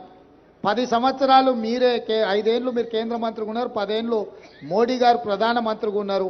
ఈ 10 సంవత్సరాలలో ఏ కేసులో కూడా సిబిఐ విచారణ కానీ, ఈడీ విచారణ కానీ, ఇన్కమ్ ట్యాక్స్ విచారణ కానీ గత ప్రభుత్వానికి వ్యతిరేకంగా మీరు చేపట్టలేదు. ఈరోజు కాంగ్రెస్ పార్టీ మాకు లేఖ రాయలేదు, కేసీఆర్ జుట్టు కాంగ్రెస్ మా చేతికి అందించలేదు. ఇవన్నీ కూడా వింటుంటే కిషన్ రెడ్డి గారి పట్ల జాలి కలుగుతుంది. ఈరోజు ఎందుకు ఎమ్మెల్యేలను పంపించలేదు? వారు నాకు తెలిసి వరంగల్లోనే ఉన్నట్టున్నారు. సగం దూరం ఆల్రెడీ వచ్చిండు, ఇక కొంచెంకంత దూరం వస్తే కాళేశ్వరం చూసిటోడు కదా. ఎందుకు రావడం లేదు? వాళ్ళ అవినీతిని బట్టబయలు చేద్దాము, అవినీతి పరుల బండారం బయట పెడదామని ప్రభుత్వం పిలిచింది. ఇప్పుడు ప్రధానమంత్రిగా నరేంద్ర మోడీ గారు సమావేశానికి పిలిస్తే మేము వెళ్తలేమా? నరేంద్ర మోడీ గారి దగ్గర జలశక్తి మంత్రి దగ్గరికి నేను ఉత్తమ్ కుమార్ రెడ్డి గారు వెళ్ళి ప్రభుత్వం చర్చలు చేపట్టలేదా? మేము పోయి నివేదికలు ఇవ్వలేదా? ఈరోజు రాష్ట్ర ప్రభుత్వంతో కలిసి రావడానికి మీకున్న సమస్య ఏంది? కేసీఆర్ అవినీతి బండారం బయట పెట్టడానికి ఈ కాళేశ్వరం పర్యటన, మేడిగడ్డ సందర్శన చాలా కీలకం. ఎందుకు రాలేదో ప్రజలకు ముందు కిషన్ రెడ్డి గారిని జవాబు చెప్పమన్నారు. విజిలెన్స్ కమిటీ రిపోర్టే అనుకోండి, అదేవిధంగా డ్యామ్ సేఫ్టీ అథారిటీ నిర్వహణ, డిజైన్, క్వాలిటీ అన్ని లోపాలు ఉన్నాయంటే ఇవన్నీ కమిషన్లతో వ్యవహారం జరిగిందని అనుకుంటున్నాం. మరి వీటన్నింటికి అనుమతులు ఇచ్చింది కేంద్ర ప్రభుత్వం. అంటే ఈ కమిషన్లు ఎక్కడి నుంచి స్టార్ట్ అయింది అనుకుంటున్నారు? ఒకటి. రెండోది, ఇప్పుడు ఈ 3 పునరుద్ధరణ అంటాలకే 1000 కోట్లతో కూడుకున్న అంశం. మరి వీటన్నింటిని పక్కన పెట్టి పాతది ఏదైతే తమిడియాటి నుంచి ఎల్లంపల్లికి గ్రావిటీ ద్వారా వచ్చేది దాన్ని ఏమన్నా టేకప్ చేస్తారు? ఏమంటున్నాను, ఇవన్నీ కూడా నిపుణులతో చర్చించి తీసుకోవాల్సిన నిర్ణయాలు. నేను కానీ, ఉత్తమ్ కుమార్ రెడ్డి గారు కానీ, శ్రీధర్ బాబు గారు 80,000 పుస్తకాలు మేము చదవలేదు. మాకంత గొప్ప విజ్ఞానం కూడా ఉందని మేము భావించడం లేదు. మేము పొలిటికల్ ఎగ్జిక్యూటివ్స్ మాత్రమే. టెక్నికల్ ఎక్స్పర్ట్స్తో కూర్చొని వీటిని తొలగించి కొత్తది నిర్మాణం చేస్తే ప్రయోజనమా, లేకపోతే తుమ్మిడిఎట్టి దగ్గర ప్రాజెక్టు నిర్మించి గ్రావిటీతో నీళ్ళు ఇస్తే ప్రయోజనమా? సాంకేతిక నిపుణులతో చర్చించినాక మా ప్రభుత్వం ఒక నిర్దిష్టమైన నిర్ణయంతో ముందుకు వస్తుంది. ముందు మీకే వివరిస్తాం. మీ ప్రభుత్వ హయాంలో కొత్త ప్రాజెక్టులు కట్టే ఉద్దేశం ఏమైనా ఉందా సార్? ఏ కొత్త ప్రాజెక్టులే? ఇటు గోదావరి మీద, గోదావరి నది కావచ్చు, కృష్ణా నది మీద కావచ్చు, మీ ప్రభుత్వ హయాంలో కొత్త ప్రాజెక్టులు కట్టేటువంటి ఆలోచన ఏమైనా ఉందా? ఈ సమాధానమే మీకు సాంకేతిక నిపుణులు సలహాలు ఇస్తే డెఫినెట్ గా దాని పరిగణలోకి తీసుకుంటాం. Sir, I just want to ask, the Vigilance and Enforcement has given a scathing report. They said that there has been payments given, without even checking the completion and giving completion certificates. Now there is errors on the official side. What action are you taking on the officials? Already we have terminated that CE, and further we are going to recover that payments. If necessary, we are going to use R&R Act, Revenue Recovery Act. CM గారు, thank you. CM గారు right sir. గౌరవనీయులకి ముఖ్యమంత్రి గారు రేవంత్ రెడ్డి గారికి, సహచర మంత్రివర్గ పెద్దలు ఉత్తమ్ కుమార్ రెడ్డితో పాటు గౌరవ శాసనసభ్యులు, గౌరవ శాసన మండలి సభ్యులు, పాత్రికేయ మిత్రులు, అధికారులకి అందరికీ కూడా హృదయపూర్వకంగా ఈరోజు ఇక్కడికి వచ్చినందుకు కృతజ్ఞతలు తెలియజేస్తాను.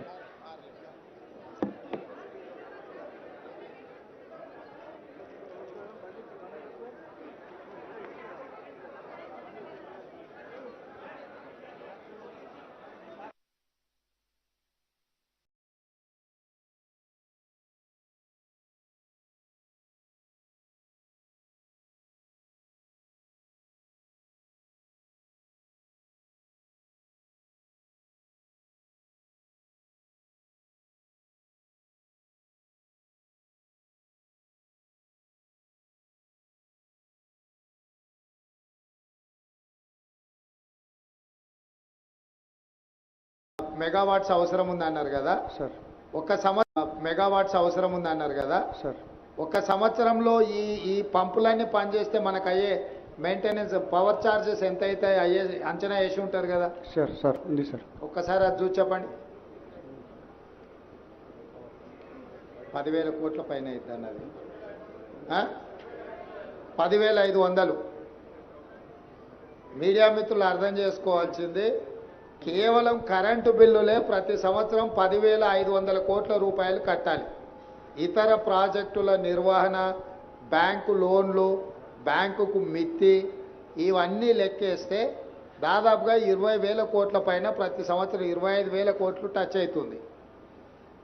25,000 కోట్ల రూపాయలు ప్రతి సంవత్సరం ఖర్చు పెడితే 100% చంద్రశేఖరరావు గారు అనుకున్నట్టే ఈ ప్రాజెక్టు పూర్తి అయితే 19,63,000 ఎకరాలకు నీళ్ళు వస్తాయి.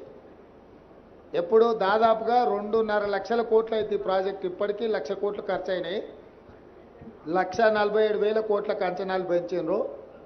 ఇప్పుడు అది కూడా పూర్తిగా సరిపోదు. ఈ కొత్త అంచనాలు వేసుకుంటూ పోతే దాదాపుగా 2 లక్షల పైన కోట్లు ఈ ప్రాజెక్టు ఖర్చు అవుతాయి.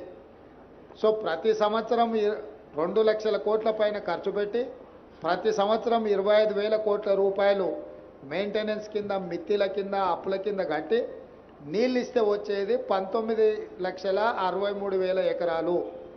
అంటే ఈ రోజు వరకు పూర్తి స్థాయిలో అవాస్తవాలను చెప్పుకుంటూ అబద్ధపు ప్రచారాలు కల్పించుకుంటూ చంద్రశేఖరరావు గారు కాలం గడిపినరు. ఇదొక పాయింట్ అయితే ఇప్పుడు ఈ కఠిన ప్రాజెక్టే కూలింది. ఇవన్నీ అంత సక్రమంగా జరిగి అంత కేసీఆర్ గారు ఇంతకుముందు పవర్ పాయింట్ ప్రజెంటేషన్లో చూపించినట్టు మొత్తం ఆ రకంగా ముందుకు పోయిన ఉండే పరిస్థితి ఇది. ఈరోజు అది కూడా లేదు. మేడిగడ్డ కుంగింది చూసిర్రు, అన్నారం సుందిల్లో కూడా ఇదే సాంకేతిక నైపుణ్యంతో కట్టిరు. అవి కూడా మనకు ఆల్రెడీ సీపేజ్లు అంటే లీక్ అయితేనే ఉన్నది వాటర్. కాబట్టి ఇక్కడ మీకు ఈ పవర్ పాయింట్ ప్రజెంటేషన్లో ఇంకేమన్నా ఉన్నదా ఫర్దర్ చూపించాల్సిన సుధాకర్? అంటే నార్మల్గా దీన్ని మెడిగడ్డ కంక్లూడ్ చేయి. అదైనాక కూలింది అవి ఉన్నాయి కదా, వాటి పిక్చర్స్, వీడియోస్ ఏమన్నా ఉంటే చూపించు.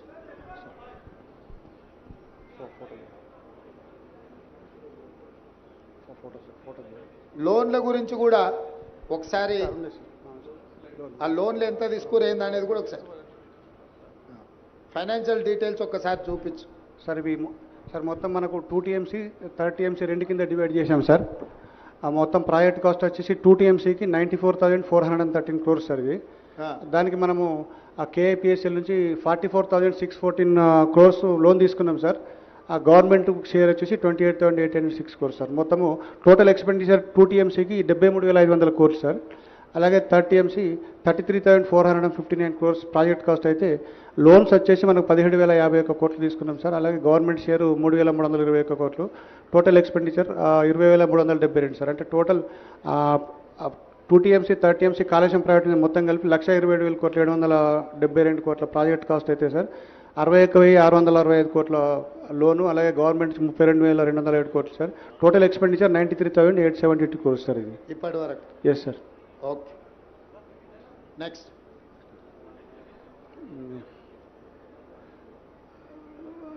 సార్ ఇవి మనము ఆ ప్రిన్సిపల్ అమౌంట్లు మనము ఇయర్ వైజ్ మనం తీసుకున్న లోన్స్ ఇంట్రెస్ట్ సార్. ఇవి ఆ ప్రిన్సిపల్ అమౌంట్ అంటే ఇయర్ వైజ్ సార్ 1920, 2021, 21-22, 22-23లో ఇంట్రెస్ట్ మనం గ్రాండ్ టోటల్ ఉంది కదా.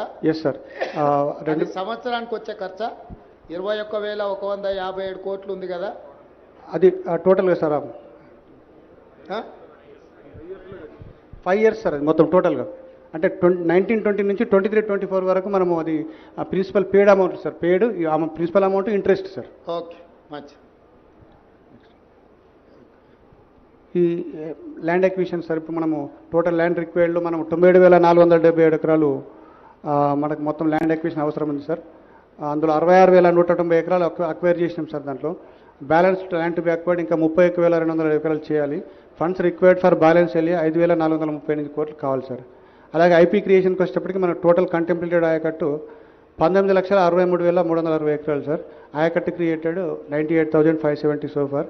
బ్యాలెన్స్ ఆయకట్టు క్రియేటెడ్ 18,64,790 సార్. సో దానికి funds requirement sir. Creation of balance contemplated ఆయకట్టుకు చేయాలంటే మనకి ఈ అవైలబుల్ ఐపీ క్రియేషన్ అని ఇచ్చినావు కదా sir. Total ayacut contemplated 19,63,360 acres. అవును సార్. Ayacut created 98,570 acres. అవును సార్. బ్యాలెన్స్ ఆయకట్ వచ్చేసి 18,64,790. అవును సార్. అంటే మిగతా వర్క్ అంతా పూర్తి చేస్తే కానీ ఆ 18 లక్షల ఎకరాలు అవును సార్. మనము ఇయ్యలేము. అవును సార్. ఇది అఫీషియల్ లెక్కనే కదా. అవును సార్. మీడియా మిత్రులు ఈ పాయింట్ను నోట్ చేసుకోండి. అంటే మనకు ఇప్పుడు అంటే ఇప్పటి వరకు కేసీఆర్ గారు 1 కోటి ఎకరాలు కాళేశ్వరం కట్టి 1 కోటి ఎకరాలకు నీళ్ళు ఇచ్చినా అని ఏదైతే చెబుతూ వచ్చిండో, 1 కోటి కాదు కదా 1,00,000 ఎకరాలకు కూడా నీళ్ళు ఇవ్వలేదు. 1,00,000 కోట్లు ఖర్చు అయినా 1,00,000 ఎకరాలకు నీళ్ళు ఇవ్వలేదు. ఇది వాస్తవం. Okay, next. సరే సరే సార్, ఇది కాళేశ్వరం ప్రాజెక్టులో భాగంగా కట్టినట్టు Medigadda barrage over view sir ఇది. ఓకే, ఇది లింక్ 1 సార్. మనం కాళేశ్వరం నుంచి ఆ గ్రావిటీ కెనాల్ ద్వారా అన్నారం బ్యారేజ్, సుందీలా బ్యారేజ్, అలాగే ఎల్లంపల్లి 3 లింక్ 1 సార్ అది. సార్ ఇవి అంటే టెక్నికల్ డీటెయిల్స్ బ్యారేజ్ సార్. ఇవన్నీ అంటే రాఫ్ట్ లెంత్లు, లెవెల్స్ అవన్నీ ఉన్నాయి సార్. నెక్స్ట్ సార్, అంటే మనకి క్రోనలాజికల్ ఈవెంట్స్ అంటే మనం మేడిగడ్డ కట్టినప్పటి నుంచి ఇప్పటి వరకు జరిగినటువంటి ఈవెంట్స్ సార్. ఇవి ఇన్సిడెంట్ జరిగింది సార్. అంటే ఇప్పుడు మనకు ఆ రోజు అక్టోబర్ 21 రోజు ఫస్ట్ మనకి 19, 20, 21 ఆ పియర్లు సింక్ అవ్వడం జరిగింది సార్. అది మనకు అప్పుడు మొత్తం ఎన్ని పిల్లర్స్ ఉన్నాయి దీంట్లో ఇప్పుడు మేడిగడ్డలో? మొత్తం 85 వెంట్స్ సార్. మొత్తం 85. Yes sir. ఎన్ని యూనిట్ల కింద ఉంది 85లో? ఎన్ని బ్లాక్స్ కింద ఉంది? మొత్తం 8 బ్లాక్స్ ఉన్నాయి సార్. 8. Yes sir. 85 పిల్లర్లు, 8 బ్లాక్లు సార్. ఇప్పుడు ఏ బ్లాక్? 7th బ్లాక్ ఇప్పుడు మనం పోయి చూసింది. అవును సార్. 7th బ్లాక్ లో పిల్లర్లు కుంగిపోయినాయి. అవును సార్. అంతే కదా. అంతే. కారణం ఏంది? కారణాలు అంటే మనం ఇప్పుడు కొన్ని టెస్టులు చేస్తున్నాం సార్. మనము దాన్ని రూట్ కాజ్ ఏందో ఫైండ్ అవుట్ చేయడానికి వరకు జీపీఆర్ టెస్టులని, తర్వాత ఈఆర్టీ టెస్టులు బ్లాక్ 7కు కంప్లీట్ అయినాయి సార్. ఇంకా బ్యాక్ 6 and 8 కూడా ఒక 3-4 డేస్లో కంప్లీట్ అవుతాయి సార్. వాటిని అనాలిసిస్ చేసిన తర్వాత మనకు అసలు దాని రీజన్స్ ఎంత శాండ్ మైన్ అయిందా లేకపోతే ఏమైనా ఫెయిల్యూర్ అయిందా మనకు తెలుస్తుంది sir. National dam safe authority ఒక నివేదిక ఇచ్చింది కదా, అందులో ఏం రాసిండ్రు సార్? వాళ్ళు కొన్ని ఫైండింగ్స్ ఇచ్చారు సార్. వాళ్ళు ఏమిచ్చిండ్రు సార్? ఒకటి వాళ్ళు ఫస్ట్ ఒక 20 వాళ్ళు వచ్చిన తర్వాత 20 లిస్ట్ ఇచ్చారు సార్. ఐటమ్స్ ఈ డేటా ఇవ్వమని చెప్పారు సార్. అందులో మనకు కొంత డేటా ఇచ్చారు సార్. పాసిబుల్ అన్ని డేటా ఇచ్చేశారు సార్. వాళ్ళ అబ్జర్వేషన్లో sir piers combination of issues involving planning, design, quality control, operation and maintenance లోపల కొన్ని రీజన్స్ ఉన్నాయని చెప్పేసి పాయింట్అవుట్ చేశారు సార్. అలాగే primary reason for the failure is the settlement of the raft which could be due to various reasons including failure of upstream secant pile due to barrage load. అంటే upstream second పైల్లో barrage కనుక load increase అయిపోయి కింద ఏమైనా జరిగినప్పుడు uplift లేకపోతే అది కూడా ఒక రీజన్ కావచ్చు అని చెప్పి చెప్పారు సార్. అలాగే construction deficiency due to lack of stringent quality control అని అన్నారు సార్ వాళ్ళు. అంటే కన్స్ట్రక్షన్ లో నాణ్యత లోపం అన్నట్టే కదా దాని అర్థం. ఎస్ సార్, ఉండొచ్చు అనే అవకాశం అన్నారు సార్. అది కూడా కారణం కావచ్చు అని అన్నారు సార్. అదే తర్వాత అబ్జర్వేషన్ సంథింగ్ కాబట్టి ఇన్ని ఉన్నాయి sir. The barrage has been ఎప్పుడు గుర్తించారు దీంట్లో? ఇప్పుడు 2023 మీరు రాసిన డేట్ ప్రకారము వెనక్కి వెళ్ళండి ఒక్కసారి. లేదు ఇప్పుడు మీరు ఫస్ట్ గుర్తించిన మనం రాసింది కదా 24th October 2023 కదా. 21 October sir evening. 21st October ఇదైంది, 24th October అన్నారు కదా సార్. 2020లోనే ఇది ప్రాబ్లం ఉందని లెటర్ రాసింది ఉంది కదా, దాని వివరాలు ఏడున్నాయి సార్? అది మనము వాటర్ ఇంపోర్ట్ చేసిన తర్వాత 2020లో మనకు 10,68,000 అరౌండ్ క్యూసెక్స్ డిశ్చార్జ్ వచ్చింది సార్. అయితే అప్పుడు కంటిన్యూస్గా మనకు రెయిన్స్ రావడం జరిగింది, ఫ్లడ్ కూడా ఫ్లో అయినప్పుడు మనము నార్మల్గా గేట్లన్నీ ఫ్రీ ఫ్లో కండిషన్లో పెడతాం సార్. బోత్ సైడ్స్ మొత్తం లిఫ్ట్ చేసి పెట్టుకుంటాం sir. Upstream downstream 2 ఫేస్లు సేమ్ ఉంటాయి సార్. అప్పుడు అక్కడ మనము డౌన్ స్ట్రీమ్ ప్రొటెక్షన్ వర్క్స్ అంటే సీకెంట్ పైల్ వేసిన తర్వాత డౌన్ స్ట్రీమ్ ప్రొటెక్షన్ వర్క్స్ అంటే ఫ్లెక్సిబుల్ ఆపరాన్స్, సీసీ బ్లాక్స్, ఫిల్టర్లు వేసి పెడతాం సార్ అప్లిఫ్ట్ ప్రెషర్ రిలీఫ్ కావడానికి కొరకు. సో అవి ఆ బ్లాక్స్ 2020లో ఏదో సమస్య ఉందని మీరు ఎల్ఎన్టీకి లేక రాసింది కదా. అదే సార్, ఈ బ్లాక్స్ మనకు వాష్అవుట్ అయినాయి సార్ ఆ విలాసితో. అవి రెక్టిఫై చేయమని చెప్పి అప్పుడున్న అధికారులు రాయడం జరిగింది సార్. Okay, next. అంటే ఈ సమస్య 2020లోనే గుర్తించి లేఖ రాసి అధికారులు ఎల్ఎన్టీకి చెప్పడం జరిగింది. Yes sir. దీంట్లో సమస్య ఉన్నదని. అవును సార్. దాన్ని రెక్టిఫై చేసుకోకుండా అట్లే ముందుకెళ్ళి 2023కి వచ్చే వరకల్లా కుంగిపోయే పరిస్థితి వచ్చింది. అంతే కదా. నెక్స్ట్. అంటే సార్ ఇంకా ఫర్దర్ అబ్జర్వేషన్స్లో the barrage has been designed as a floating structure but constructed as a grid structure taking downstream cut off up to impervious strata alter it and uplift pressure due to blocking surface. అంటే వాళ్ళు impervious data దాకా తీసుకుపోయినారేమో అని వాళ్ళకు ఒక అనుమానం sir. అంటే data వాళ్ళు first ఇనిషియల్గా ఇచ్చిన రిపోర్ట్లో. తర్వాత dam owners have not maintain the cement concrete blocks అది లాంచింగ్ అప్రాన్స్. అంటే మనం ఇంతకుముందు డిస్కస్ చేసింది సార్, మీరు అడిగారు కదా సార్, అది ఆ బ్లాక్స్ మనకు డిస్ప్లేస్ అయిపోయి కొన్ని వాష్ అవుట్ అనే దాంట్లో కూడా వాళ్ళు సరిగా మెయింటైన్ చేయలేదు తర్వాత కన్సిక్వెంట్గా అని చెప్పేసి అడిగారు సార్. తర్వాత non complaints of dam safety act 2021 in pre and post monsoon inspection to check for unusual behaviour. తర్వాత అప్పుడు ఉన్న స్పెషల్ చీఫ్ సెక్రటరీ గారు అవి మీరు కొంచెం మాకు టైం ఇవ్వాలి, డేటా ఇస్తామని చెప్పి అన్నారు సార్. తర్వాత అవన్నీ మీరు ఏదైతే అబ్జర్వేషన్ చేశారో మీరు ఫుల్గా టెస్ట్ చేసి అసర్టైన్ చేసుకున్న తర్వాత కామెంట్ చేస్తే బాగుంటుంది సార్. మీరు వీల్ ఆల్సో టేక్ దట్ అని చెప్పి మనకు ఒక లెటర్ రాశారు సార్. అప్పుడు తర్వాత ఈ తర్వాత మనము ఇన్వెస్టిగేషన్ కూడా ఎల్ఎన్టీ వాళ్ళు కూడా ఇన్వెస్టిగేషన్ స్టార్ట్ చేశారు సార్. అది నేను చెప్పినటువంటి జిఆర్పి ఈఆర్పి టెస్టులు తర్వాత జీపీఆర్ టెస్టులు కూడా కండక్ట్ చేయడం జరిగింది సార్. ఒక 1 వీక్ 10 డేస్లో దాన్ని ఒక అనాలిసిస్ చేస్తే మనకు కొంచెం రీజన్స్ వచ్చే అవకాశాలు ఉంటాయి సార్.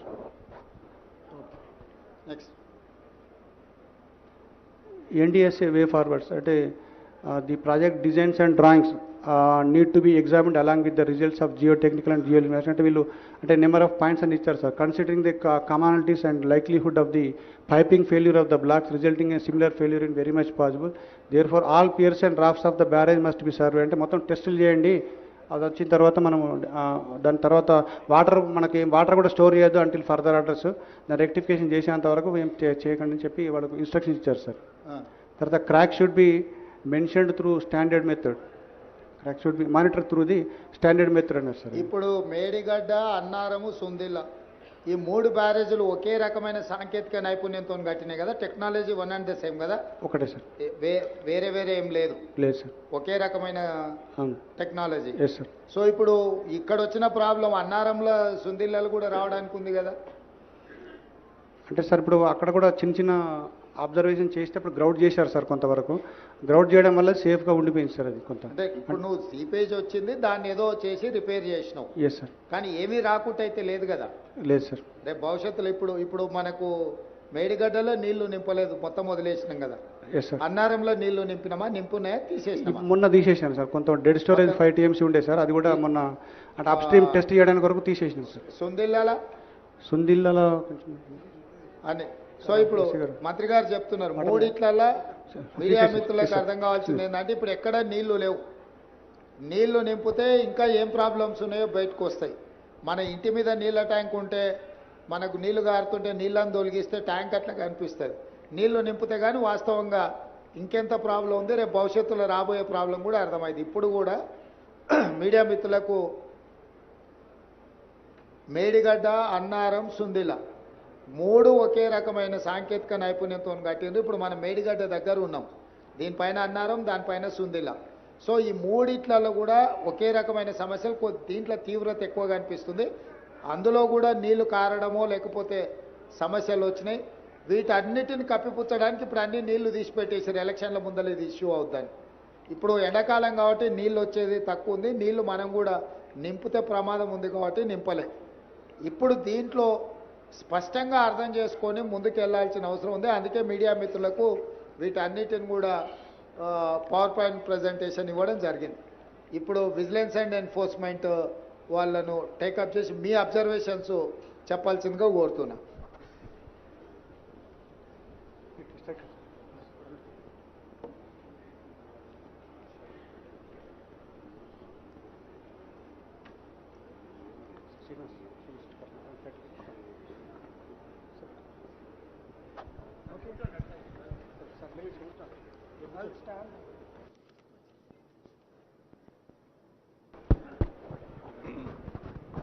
Thank you.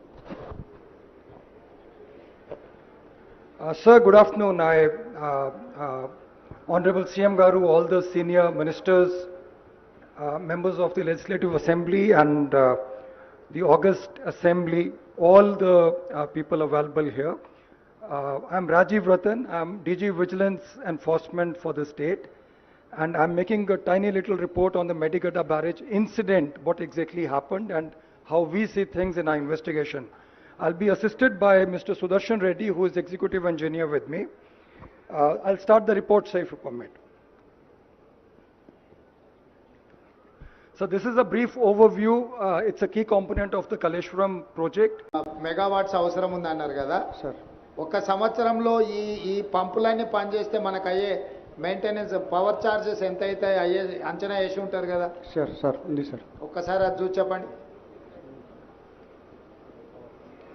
10,000 కోట్ల పైన అవుతుంది అన్నది 10,500. మీడియా మిత్రులు అర్థం చేసుకోవాల్సింది కేవలం కరెంటు బిల్లులే ప్రతి సంవత్సరం 10,500 కోట్ల రూపాయలు కట్టాలి.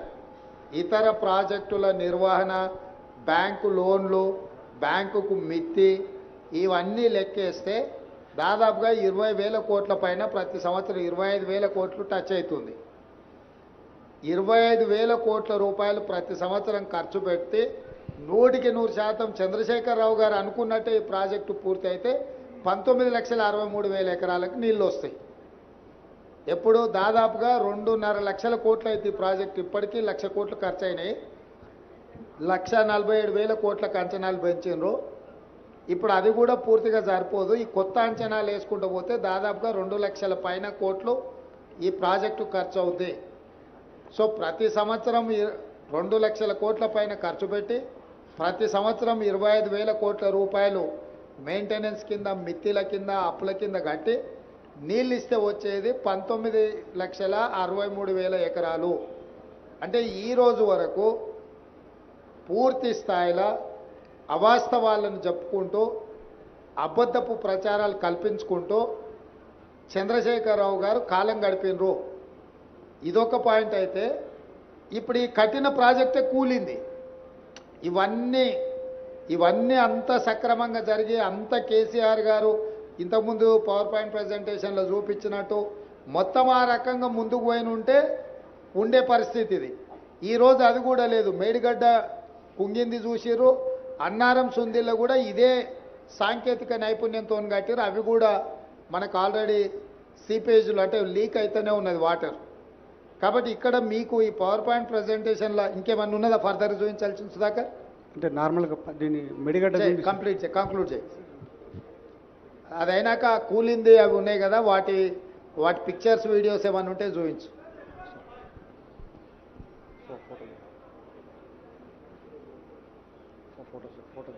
లోన్ల గురించి కూడా ఒకసారి ఆ లోన్లు ఎంత తీసుకురేంది అనేది కూడా ఒకసారి ఫైనాన్షియల్ డీటెయిల్స్ ఒక్కసారి చూపించు.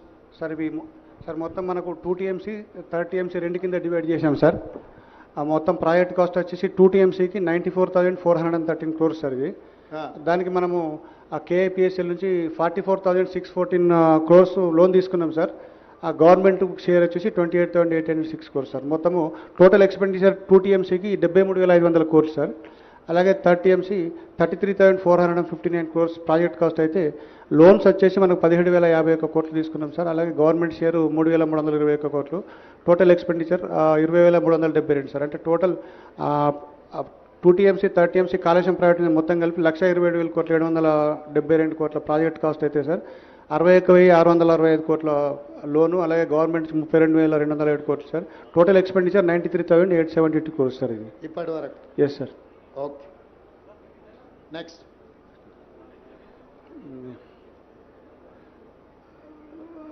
సార్ ఇవి మనము ఆ ప్రిన్సిపల్ అమౌంట్లో మనము ఇయర్ వైజ్ మనం తీసుకున్న లోన్స్ ఇంట్రెస్ట్లు సార్. ఇవి ఆ ప్రిన్సిపల్ అమౌంట్ అంటే ఇయర్ వైజ్ సార్ 1920, 2021, 21-22, 22-23లో ఇంట్రెస్ట్ మనం గ్రాండ్ టోటల్ ఉంది కదా. Yes sir. సంవత్సరానికి వచ్చే ఖర్చు 21,157 కోట్లు ఉంది కదా. అది టోటల్గా సార్ 5 years సార్. అది మొత్తం టోటల్గా అంటే 1920 నుంచి 23-24 వరకు మనము అది principal paid amount sir. Paid principal amount interest sir. Okay, మంచి.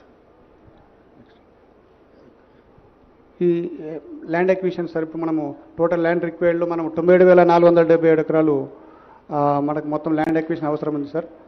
అందులో 66,190 ఎకరాలు అక్వైర్ చేసినాం సార్. దాంట్లో balance land to be acquired ఇంకా 31,200 ఎకరాలు చేయాలి. ఫండ్స్ రిక్వైర్డ్ ఫర్ బ్యాలెన్స్ వెళ్ళి 5,438 కోట్లు కావాలి సార్. అలాగే ఐపీ క్రియేషన్కి వచ్చేటప్పటికి మన టోటల్ కంటెంప్లేటెడ్ ఆయకట్టు 19,63,360 ఎకరాలు సార్. ఆయకట్టు క్రియేటెడ్ 98,570 సో ఫార్. బ్యాలెన్స్ ఆయకట్టు క్రియేటెడ్ 18,64,790 సార్. సో దానికి funds requirement sir, creation of balance contemplated ఆయకట్టుకు చేయాలంటే మనకి ఈ అవైలబుల్ ఐపీ క్రియేషన్ అని ఇచ్చినావు కదా sir. Total ayacut contemplated 19,63,360 acres. అవును సార్.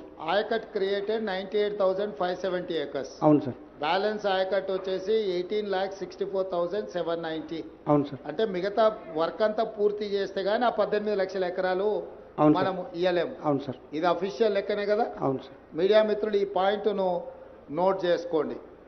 అంటే మనకు ఇప్పుడు అంటే ఇప్పటి వరకు కేసీఆర్ గారు 1 కోటి ఎకరాలు కాళేశ్వరం కట్టి 1 కోటి ఎకరాలకు నీళ్ళు ఇచ్చినా అని ఏదైతే చెబుతూ వచ్చిండో, 1 కోటి కాదు కదా 1,00,000 ఎకరాలకు కూడా నీళ్ళు ఇవ్వలేదు. 1,00,000 కోట్లు ఖర్చు అయినా 1,00,000 ఎకరాలకు నీళ్ళు ఇవ్వలేదు. ఇది వాస్తవం. Okay, next. సరే సరే సరే కాళేశ్వరం ప్రాజెక్టులో భాగంగా కట్టినట్టు Medigadda barrage over view sir ఇది. ఓకే, ఇది లింక్ 1 సార్. మనం కాళేశ్వరం నుంచి ఆ గ్రావిటీ కెనాల్ ద్వారా అన్నారం బ్యారేజ్, సుందీలా బ్యారేజ్, అలాగే ఎల్లంపల్లి 3 లింక్ 1 సార్ అది.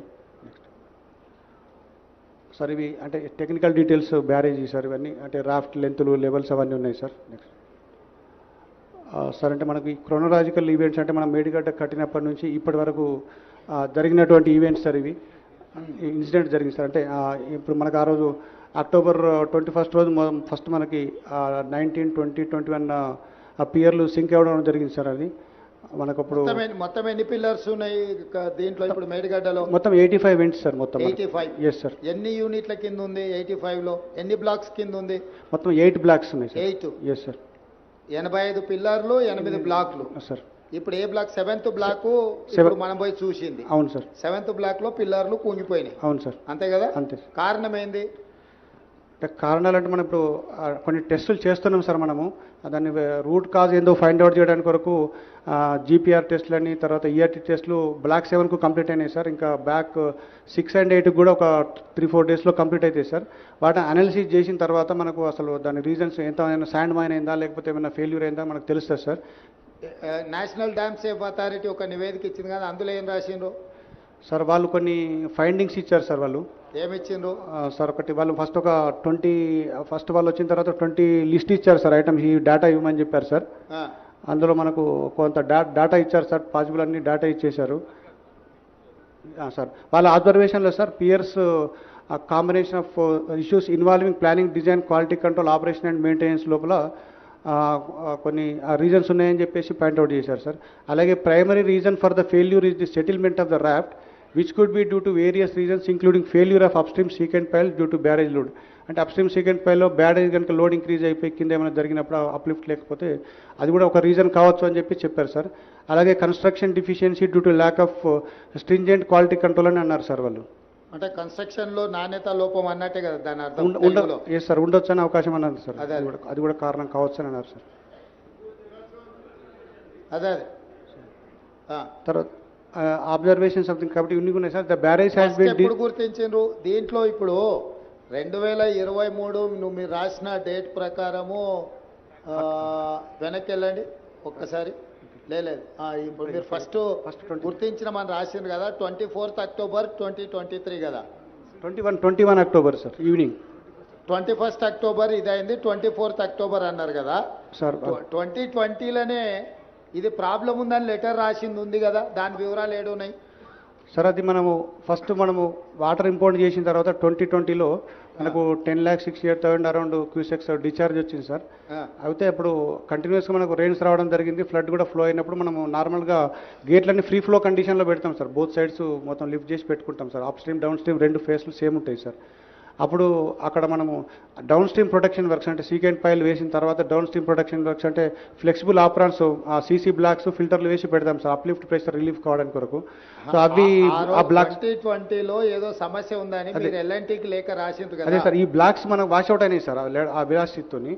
అవి రెక్టిఫై చేయమని చెప్పి అప్పుడున్న అధికారులు రాయడం జరిగింది సార్. Okay, next. అంటే ఈ సమస్య 2020లోనే గుర్తించి లేఖ రాసి అధికారులు ఎల్ఎన్టీకి చెప్పడం జరిగింది. Yes sir. దీంట్లో సమస్య ఉన్నదని. అవును సార్.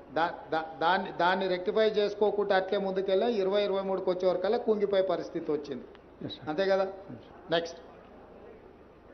అంటే సార్ ఇంకా ఫర్దర్ అబ్జర్వేషన్స్లో the barrage has been designed as a floating structure but constructed as a grid structure taking downstream cut off up to impervious strata alter it and uplift pressure due to blocking surface. అంటే వాళ్ళు ఇంపర్వియల్ స్టాటా దాకా తీసుకుపోయినారేమో అని వాళ్ళకు ఒక అనుమానం sir. అంటే data వాళ్ళు first ఇనిషియల్గా ఇచ్చిన రిపోర్ట్లో.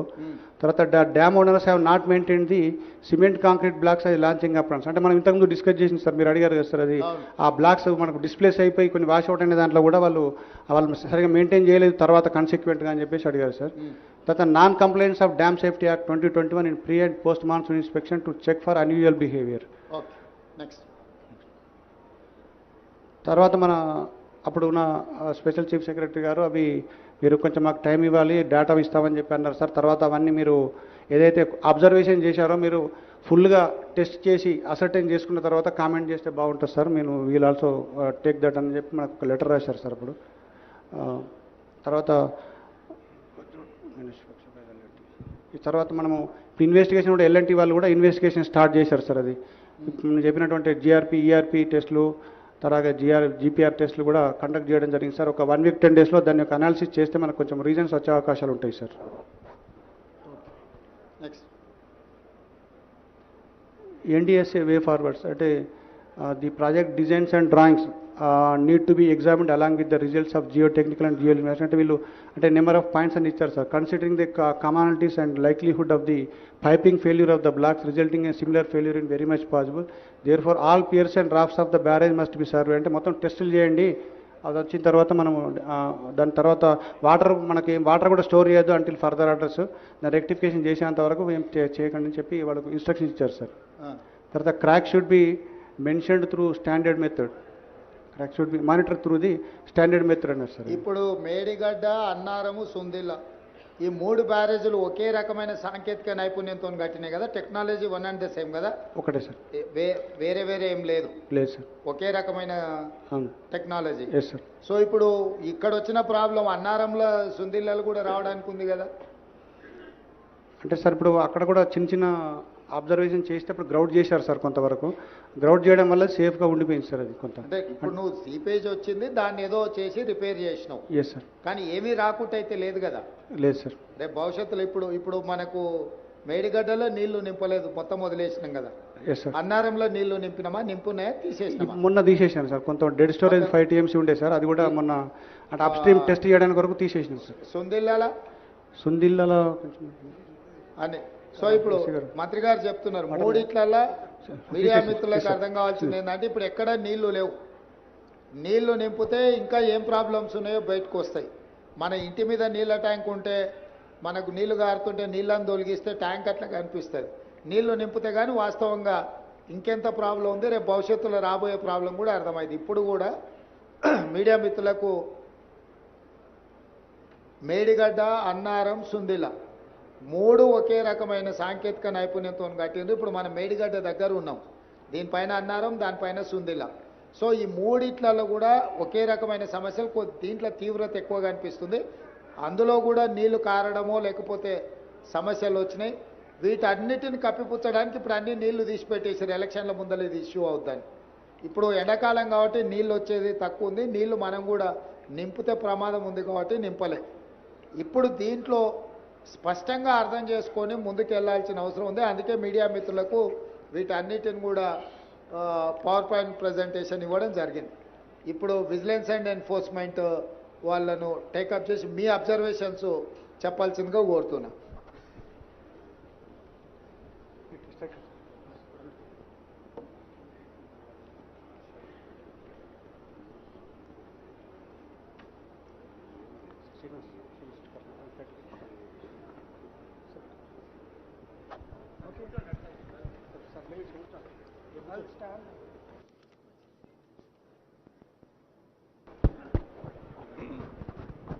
Thank you. Sir, good afternoon. Honorable CM Garu, all the senior ministers, members of the Legislative Assembly and the August Assembly, all the people available here. I'm Rajiv Ratan. I'm DG Vigilance Enforcement for the state, and I'm making a tiny little report on the Medigadda Barrage incident, what exactly happened and how we see things in our investigation. I'll be assisted by Mr. Sudarshan Reddy, who is executive engineer with me. I'll start the report, sir, if you permit. So this is a brief overview. It's a key component of the Kaleshwaram project. Megawatts అవసరం ఉంది అన్నారు కదా sir. ఒక సంవత్సరంలో ఈ పంపులన్నీ పనిచేస్తే మనకు అయ్యే మెయింటెనెన్స్ పవర్ చార్జెస్ ఎంత అయితే అయ్యే అంచనా వేసి ఉంటారు కదా సార్ ఉంది సార్. ఒక్కసారి అది చూసి చెప్పండి. 10,000 కోట్ల పైన అవుతుంది అన్నది 10,500. మీడియా మిత్రులు అర్థం చేసుకోవాల్సింది కేవలం కరెంటు బిల్లులే ప్రతి సంవత్సరం 10,500 కోట్ల రూపాయలు కట్టాలి. ఇతర ప్రాజెక్టుల నిర్వహణ, బ్యాంకు లోన్లు, బ్యాంకుకు మిత్తి ఇవన్నీ లెక్కేస్తే దాదాపుగా 20,000 కోట్ల పైన ప్రతి సంవత్సరం 25,000 కోట్లు టచ్ అవుతుంది. 25,000 కోట్ల రూపాయలు ప్రతి సంవత్సరం ఖర్చు పెడితే 100% చంద్రశేఖరరావు గారు అనుకున్నట్టే ఈ ప్రాజెక్టు పూర్తి అయితే 19,63,000 ఎకరాలకు నీళ్ళు వస్తాయి. ఎప్పుడు దాదాపుగా 2.5 లక్షల కోట్లు అయితే ఈ ప్రాజెక్టు ఇప్పటికీ 1,00,000 కోట్లు ఖర్చు అయినాయి. 1,47,000 కోట్లకు అంచనాలు పెంచినరు. ఇప్పుడు అది కూడా పూర్తిగా సరిపోదు. ఈ కొత్త అంచనాలు వేసుకుంటూ పోతే దాదాపుగా 2 లక్షల పైన కోట్లు ఈ ప్రాజెక్టు ఖర్చు అవుతాయి. సో ప్రతి సంవత్సరం 2 లక్షల కోట్ల పైన ఖర్చు పెట్టి ప్రతి సంవత్సరం 25,000 కోట్ల రూపాయలు మెయింటెనెన్స్ కింద, మిత్తిల కింద, అప్పుల కింద కట్టి నీళ్ళు ఇస్తే వచ్చేది 19,63,000 ఎకరాలు.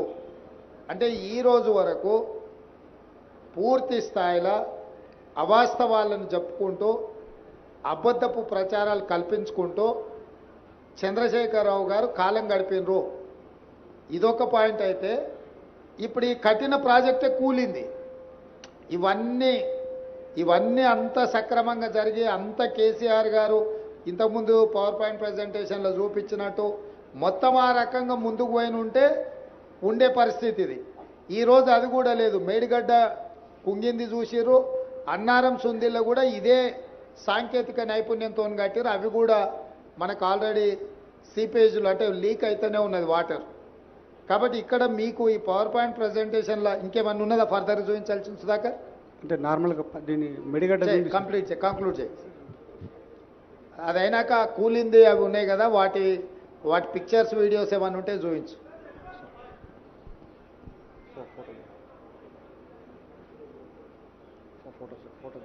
లోన్ల గురించి కూడా ఒకసారి ఆ లోన్లు ఎంత తీసుకురేంది అనేది కూడా ఒకసారి ఫైనాన్షియల్ డీటెయిల్స్ ఒక్కసారి చూపించు. సార్ మొత్తం మనకు 2 TMC 3 TMC రెండు కింద డివైడ్ చేశాం సార్. ఆ మొత్తం ప్రాజెక్ట్ కాస్ట్ వచ్చేసి 2 TMCకి 94,413 crores సార్. ఇది దానికి మనము ఆ KIPSL నుంచి 44,614 crores లోన్ తీసుకున్నాం సార్. ఆ గవర్నమెంట్ షేర్ వచ్చేసి 28,806 crores సార్. మొత్తము టోటల్ ఎక్స్పెండిచర్ 2 TMCకి 73,500 crores సార్. అలాగే 3 TMC 33,459 crores ప్రాజెక్ట్ కాస్ట్ అయితే లోన్స్ వచ్చేసి మనకు 17,051 కోట్లు తీసుకున్నాం సార్. అలాగే గవర్నమెంట్ షేరు 3,321 కోట్లు. Total expenditure 20,372 sir. అంటే total 2 TMC 3 TMC Kaleshwaram private మొత్తం కలిపి 1,27,000 కోట్లు 772 కోట్ల ప్రాజెక్ట్ కాస్ట్ అయితే సార్. 61,665 కోట్ల లోను, అలాగే గవర్నమెంట్ 32,207 కోట్లు sir. Total expenditure 93,872 crores sir. ఇది ఇప్పటి వరకు. Yes sir. Okay, next.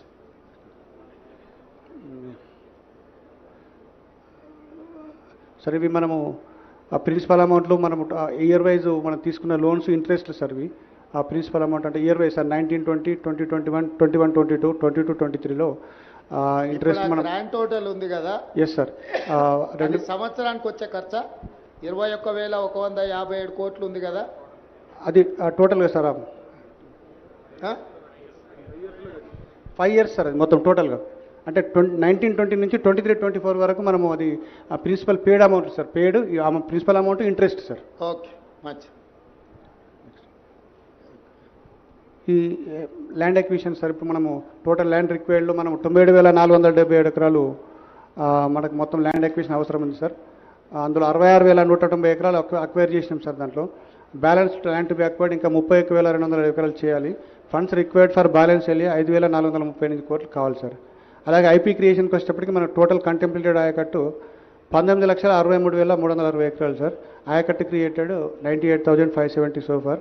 Balance ఆయకట్టు క్రియేటెడ్ 18,64,790 సార్. సో దానికి funds requirement sir creation of balance contemplated ఆయకట్టుకు చేయాలంటే మనకి ఈ అవైలబుల్ ఐపీ క్రియేషన్ అని ఇచ్చినావు కదా sir. Total ayacut contemplated 19,63,360 acres. అవును సార్.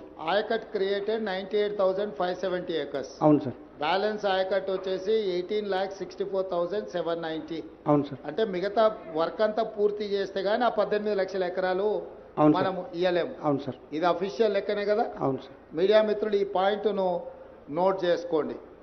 అంటే మనకు ఇప్పుడు అంటే ఇప్పటి వరకు కేసీఆర్ గారు 1 కోటి ఎకరాలు కాళేశ్వరం కట్టి 1 కోటి ఎకరాలకు నీళ్ళు ఇచ్చినా అని ఏదైతే చెబుతూ వచ్చిండో, 1 కోటి కాదు కదా 1,00,000 ఎకరాలకు కూడా నీళ్ళు ఇవ్వలేదు.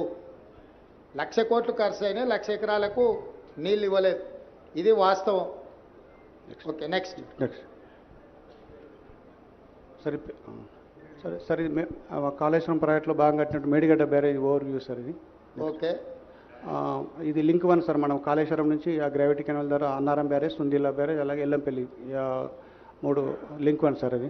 నెక్స్ట్ సార్ ఇవి అంటే టెక్నికల్ డీటెయిల్స్ బ్యారేజ్ సార్. ఇవన్నీ అంటే రాఫ్ట్ లెంత్లు లెవెల్స్ అవన్నీ ఉన్నాయి సార్. నెక్స్ట్ సార్ అంటే మనకి క్రోనలాజికల్ ఈవెంట్స్ అంటే మనం మేడిగడ్డ కట్టినప్పటి నుంచి ఇప్పటి వరకు జరిగినటువంటి ఈవెంట్స్ సార్. ఇవి ఇన్సిడెంట్ జరిగింది సార్. అంటే ఇప్పుడు మనకు ఆ రోజు అక్టోబర్ 21 రోజు ఫస్ట్ మనకి 19, 20, 21 పియర్లు సింక్ అవ్వడం జరిగింది సార్. అది మనకు అప్పుడు మొత్తం ఎన్ని పిల్లర్స్ ఉన్నాయి దీంట్లో ఇప్పుడు మేడిగడ్డలో? మొత్తం 85 వెంట్స్ సార్. మొత్తం 85. Yes sir. ఎన్ని యూనిట్ల కింద ఉంది 85 లో? ఎన్ని బ్లాక్స్ కింద ఉంది?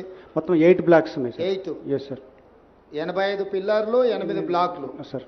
ఇప్పుడు ఏ బ్లాక్? 7th బ్లాక్ ఇప్పుడు మనం పోయి చూసింది. అవును సార్. 7th బ్లాక్ లో పిల్లర్లు కుంగిపోయినాయి. అవును సార్. అంతే కదా. అంతే. కారణం ఏంది?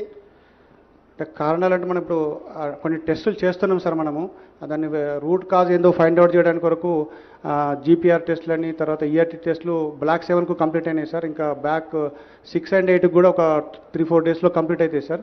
వాటిని అనాలిసిస్ చేసిన తర్వాత మనకు అసలు దాని రీజన్స్ ఎంత శాండ్ మైన్ అయిందా లేకపోతే ఏమైనా ఫెయిల్యూర్ అయిందా మనకు తెలుస్తుంది sir. National dam safe authority ఒక నివేదిక ఇచ్చింది కదా, అందులో ఏం రాసిండ్రు సార్? వాళ్ళు కొన్ని ఫైండింగ్స్ ఇచ్చారు సార్. వాళ్ళు ఏమిచ్చిండ్రు సార్? ఒకటి వాళ్ళు ఫస్ట్ ఒక 20 వాళ్ళు వచ్చిన తర్వాత 20 లిస్ట్ ఇచ్చారు సార్. ఐటమ్స్ ఈ డేటా ఇవ్వమని చెప్పారు సార్. అందులో మనకు కొంత డేటా ఇచ్చారు సార్. పాసిబుల్ అన్ని డేటా ఇచ్చేశారు సార్. వాళ్ళ అబ్జర్వేషన్లో sir piers combination of issues involving planning, design, quality control, operation and maintenance లోపల కొన్ని రీజన్స్ ఉన్నాయని చెప్పేసి పాయింట్అవుట్ చేశారు సార్. అలాగే primary reason for the failure is the settlement of the raft which could be due to various reasons including failure of upstream secant pile due to barrage load. అంటే upstream secant పైల్లో barrage కనుక load increase అయిపోయి కింద ఏమైనా జరిగినప్పుడు uplift లేకపోతే అది కూడా ఒక రీజన్ కావచ్చు అని చెప్పి చెప్పారు సార్. అలాగే construction deficiency due to lack of stringent quality control అని అన్నారు సార్ వాళ్ళు. అంటే కన్స్ట్రక్షన్ లో నాణ్యత లోపం అన్నట్టే కదా దాని అర్థం. Yes sir. ఉండొచ్చు అనే అవకాశం అన్నారు సార్. అది కూడా కారణం కావచ్చు అని అన్నారు సార్. అదే తర్వాత అబ్జర్వేషన్ సంథింగ్ కాబట్టి ఇన్ని ఉన్నాయి sir. The barrage has been ఎప్పుడు గుర్తించారు దీంట్లో? ఇప్పుడు 2023 నువ్వు మీరు రాసిన డేట్ ప్రకారము వెనక్కి వెళ్ళండి ఒక్కసారి. లేదు ఇప్పుడు మీరు ఫస్ట్ గుర్తించిన మనం రాసింది కదా 24th October 2023 కదా. 21 October sir evening. 21st October ఇదైంది, 24th October అన్నారు కదా సార్. 2020లోనే ఇది ప్రాబ్లం ఉందని లెటర్ రాసింది ఉంది కదా, దాని వివరాలు ఏడున్నాయి సార్? అది మనము ఫస్ట్ వాటర్ ఇంపోర్ట్ చేసిన తర్వాత 2020లో మనకు 10,68,000 అరౌండ్ క్యూసెక్స్ డిశ్చార్జ్ వచ్చింది సార్. అయితే అప్పుడు కంటిన్యూస్గా మనకు రెయిన్స్ రావడం జరిగింది, ఫ్లడ్ కూడా ఫ్లో అయినప్పుడు మనము నార్మల్గా గేట్లన్నీ ఫ్రీ ఫ్లో కండిషన్లో పెడతాం సార్. బోత్ సైడ్స్ మొత్తం లిఫ్ట్ చేసి పెట్టుకుంటాం sir. Upstream downstream 2 ఫేస్లు సేమ్ ఉంటాయి సార్. అప్పుడు అక్కడ మనము డౌన్ స్ట్రీమ్ ప్రొటెక్షన్ వర్క్స్ అంటే సీకెంట్ పైల్ వేసిన తర్వాత డౌన్ స్ట్రీమ్ ప్రొటెక్షన్ వర్క్స్ అంటే ఫ్లెక్సిబుల్ ఆప్రాన్స్, సీసీ బ్లాక్స్, ఫిల్టర్లు వేసి పెడతాం సార్ అప్లిఫ్ట్ ప్రెషర్ రిలీఫ్ కావడానికి కొరకు. సో అవి ఆ బ్లాక్స్ 2020లో ఏదో సమస్య ఉందని మీరు ఎల్ఎన్టీకి లేఖ రాసిండ్రు కదా. అదే సార్. ఈ బ్లాక్స్ మనకు వాష్అవుట్ అయినాయి సార్ ఆ విరాసితోని. అవి రెక్టిఫై చేయమని చెప్పి అప్పుడున్న అధికారులు రాయడం జరిగింది సార్. Okay next. అంటే ఈ సమస్య 2020లోనే గుర్తించి లేఖ రాసి అధికారులు ఎల్ఎన్టీకి చెప్పడం జరిగింది. Yes sir. దీంట్లో సమస్య ఉన్నదని. అవును సార్. దాన్ని రెక్టిఫై చేసుకోకుండా అట్లే ముందుకెళ్ళా 2023కి వచ్చే వరకల్లా కుంగిపోయే పరిస్థితి వచ్చింది. అంతే కదా. నెక్స్ట్ అంటే సార్ ఇంకా ఫర్దర్ అబ్జర్వేషన్స్లో the barrage has been designed as a floating structure but constructed as a grid structure taking downstream cut off up to impervious start altered and uplift pressure due to blocking surface. అంటే వాళ్ళు ఇంపర్వియల్ start దాకా తీసుకుపోయినారేమో అని వాళ్ళకు ఒక అనుమానం sir. అంటే data వాళ్ళు first ఇనిషియల్గా ఇచ్చిన రిపోర్ట్లో. తర్వాత dam owners have not maintain the cement concrete blocks అది లాంచింగ్ అప్రాన్స్. అంటే మనం ఇంతకుముందు డిస్కస్ చేసింది సార్, మీరు అడిగారు కదా సార్, అది ఆ బ్లాక్స్ మనకు డిస్ప్లేస్ అయిపోయి కొన్ని వాష్ అవుట్ అనే దాంట్లో కూడా వాళ్ళు సరిగ్గా మెయింటైన్ చేయలేదు తర్వాత కన్సిక్వెంట్గా అని చెప్పేసి అడిగారు సార్. తర్వాత non complaints of dam safety act 2021 in pre and post monsoon inspection to check for unusual behaviour. Next తర్వాత అప్పుడు ఉన్న స్పెషల్ చీఫ్ సెక్రటరీ గారు అవి మీరు కొంచెం మాకు టైం ఇవ్వాలి, డేటా ఇస్తామని చెప్పి అన్నారు సార్. తర్వాత అవన్నీ మీరు ఏదైతే అబ్జర్వేషన్ చేశారో మీరు ఫుల్గా టెస్ట్ చేసి అసర్టైన్ చేసుకున్న తర్వాత కామెంట్ చేస్తే బాగుంటుంది సార్. మీరు వీల్ ఆల్సో టేక్ దట్ అని చెప్పి మనకు ఒక లెటర్ రాశారు సార్ అప్పుడు.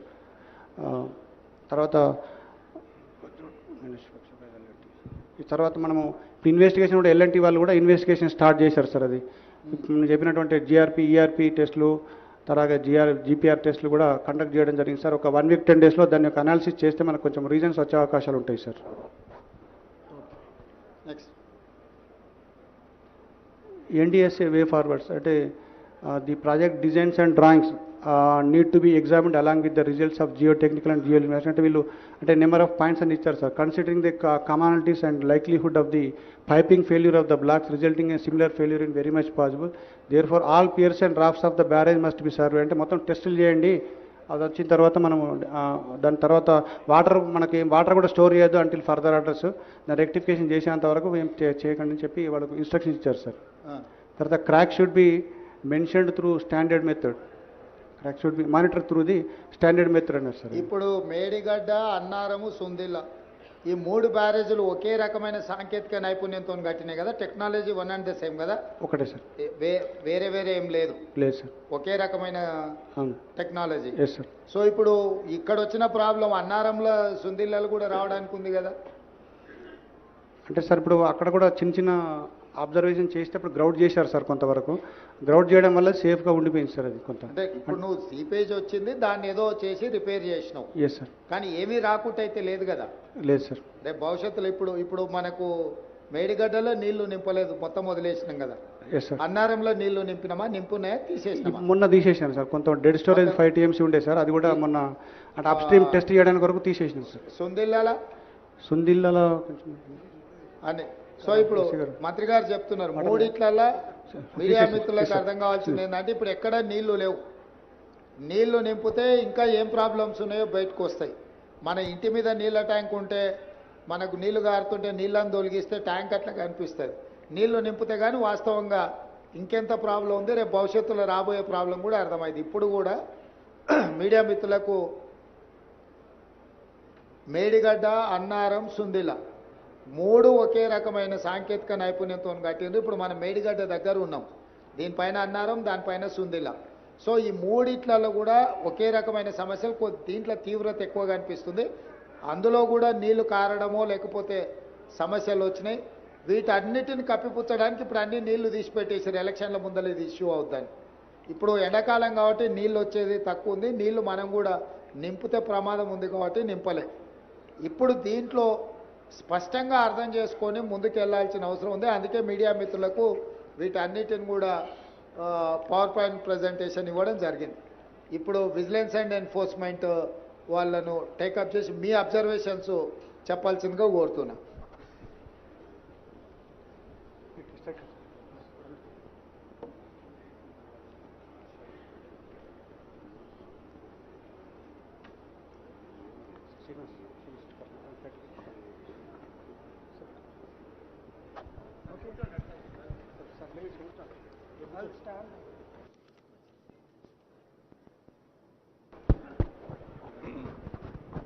Thank you. Sir, good afternoon. Honorable CM Garu, all the senior ministers, members of the Legislative Assembly and the August Assembly, all the people available here. I'm Rajiv Ratan. I'm DG Vigilance Enforcement for the state. And I'm making a tiny little report on the Medigadda Barrage incident, what exactly happened and how we see things in our investigation. I'll be assisted by Mr. Sudarshan Reddy, who is executive engineer with me. I'll start the report, sir, if you permit. So this is a brief overview. It's a key component of the Kaleshwaram project. Megawatts అవసరం ఉంది అన్నారు కదా sir. ఒక సంవత్సరంలో ఈ పంపులన్నీ పనిచేస్తే మనకు అయ్యే మెయింటెనెన్స్ పవర్ చార్జెస్ ఎంత అయితే అయ్యే అంచనా వేసి ఉంటారు కదా సార్ ఉంది సార్. ఒక్కసారి అది చూసి చెప్పండి. 10,000 కోట్ల పైన అవుతుంది అన్నది 10,500. మీడియా మిత్రులు అర్థం చేసుకోవాల్సింది కేవలం కరెంటు బిల్లులే ప్రతి సంవత్సరం 10,500 కోట్ల రూపాయలు కట్టాలి. ఇతర ప్రాజెక్టుల నిర్వహణ, బ్యాంకు లోన్లు, బ్యాంకుకు మిత్తి ఇవన్నీ లెక్కేస్తే దాదాపుగా 20,000 కోట్ల పైన ప్రతి సంవత్సరం 25,000 కోట్లు టచ్ అవుతుంది. 25,000 కోట్ల రూపాయలు ప్రతి సంవత్సరం ఖర్చు పెడితే 100% చంద్రశేఖరరావు గారు అనుకున్నట్టే ఈ ప్రాజెక్టు పూర్తి అయితే 19,63,000 ఎకరాలకు నీళ్ళు వస్తాయి. ఎప్పుడు దాదాపుగా 2.5 లక్షల కోట్లు అయితే ఈ ప్రాజెక్టు ఇప్పటికీ 1,00,000 కోట్లు ఖర్చు అయినాయి. 1,47,000 కోట్లకు అంచనాలు పెంచినరు. ఇప్పుడు అది కూడా పూర్తిగా సరిపోదు. ఈ కొత్త అంచనాలు వేసుకుంటూ పోతే దాదాపుగా 2 లక్షల పైన కోట్లు ఈ ప్రాజెక్టు ఖర్చు అవుద్ది. సో ప్రతి సంవత్సరం 2 లక్షల కోట్ల పైన ఖర్చు పెట్టి ప్రతి సంవత్సరం 25,000 కోట్ల రూపాయలు మెయింటెనెన్స్ కింద, మిత్తిల కింద, అప్పుల కింద కట్టి నీళ్ళు ఇస్తే వచ్చేది 19,63,000 ఎకరాలు. అంటే ఈ రోజు వరకు పూర్తి స్థాయిలో అవాస్తవాలను చెప్పుకుంటూ అబద్ధపు ప్రచారాలు కల్పించుకుంటూ చంద్రశేఖరరావు గారు కాలం గడిపినరు. ఇదొక పాయింట్ అయితే ఇప్పుడు ఈ కఠిన ప్రాజెక్టే కూలింది. ఇవన్నీ అంత సక్రమంగా జరిగి అంత కేసీఆర్ గారు ఇంతకుముందు పవర్ పాయింట్ ప్రజెంటేషన్లో చూపించినట్టు మొత్తం ఆ రకంగా ముందుకు పోయిన ఉండే పరిస్థితి ఇది. ఈరోజు అది కూడా లేదు. మేడిగడ్డ కుంగింది చూసిర్రు, అన్నారం సుందిల్లో కూడా ఇదే సాంకేతిక నైపుణ్యంతో కట్టిరు. అవి కూడా మనకు ఆల్రెడీ సీపేజ్లు అంటే లీక్ అయితేనే ఉన్నది వాటర్. కాబట్టి ఇక్కడ మీకు ఈ పవర్ పాయింట్ ప్రజెంటేషన్లో ఇంకేమన్నా ఉన్నదా ఫర్దర్ చూపించాల్సిన సుధాకర్? అంటే నార్మల్గా దీన్ని మెడిగడ్డ కంక్లూడ్ చేయి. అదైనాక కూలింది అవి ఉన్నాయి కదా, వాటి పిక్చర్స్, వీడియోస్ ఏమన్నా ఉంటే చూపించు.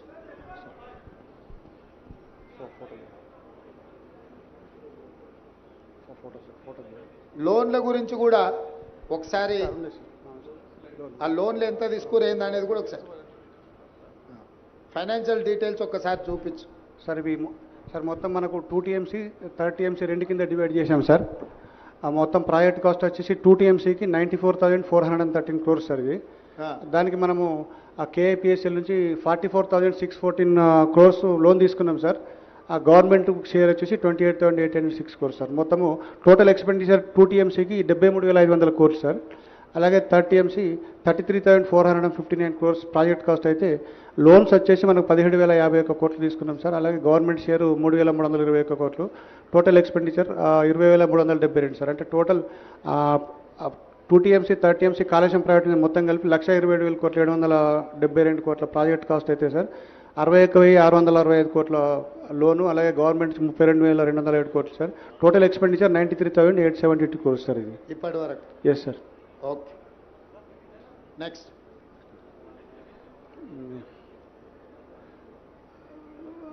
సార్ ఇవి మనము ఆ ప్రిన్సిపల్ అమౌంట్లు మనము ఇయర్ వైజ్ మనం తీసుకున్న లోన్స్ ఇంట్రెస్ట్ సార్. ఇవి ఆ ప్రిన్సిపల్ అమౌంట్ అంటే ఇయర్ వైజ్ సార్ 1920, 2021, 21-22, 22-23లో ఇంట్రెస్ట్ మనం గ్రాండ్ టోటల్ ఉంది కదా. Yes sir. 2 సంవత్సరానికి వచ్చే ఖర్చు 21,157 కోట్లు ఉంది కదా.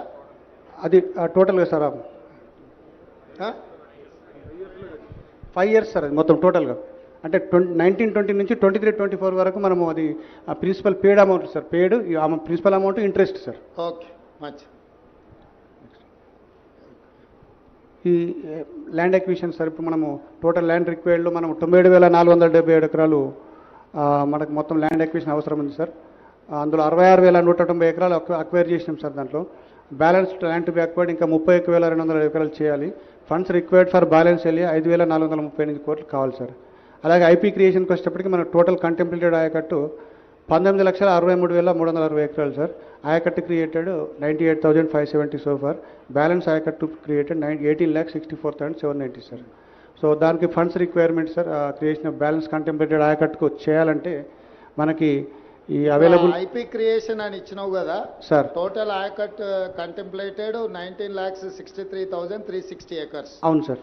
Ayacut created 98,570 acres. అవును సార్. బ్యాలెన్స్ ఆయకట్ వచ్చేసి 18,64,790. అవును సార్. అంటే మిగతా వర్క్ అంతా పూర్తి చేస్తే గానీ ఆ 18 లక్షల ఎకరాలు మనం ఇయ్యలేము. అవును సార్. ఇది అఫీషియల్ లెక్కనే కదా. అవును సార్. మీడియా మిత్రులు ఈ పాయింట్ను నోట్ చేసుకోండి. అంటే మనకు ఇప్పుడు అంటే ఇప్పటి వరకు కేసీఆర్ గారు 1 కోటి ఎకరాలు కాళేశ్వరం కట్టి 1 కోటి ఎకరాలకు నీళ్ళు ఇచ్చినా అని ఏదైతే చెబుతూ వచ్చిండో, 1 కోటి కాదు కదా 1,00,000 ఎకరాలకు కూడా నీళ్ళు ఇవ్వలేదు. 1,00,000 కోట్లు ఖర్చు అయినా 1,00,000 ఎకరాలకు నీళ్ళు ఇవ్వలేదు. ఇది వాస్తవం. Okay next. సరే సరే సరే కాళేశ్వరం ప్రాజెక్టులో బాగా కట్టినట్టు Medigadda barrage over view sir ఇది. ఓకే. ఇది లింక్ 1 సార్. మనం కాళేశ్వరం నుంచి ఆ గ్రావిటీ కెనాల్ ద్వారా అన్నారం బ్యారేజ్, సుందీలా బ్యారేజ్, అలాగే ఎల్లంపల్లి 3 లింక్ 1 సార్ అది. సార్ ఇవి అంటే టెక్నికల్ డీటెయిల్స్ బ్యారేజ్ సార్. ఇవన్నీ అంటే రాఫ్ట్ లెంత్లు లెవెల్స్ అవన్నీ ఉన్నాయి సార్. నెక్స్ట్ సార్ అంటే మనకి క్రోనలాజికల్ ఈవెంట్స్ అంటే మనం మేడిగడ్డ కట్టినప్పటి నుంచి ఇప్పటి వరకు జరిగినటువంటి ఈవెంట్స్ సార్. ఇవి ఇన్సిడెంట్ జరిగింది సార్. అంటే ఇప్పుడు మనకు ఆ రోజు అక్టోబర్ 21 రోజు ఫస్ట్ మనకి 19, 20, 21 ఆ పియర్లు సింక్ అవ్వడం జరిగింది సార్. అది మనకు అప్పుడు మొత్తం ఎన్ని పిల్లర్స్ ఉన్నాయి దీంట్లో ఇప్పుడు మేడిగడ్డలో? మొత్తం 85 వెంట్స్ సార్. మొత్తం 85. Yes sir. ఎన్ని యూనిట్ల కింద ఉంది 85లో? ఎన్ని బ్లాక్స్ కింద ఉంది? మొత్తం 8 బ్లాక్స్ ఉన్నాయి సార్. 8. Yes sir. 85 పిల్లర్లు 8 బ్లాక్లు సార్. ఇప్పుడు ఏ బ్లాక్? 7th బ్లాక్ ఇప్పుడు మనం పోయి చూసింది. అవును సార్. 7th బ్లాక్ లో పిల్లర్లు కుంగిపోయినాయి. అవును సార్. అంతే కదా. అంతే. కారణం ఏంది?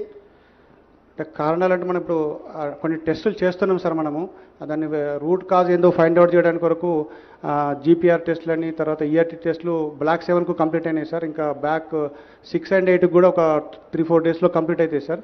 వాటిని అనాలిసిస్ చేసిన తర్వాత మనకు అసలు దాని రీజన్స్ ఎంత శాండ్ మైన్ అయిందా లేకపోతే ఏమైనా ఫెయిల్యూర్ అయిందా మనకు తెలుస్తుంది సార్.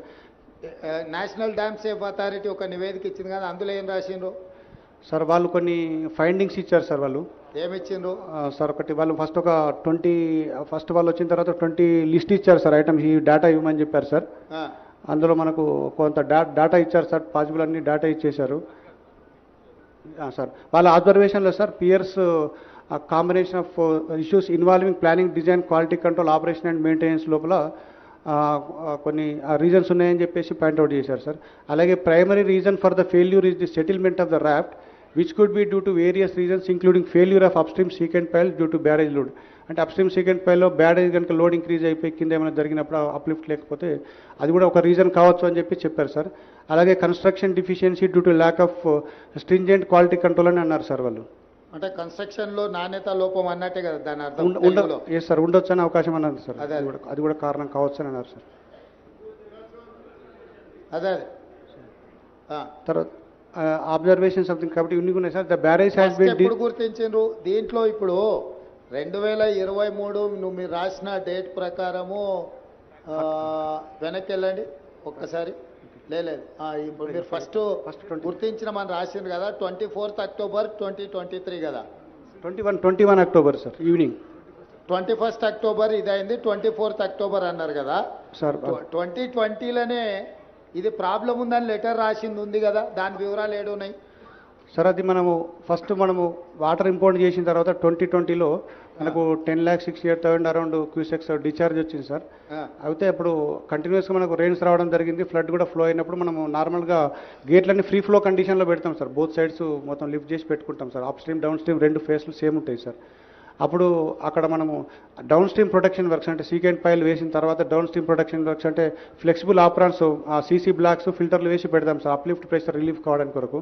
సో అవి ఆ బ్లాక్స్ 2020లో ఏదో సమస్య ఉందని మీరు ఎల్ఎన్టీకి లేఖ రాసిండ్రు కదా. అదే సార్, ఈ బ్లాక్స్ మనకు వాష్అవుట్ అయినాయి సార్ ఆ విరాసితో.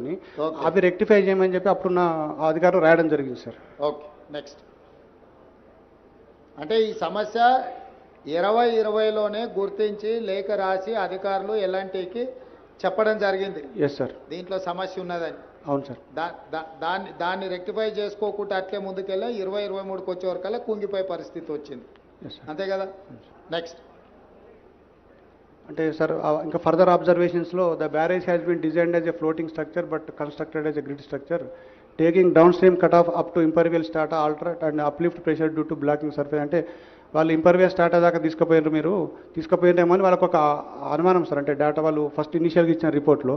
తర్వాత dam owners have not maintain the cement concrete blocks అది లాంచింగ్ అప్రాన్స్. అంటే మనం ఇంతకుముందు డిస్కస్ చేసింది సార్, మీరు అడిగారు కదా సార్, అది ఆ బ్లాక్స్ మనకు డిస్ప్లేస్ అయిపోయి కొన్ని వాష్ అవుట్ అనే దాంట్లో కూడా వాళ్ళు సరిగా మెయింటైన్ చేయలేదు తర్వాత కన్సిక్వెంట్గా అని చెప్పేసి అడిగారు సార్.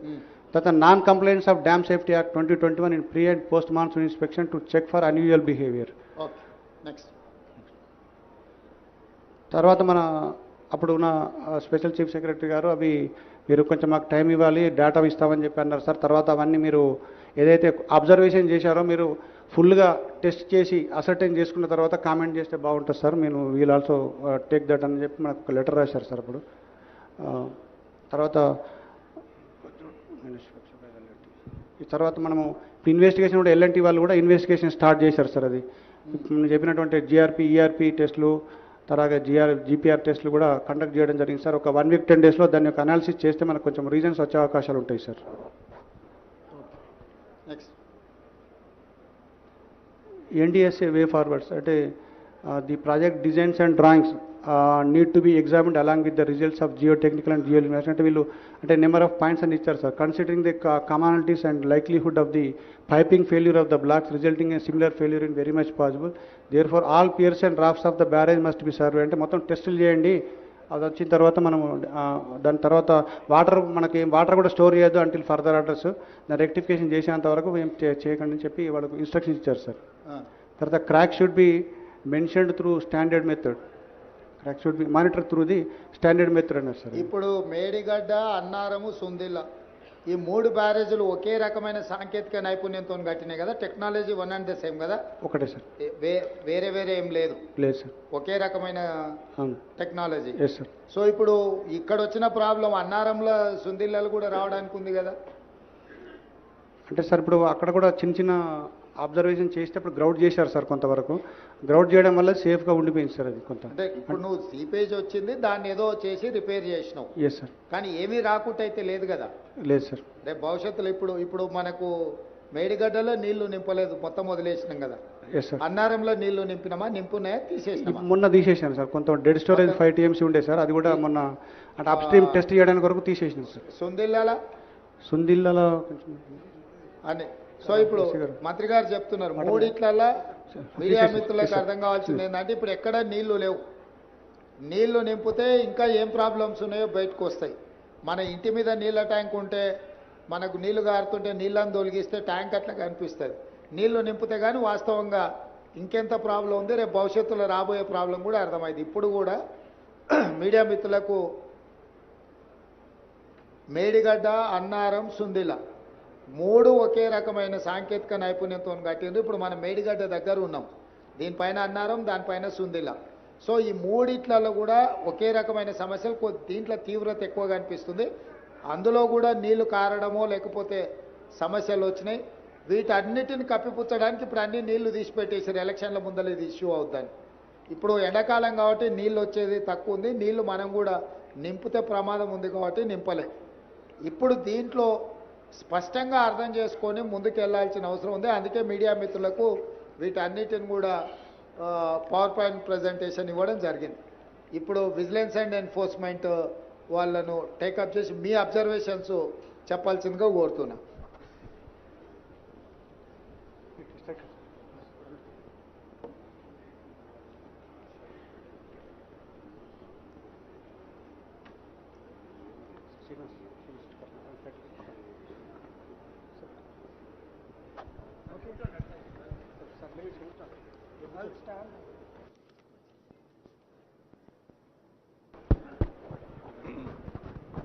Thank you.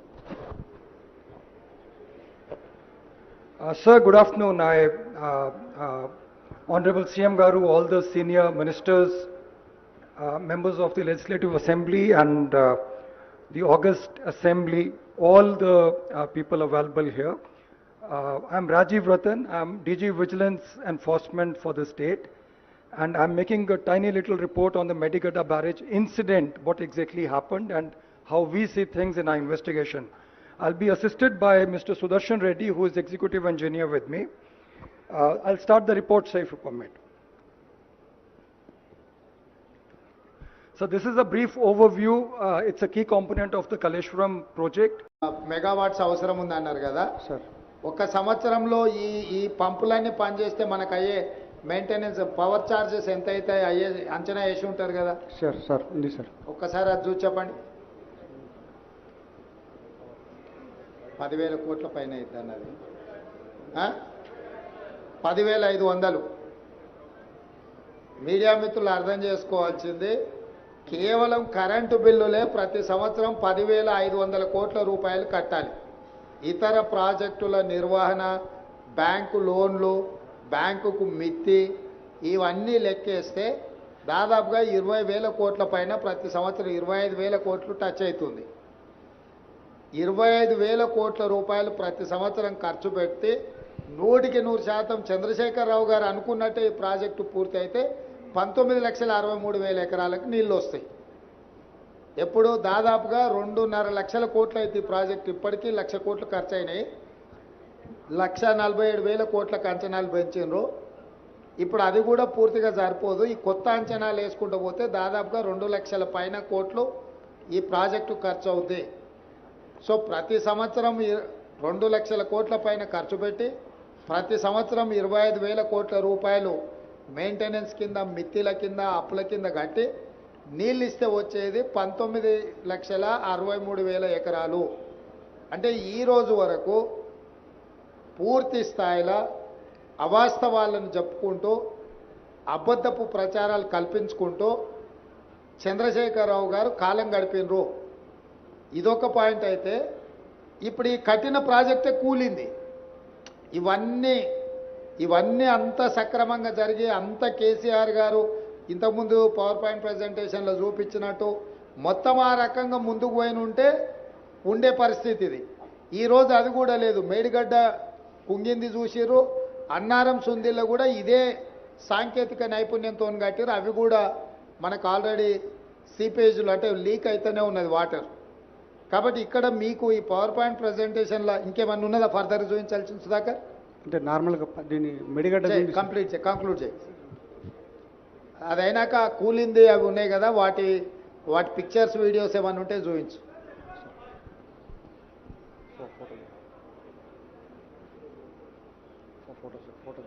లోన్ల గురించి కూడా ఒకసారి ఆ లోన్లు ఎంత తీసుకురేంది అనేది కూడా ఒకసారి ఫైనాన్షియల్ డీటెయిల్స్ ఒక్కసారి చూపించు. సార్ మొత్తం మనకు 2 TMC 3 TMC రెండు కింద డివైడ్ చేశాం సార్. ఆ మొత్తం ప్రాజెక్ట్ కాస్ట్ వచ్చేసి 2 TMCకి 94,413 crores సార్. ఇది దానికి మనము ఆ KIPSL నుంచి 44,614 crores లోన్ తీసుకున్నాం సార్. ఆ గవర్నమెంట్ షేర్ వచ్చేసి 28,806 crores సార్. మొత్తము టోటల్ ఎక్స్పెండిచర్ 2 TMCకి 73,500 crores సార్. అలాగే 3 TMC 33,459 crores ప్రాజెక్ట్ కాస్ట్ అయితే లోన్స్ వచ్చేసి మనకు 17,051 కోట్లు తీసుకున్నాం సార్. అలాగే గవర్నమెంట్ షేర్ 3,321 కోట్లు. Total expenditure 20,372 sir. అంటే total 2 TMC 3 TMC Kaleshwaram private మొత్తం కలిపి 1,27,000 కోట్ల 772 కోట్ల ప్రాజెక్ట్ కాస్ట్ అయితే సార్. 61,665 కోట్ల లోను, అలాగే గవర్నమెంట్ 32,207 కోట్లు sir. Total expenditure 93,872 crores sir. ఇది ఇప్పటి వరకు. Yes sir. Okay, next.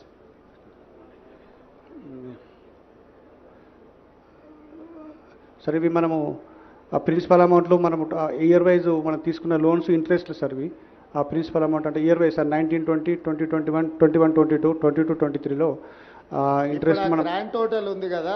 Yes sir. 2 సంవత్సరానికి వచ్చే ఖర్చు 21,157 కోట్లు ఉంది కదా. అది టోటల్గా సార్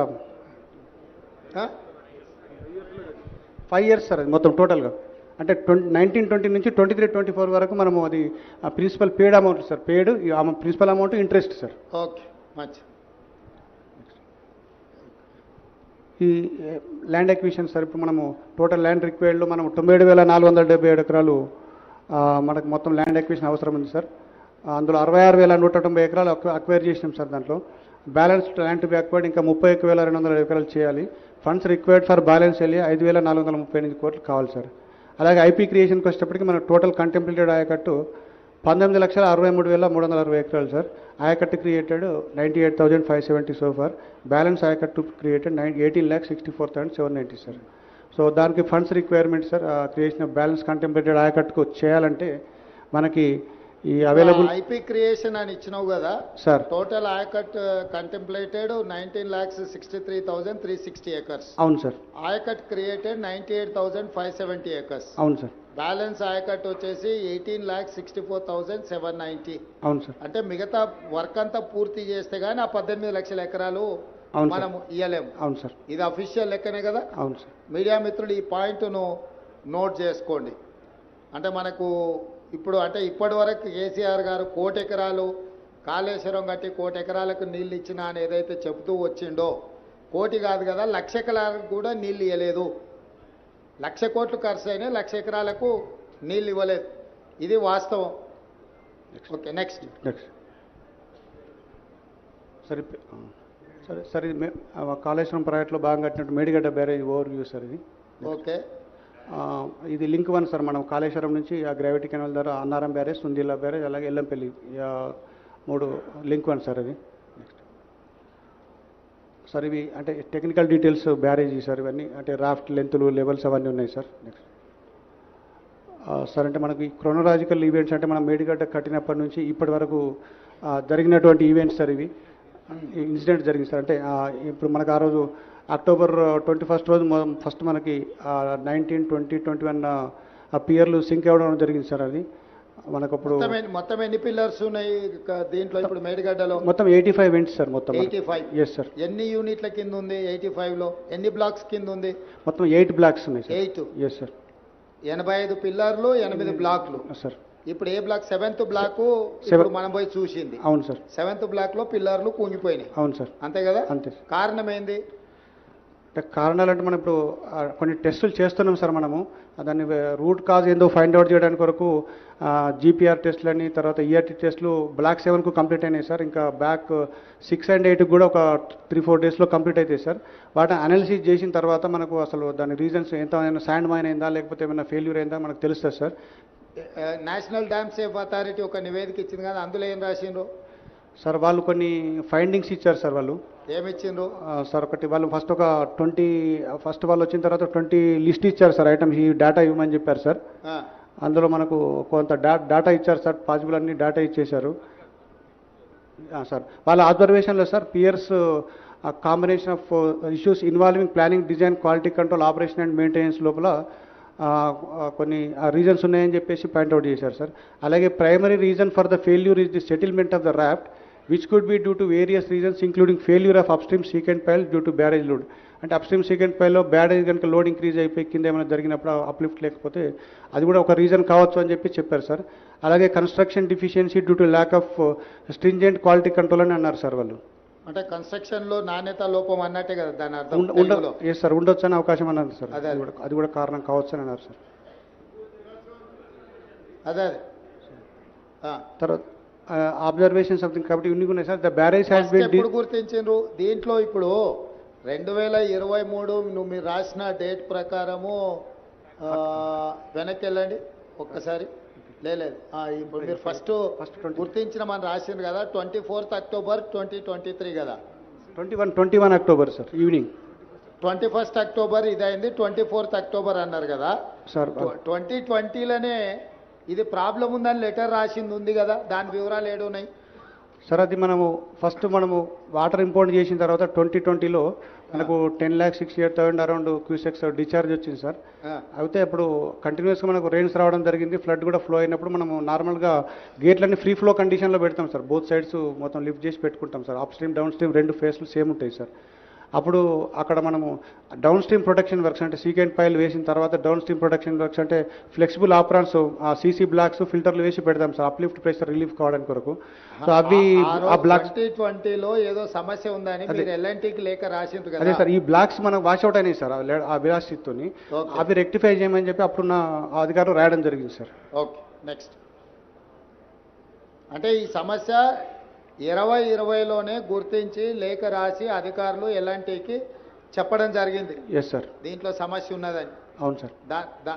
దాన్ని రెక్టిఫై చేసుకోకుండా అట్లే ముందుకెళ్ళి 2023కి వచ్చే వరకల్లా కుంగిపోయే పరిస్థితి వచ్చింది. అంతే కదా. నెక్స్ట్.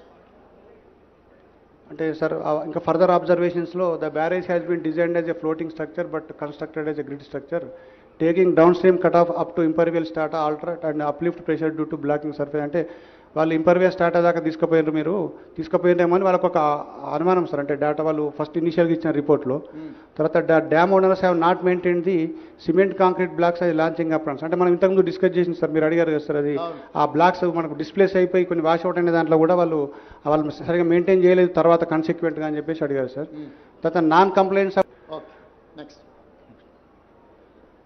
తర్వాత మన అప్పుడు ఉన్న స్పెషల్ చీఫ్ సెక్రటరీ గారు అవి మీరు కొంచెం మాకు టైం ఇవ్వాలి డేటా ఇస్తామని చెప్పి అన్నారు సార్. తర్వాత అవన్నీ మీరు ఏదైతే అబ్జర్వేషన్ చేశారో మీరు ఫుల్గా టెస్ట్ చేసి అసర్టైన్ చేసుకున్న తర్వాత కామెంట్ చేస్తే బాగుంటుంది సార్. మీరు వీల్ ఆల్సో టేక్ దట్ అని చెప్పి మనకు ఒక లెటర్ రాశారు సార్ అప్పుడు. తర్వాత ఈ తర్వాత మనము ఇన్వెస్టిగేషన్ కూడా ఎల్ఎన్టీ వాళ్ళు కూడా ఇన్వెస్టిగేషన్ స్టార్ట్ చేశారు సార్. అది నేను చెప్పినటువంటి జిఆర్పి ఈఆర్పి టెస్టులు తర్వాత జీపీఆర్ టెస్టులు కూడా కండక్ట్ చేయడం జరిగింది సార్. ఒక 1 వీక్ 10 డేస్లో దాని యొక్క అనాలిసిస్ చేస్తే మనకు కొంచెం రీజన్స్ వచ్చే అవకాశాలు ఉంటాయి sir. Next.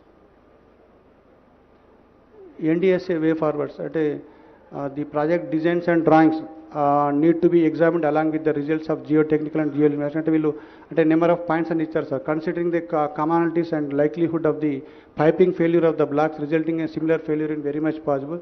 There far all piers and drafts of the barrage must be survey. అంటే మొత్తం టెస్టులు చేయండి, అది వచ్చిన తర్వాత మనము దాని తర్వాత మనకి వాటర్ కూడా స్టోర్ చేయొద్దు అంటిల్ ఫర్దర్ ఆర్డర్స్, దాన్ని రెక్టిఫికేషన్ చేసేంత వరకు ఏం చేయకండి అని చెప్పి వాళ్ళకు ఇన్స్ట్రక్షన్స్ ఇచ్చారు సార్. తర్వాత crack should be mentioned through standard method. Crack should be monitor through the standard method అన్నారు సార్. ఇప్పుడు మేడిగడ్డ, అన్నారము, సుందిల్ల ఈ 3 బ్యారేజీలు ఒకే రకమైన సాంకేతిక నైపుణ్యంతో కట్టినాయి కదా. Technology one and the same కదా. ఒకటే సార్. వేరే వేరే ఏం లేదు. లేదు సార్. ఒకే రకమైన టెక్నాలజీ. Yes sir. సో ఇప్పుడు ఇక్కడ వచ్చిన ప్రాబ్లం అన్నారంలో సుందిల్లలు కూడా రావడానికి ఉంది కదా. అంటే సార్ ఇప్పుడు అక్కడ కూడా చిన్న చిన్న అబ్జర్వేషన్ చేసేటప్పుడు గ్రౌడ్ చేశారు సార్. కొంతవరకు గ్రౌడ్ చేయడం వల్ల సేఫ్గా ఉండిపోయింది సార్ అది కొంత. అంటే ఇప్పుడు నువ్వు సీపేజ్ వచ్చింది, దాన్ని ఏదో చేసి రిపేర్ చేసినావు. Yes sir. కానీ ఏమీ రాకుండా అయితే లేదు కదా.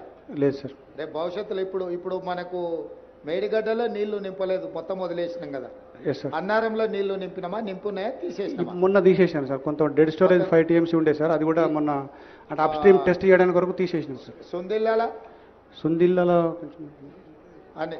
సో ఇప్పుడు మంత్రి గారు చెప్తున్నారు మూడిట్లలో మీడియా మిత్రులకు అర్థం కావాల్సింది ఏంటంటే ఇప్పుడు ఎక్కడ నీళ్లు లేవు. నీళ్లు నింపితే ఇంకా ఏం ప్రాబ్లమ్స్ ఉన్నాయో బయటకు వస్తాయి.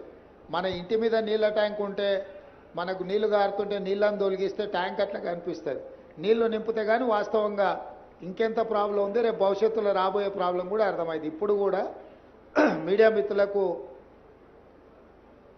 మేడిగడ్డ, అన్నారం, సుందిల్ల 3 ఒకే రకమైన సాంకేతిక నైపుణ్యంతో కట్టిండ్రు. ఇప్పుడు మనం మేడిగడ్డ దగ్గర ఉన్నాం, దీనిపైన అన్నారం, దానిపైన సుందిల్ల. సో ఈ మూడిట్లలో కూడా ఒకే రకమైన సమస్యలు, దీంట్లో తీవ్రత ఎక్కువగా అనిపిస్తుంది. అందులో కూడా నీళ్లు కారడమో లేకపోతే సమస్యలు వచ్చినాయి. వీటన్నిటిని కప్పిపుచ్చడానికి ఇప్పుడు అన్ని నీళ్లు తీసిపెట్టేసారు. ఎలక్షన్ల ముందర ఇది ఇష్యూ అవుద్దని.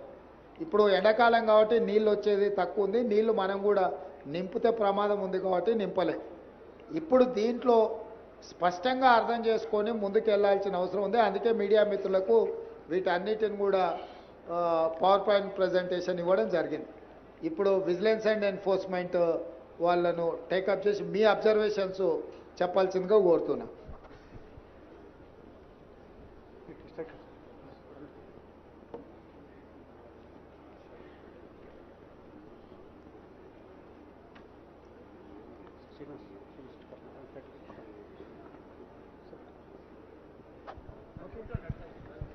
Thank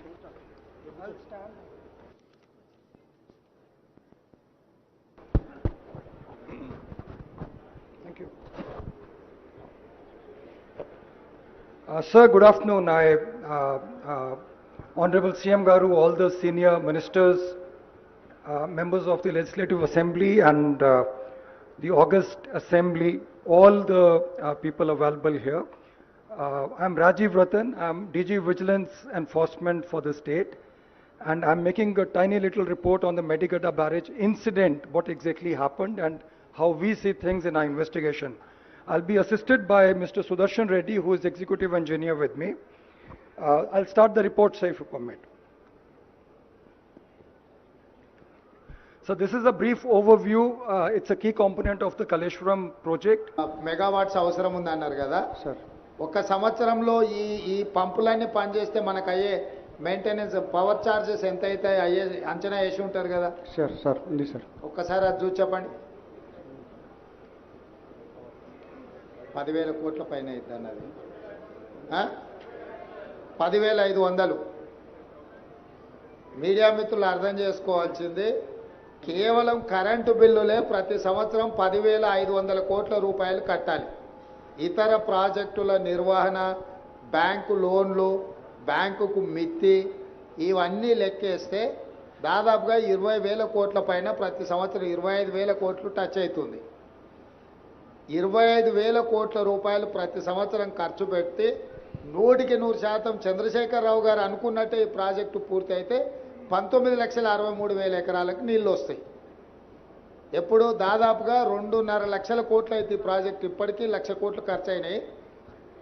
1,47,000 కోట్లకు అంచనాలు పెంచినరు. ఇప్పుడు అది కూడా పూర్తిగా సరిపోదు. ఈ కొత్త అంచనాలు వేసుకుంటూ పోతే దాదాపుగా 2 లక్షల పైన కోట్లు ఈ ప్రాజెక్టు ఖర్చు అవుద్ది. సో ప్రతి సంవత్సరం 2 లక్షల కోట్ల పైన ఖర్చు పెట్టి ప్రతి సంవత్సరం 25,000 కోట్ల రూపాయలు మెయింటెనెన్స్ కింద, మిత్తిల కింద, అప్పుల కింద కట్టి నీళ్ళు ఇస్తే వచ్చేది 19,63,000 ఎకరాలు. అంటే ఈ రోజు వరకు పూర్తి స్థాయిలో అవాస్తవాలను చెప్పుకుంటూ అబద్ధపు ప్రచారాలు కల్పించుకుంటూ చంద్రశేఖరరావు గారు కాలం గడిపినరు. ఇదొక పాయింట్ అయితే ఇప్పుడు ఈ కఠిన ప్రాజెక్టే కూలింది. ఇవన్నీ అంత సక్రమంగా జరిగి అంత కేసీఆర్ గారు ఇంతకుముందు పవర్ పాయింట్ ప్రజెంటేషన్లో చూపించినట్టు మొత్తం ఆ రకంగా ముందుకు పోయిన ఉండే పరిస్థితి ఇది. ఈరోజు అది కూడా లేదు. మేడిగడ్డ కుంగింది చూసిర్రు, అన్నారం సుందిల్లో కూడా ఇదే సాంకేతిక నైపుణ్యంతో కట్టిరు. అవి కూడా మనకు ఆల్రెడీ సీపేజ్లు అంటే లీక్ అయితేనే ఉన్నది వాటర్. కాబట్టి ఇక్కడ మీకు ఈ పవర్ పాయింట్ ప్రజెంటేషన్లో ఇంకేమన్నా ఉన్నదా ఫర్దర్ చూపించాల్సిన సుధాకర్? అంటే నార్మల్గా దీన్ని మెడిగడ్డ కంక్లూడ్ చేయి. అదైనాక కూలింది అవి ఉన్నాయి కదా, వాటి పిక్చర్స్, వీడియోస్ ఏమన్నా ఉంటే చూపించు.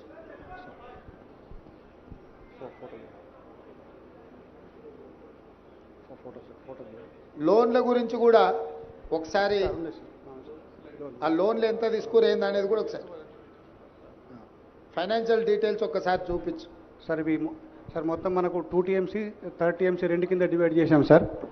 ఆ మొత్తం ప్రాజెక్ట్ కాస్ట్ వచ్చేసి 2 TMCకి 94,413 crores సార్. ఇది దానికి మనము ఆ KIPSL నుంచి 44,614 crores లోన్ తీసుకున్నాం సార్. ఆ గవర్నమెంట్ షేర్ వచ్చేసి 28,806 crores సార్. మొత్తము టోటల్ ఎక్స్పెండిచర్ 2 TMCకి 73,500 crores సార్. అలాగే 3 TMC 33,459 crores ప్రాజెక్ట్ కాస్ట్ అయితే లోన్స్ వచ్చేసి మనకు 17,051 కోట్లు తీసుకున్నాం సార్. అలాగే గవర్నమెంట్ షేర్ 3,321 కోట్లు. Total expenditure 20,372 sir. అంటే total 2 TMC 3 TMC Kaleshwaram private మొత్తం కలిపి 1,27,000 కోట్ల 772 కోట్ల ప్రాజెక్ట్ కాస్ట్ అయితే సార్. 61,665 కోట్ల లోను, అలాగే గవర్నమెంట్ 32,207 కోట్లు sir. Total expenditure 93,872 crores sir. ఇది ఇప్పటి వరకు. Yes sir. Okay, next.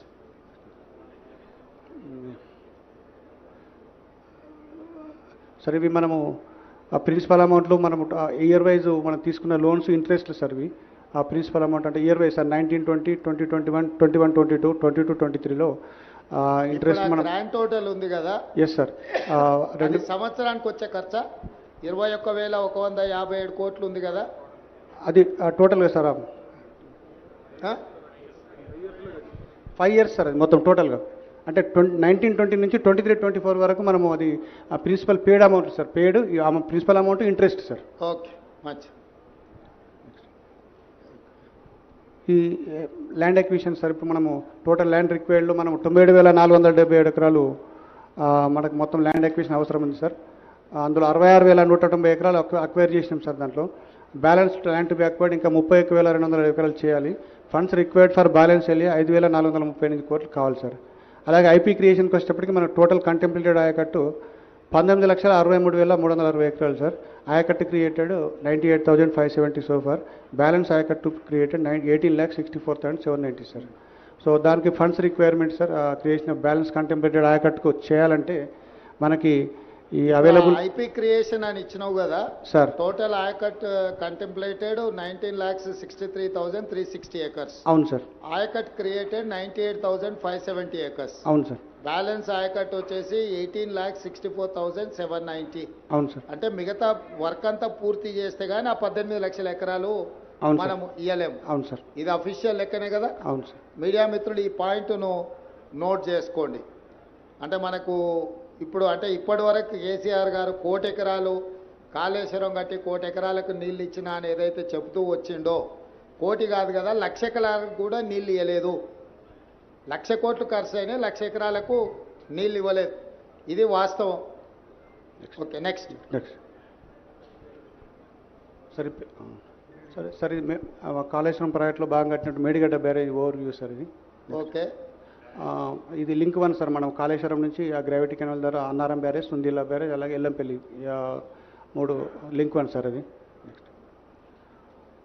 Sir ఇవి అంటే టెక్నికల్ డీటెయిల్స్ బ్యారేజ్ సార్. ఇవన్నీ అంటే రాఫ్ట్ లెంత్లు లెవెల్స్ అవన్నీ ఉన్నాయి సార్. నెక్స్ట్ సార్ అంటే మనకి క్రోనలాజికల్ ఈవెంట్స్ అంటే మనం మేడిగడ్డ కట్టినప్పటి నుంచి ఇప్పటి వరకు జరిగినటువంటి ఈవెంట్స్ సార్. ఇవి ఇన్సిడెంట్ జరిగింది సార్. అంటే ఇప్పుడు మనకు ఆ రోజు అక్టోబర్ 21 రోజు ఫస్ట్ మనకి 19, 20, 21 ఆ పియర్లు సింక్ అవ్వడం జరిగింది సార్. అది మనకు అప్పుడు మొత్తం ఎన్ని పిల్లర్స్ ఉన్నాయి దీంట్లో ఇప్పుడు మేడిగడ్డలో? మొత్తం 85 వెంట్స్ సార్. మొత్తం 85. Yes sir. ఎన్ని యూనిట్ల కింద ఉంది 85లో? ఎన్ని బ్లాక్స్ కింద ఉంది? మొత్తం 8 బ్లాక్స్ ఉన్నాయి సార్. 8. Yes sir. 85 పిల్లర్లు 8 బ్లాక్లు సార్. ఇప్పుడు ఏ బ్లాక్? 7th బ్లాక్ ఇప్పుడు మనం పోయి చూసింది. అవును సార్. 7th బ్లాక్ లో పిల్లర్లు కుంగిపోయినాయి. అవును సార్. అంతే కదా. అంతే. కారణం ఏంది? కారణాలు అంటే మనం ఇప్పుడు కొన్ని టెస్టులు చేస్తున్నాం సార్. మనము దాన్ని రూట్ కాజ్ ఏందో ఫైండ్ అవుట్ చేయడానికి వరకు జీపీఆర్ టెస్టులని, తర్వాత ఈఆర్టీ టెస్టులు బ్లాక్ 7కు కంప్లీట్ అయినాయి సార్. ఇంకా బ్యాక్ 6 and 8 కూడా ఒక 3-4 డేస్లో కంప్లీట్ అవుతాయి సార్. వాటిని అనాలిసిస్ చేసిన తర్వాత మనకు అసలు దాని రీజన్స్ ఎంత శాండ్ మైన్ అయిందా లేకపోతే ఏమైనా ఫెయిల్యూర్ అయిందా మనకు తెలుస్తుంది sir. National dam safe authority ఒక నివేదిక ఇచ్చింది కదా, అందులో ఏం రాసిండ్రు సార్? వాళ్ళు కొన్ని ఫైండింగ్స్ ఇచ్చారు సార్. వాళ్ళు ఏమిచ్చిండ్రు సార్? ఒకటి వాళ్ళు ఫస్ట్ ఒక 20 ఫస్ట్ వాళ్ళు వచ్చిన తర్వాత 20 లిస్ట్ ఇచ్చారు సార్. ఐటమ్స్ ఈ డేటా ఇవ్వమని చెప్పారు సార్. అందులో మనకు కొంత డేటా ఇచ్చారు సార్. పాసిబుల్ అన్ని డేటా ఇచ్చేశారు సార్. వాళ్ళ అబ్జర్వేషన్లో sir piers combination of issues involving planning, design, quality control, operation and maintenance లోపల కొన్ని రీజన్స్ ఉన్నాయని చెప్పేసి పాయింట్అవుట్ చేశారు సార్.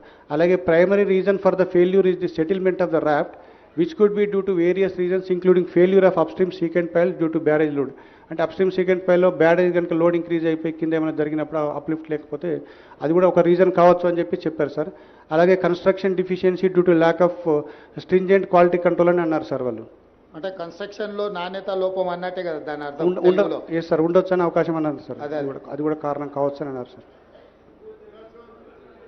అదే తర్వాత అబ్జర్వేషన్ సంథింగ్ కాబట్టి ఇన్ని ఉన్నాయి sir. The barrage has been ఎప్పుడు గుర్తించారు దీంట్లో? ఇప్పుడు 2023 నువ్వు మీరు రాసిన డేట్ ప్రకారము వెనక్కి వెళ్ళండి ఒక్కసారి. లేదు ఇప్పుడు మీరు ఫస్ట్ గుర్తించిన మనం రాసింది కదా 24th October 2023 కదా. 21 October sir evening. 21st October ఇదైంది, 24th October అన్నారు కదా సార్. 2020లోనే ఇది ప్రాబ్లం ఉందని లెటర్ రాసింది ఉంది కదా, దాని వివరాలు ఏడున్నాయి సార్? అది మనము ఫస్ట్ వాటర్ ఇంపోర్ట్ చేసిన తర్వాత 2020లో మనకు 10,68,000 అరౌండ్ క్యూసెక్స్ డిశ్చార్జ్ వచ్చింది సార్. అయితే అప్పుడు కంటిన్యూస్గా మనకు రెయిన్స్ రావడం జరిగింది, ఫ్లడ్ కూడా ఫ్లో అయినప్పుడు మనము నార్మల్గా గేట్లన్నీ ఫ్రీ ఫ్లో కండిషన్లో పెడతాం సార్. బోత్ సైడ్స్ మొత్తం లిఫ్ట్ చేసి పెట్టుకుంటాం sir. Upstream downstream 2 ఫేస్లు సేమ్ ఉంటాయి సార్. అప్పుడు అక్కడ మనము డౌన్ స్ట్రీమ్ ప్రొటెక్షన్ వర్క్స్ అంటే సీకెంట్ పైల్ వేసిన తర్వాత డౌన్ స్ట్రీమ్ ప్రొటెక్షన్ వర్క్స్ అంటే ఫ్లెక్సిబుల్ ఆపరాన్స్ ఆ సీసీ బ్లాక్స్ ఫిల్టర్లు వేసి పెడతాం సార్ అప్లిఫ్ట్ ప్రెషర్ రిలీఫ్ కావడానికి కొరకు. సో అవి ఆ బ్లాక్స్ 2020లో ఏదో సమస్య ఉందని మీరు ఎల్ఎన్టీకి లేఖ రాసిండ్రు అదే కదా. సార్ ఈ బ్లాక్స్ మనకు వాష్అవుట్ అయినాయి సార్ ఆ విలాసితోని అవి రెక్టిఫై చేయమని చెప్పి అప్పుడున్న అధికారులు రాయడం జరిగింది సార్. Okay next. అంటే ఈ సమస్య 2020లోనే గుర్తించి లేఖ రాసి అధికారులు ఎల్ఎన్టీకి చెప్పడం జరిగింది. Yes sir. దీంట్లో సమస్య ఉన్నదని. అవును సార్. దాన్ని రెక్టిఫై చేసుకోకుండా అట్లే ముందుకెళ్ళి 2023కి వచ్చే వరకల్లా కుంగిపోయే పరిస్థితి వచ్చింది. అంతే కదా. నెక్స్ట్. అంటే సార్ ఇంకా ఫర్దర్ అబ్జర్వేషన్స్లో the barrage has been designed as a floating structure but constructed as a grid structure taking downstream cut off up to impervious strata alter it and uplift pressure due to blocking surface. అంటే వాళ్ళు ఇంపర్వియల్ స్టాటా దాకా తీసుకుపోయినారేమో అని వాళ్ళకు ఒక అనుమానం sir. అంటే data వాళ్ళు first ఇనిషియల్గా ఇచ్చిన రిపోర్ట్లో. తర్వాత dam owners have not maintain the cement concrete blocks అది లాంచింగ్ అప్రాన్స్. అంటే మనం ఇంతకుముందు డిస్కస్ చేసింది సార్, మీరు అడిగారు కదా సార్, అది ఆ బ్లాక్స్ మనకు డిస్ప్లేస్ అయిపోయి కొన్ని వాష్ అవుట్ అనే దాంట్లో కూడా వాళ్ళు సరిగా మెయింటైన్ చేయలేదు తర్వాత కన్సిక్వెంట్గా అని చెప్పేసి అడిగారు సార్. తర్వాత non complaints of dam safety act 2021 in pre and post monsoon inspection to check for unusual behaviour. Okay next. తర్వాత అప్పుడు ఉన్న స్పెషల్ చీఫ్ సెక్రటరీ గారు అవి మీరు కొంచెం మాకు టైం ఇవ్వాలి డేటా ఇస్తామని చెప్పి అన్నారు సార్. తర్వాత అవన్నీ మీరు ఏదైతే అబ్జర్వేషన్ చేశారో మీరు ఫుల్గా టెస్ట్ చేసి అసర్టైన్ చేసుకున్న తర్వాత కామెంట్ చేస్తే బాగుంటుంది సార్. మీరు వీల్ ఆల్సో టేక్ దట్ అని చెప్పి మనకు ఒక లెటర్ రాశారు సార్. అప్పుడు తర్వాత ఈ తర్వాత మనము ఇన్వెస్టిగేషన్ కూడా ఎల్ఎన్టీ వాళ్ళు కూడా ఇన్వెస్టిగేషన్ స్టార్ట్ చేశారు సార్. అది నేను చెప్పినటువంటి జిఆర్పి ఈఆర్పి టెస్టులు తర్వాత జీపీఆర్ టెస్టులు కూడా కండక్ట్ చేయడం జరిగింది సార్. ఒక 1 వీక్ 10 డేస్లో దాన్ని ఒక అనాలిసిస్ చేస్తే మనకు కొంచెం రీజన్స్ వచ్చే అవకాశాలు ఉంటాయి sir. Next. NDSA way forwards అంటే the project designs and drawings need to be examined along with the results of geotechnical and జియోలిమినేషన్. అంటే వీళ్ళు అంటే నెంబర్ ఆఫ్ పాయింట్స్ అని ఇచ్చారు sir. Considering the commonalities and likelihood of the piping failure of the blocks resulting in similar failure in very much possible therefore all piers and drafts of the barrage must be survey. అంటే మొత్తం టెస్టులు చేయండి, అది వచ్చిన తర్వాత మనము దాని తర్వాత వాటర్ కూడా స్టోర్ చేయొద్దు అంటిల్ ఫర్దర్ ఆర్డర్స్ దాన్ని రెక్టిఫికేషన్ చేసేంత వరకు ఏం చేయకండి అని చెప్పి వాళ్ళకు ఇన్స్ట్రక్షన్స్ ఇచ్చారు సార్. తర్వాత crack should be mentioned through standard method. Crack should be monitor through the standard method అన్నారు సార్. ఇప్పుడు మేడిగడ్డ, అన్నారము, సుందిల్ల ఈ 3 బ్యారేజీలు ఒకే రకమైన సాంకేతిక నైపుణ్యంతో కట్టినాయి కదా. Technology one and the same కదా. ఒకటే సార్. వేరే ఏం లేదు. లేదు సార్. ఒకే రకమైన టెక్నాలజీ. Yes sir. సో ఇప్పుడు ఇక్కడ వచ్చిన ప్రాబ్లం అన్నారంలో సుందిల్లలు కూడా రావడానికి ఉంది కదా. అంటే సార్ ఇప్పుడు అక్కడ కూడా చిన్న అబ్జర్వేషన్ చేస్తే అప్పుడు గ్రౌడ్ చేశారు సార్. కొంతవరకు గ్రౌడ్ చేయడం వల్ల సేఫ్గా ఉండిపోయింది సార్. అది కొంత అంటే ఇప్పుడు నువ్వు సీపేజ్ వచ్చింది దాన్ని ఏదో చేసి రిపేర్ చేసినావు. Yes sir. కానీ ఏమీ రాకుండా అయితే లేదు కదా. లేదు సార్. రేపు భవిష్యత్తులో ఇప్పుడు మనకు మేడిగడ్డలో నీళ్లు నింపలేదు, మొత్తం వదిలేసినాం కదా. Yes sir. అన్నారంలో నీళ్లు నింపున్నాయా తీసేసినామా? మొన్న తీసేసాను సార్. కొంత డెడ్ స్టోరేజ్ 5 TMC ఉండే సార్. అది కూడా మొన్న అంటే అప్ స్ట్రీమ్ టెస్ట్ చేయడానికి వరకు తీసేసినాం సార్. సుందిల్లాల అని. సో ఇప్పుడు మంత్రి గారు చెప్తున్నారు మూడిట్లల్లా మీడియా మిత్రులకు అర్థం కావాల్సింది ఏంటంటే ఇప్పుడు ఎక్కడ నీళ్లు లేవు. నీళ్లు నింపితే ఇంకా ఏం ప్రాబ్లమ్స్ ఉన్నాయో బయటకు వస్తాయి. మన ఇంటి మీద నీళ్ళ ట్యాంక్ ఉంటే మనకు నీళ్లు గారుతుంటే నీళ్ళని తొలగిస్తే ట్యాంక్ అట్లా కనిపిస్తుంది. నీళ్లు నింపితే కానీ వాస్తవంగా ఇంకెంత ప్రాబ్లం ఉంది, రేపు భవిష్యత్తులో రాబోయే ప్రాబ్లం కూడా అర్థమైంది. ఇప్పుడు కూడా మీడియా మిత్రులకు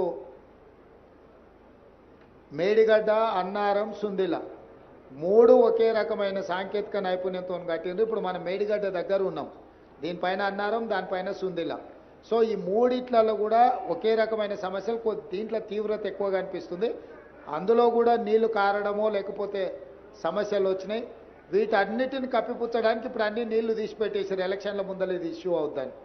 ఇప్పుడు ఎండాకాలం కాబట్టి నీళ్ళు వచ్చేది తక్కువ ఉంది. నీళ్లు మనం కూడా నింపితే ప్రమాదం ఉంది కాబట్టి నింపలే. ఇప్పుడు దీంట్లో స్పష్టంగా అర్థం చేసుకొని ముందుకు వెళ్లాల్సిన అవసరం ఉంది. అందుకే మీడియా మిత్రులకు వీటన్నిటిని కూడా పవర్ పాయింట్ ప్రజెంటేషన్ ఇవ్వడం జరిగింది. ఇప్పుడు విజిలెన్స్ అండ్ ఎన్ఫోర్స్మెంట్ వాళ్ళను టేకప్ చేసి మీ అబ్జర్వేషన్స్ చెప్పాల్సిందిగా కోరుతున్నాం.